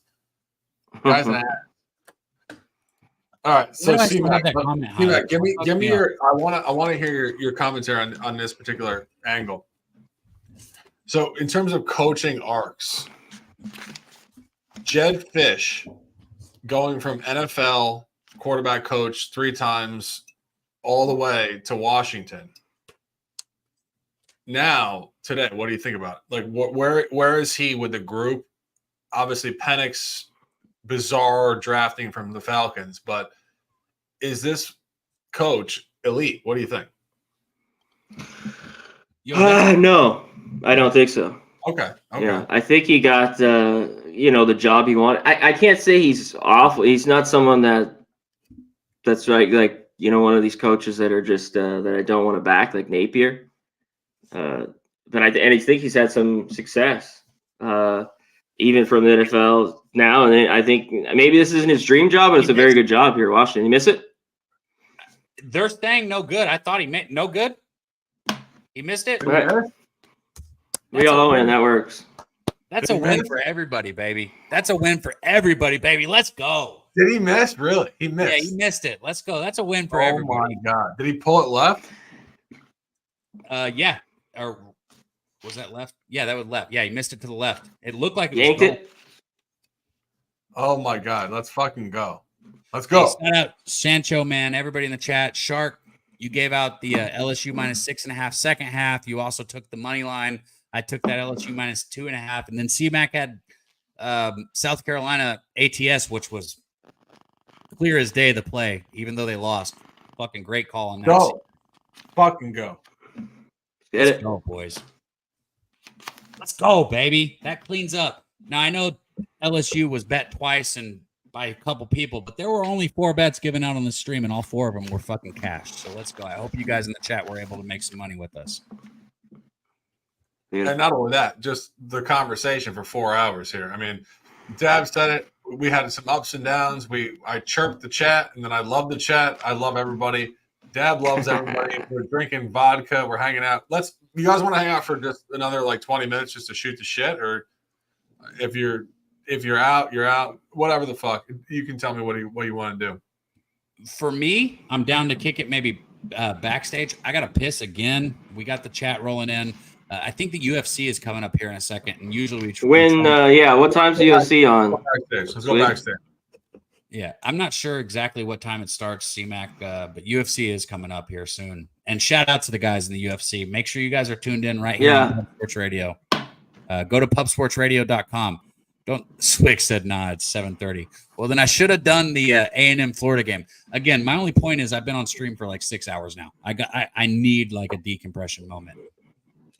Yeah. Well, take us home. End it. Hell yeah. You guys want to hit the chat one more time? Shark, you got any last thoughts or ideas for everybody? Always. I mean, just perpetual love and respect. We'll be on here tomorrow morning with my guy, The Gun, on my own channel, as you guys know. But it's all respect and love to you guys. I love C-Mac and Dabby, just top people. I honestly feel I say one thing. I feel home with you guys. It feels good to be on the air with you guys, and it feels like a good energy. And we'll be on here tomorrow morning at 10 in the morning talking professional football. A lot of plays, a lot of shit to discuss. C-Mac, we had a little brief discussion here. Let's go backstage. Dabby, vodka, you're not Russian, but you got Russian today. It was actually Russian to success. There you go. We appreciate you guys so much. Thanks for hanging out with us. We'll be back here. I'll be back with you guys 100%. It was an absolute pleasure being with you guys. Love it, man. C-Mac, you got anything for everyone before we get up out of here? I do want to say Swig Bets dropped it right there. You can click that link. You click it. Again, I keep saying pubsportsradio.com. It doesn't get any easier. It's fucking free. All you got to do is go to the website and sign up for the competition. It's that easy. You might win $100. Nice. Go to pubsportsradio.com. C-Mac, you got any last words for the chat here for us? No, go sign up for that. Like you said, it's $100. Go have some fun. Maybe put some crazy subs or knockouts. You know, you never know. And get that hundo. Well, that's it. Always shout out to all the guys in the chat. J-Dub, Top Set, Sway, Robert Frank, everyone in here. Cliff Yang, my dude. That's it. Take it. Take us home. Yeah. Nothing left, man. Let's get some fucking money today. Thank you guys for tuning in. You know the deal. We be fucking pubbing, baby. Let's go.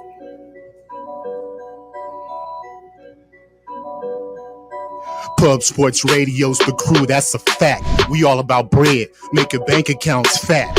Who the hell is that? LJ from the H, I stack green like Boston. Shout out to Nasty Nate from down south, where we ride on slab. 420 highway smoking with that boy Dabby Cab. Swing by Dallas with them Cowboy fans so we can smoke out J Money, cause you know that's our mans. Us against the bookies, put money in our pockets. Fly out to Vegas, meet up with Ski Profit. Hit the sports books, we got money to stack. Can't forget them college picks with that boy Connor.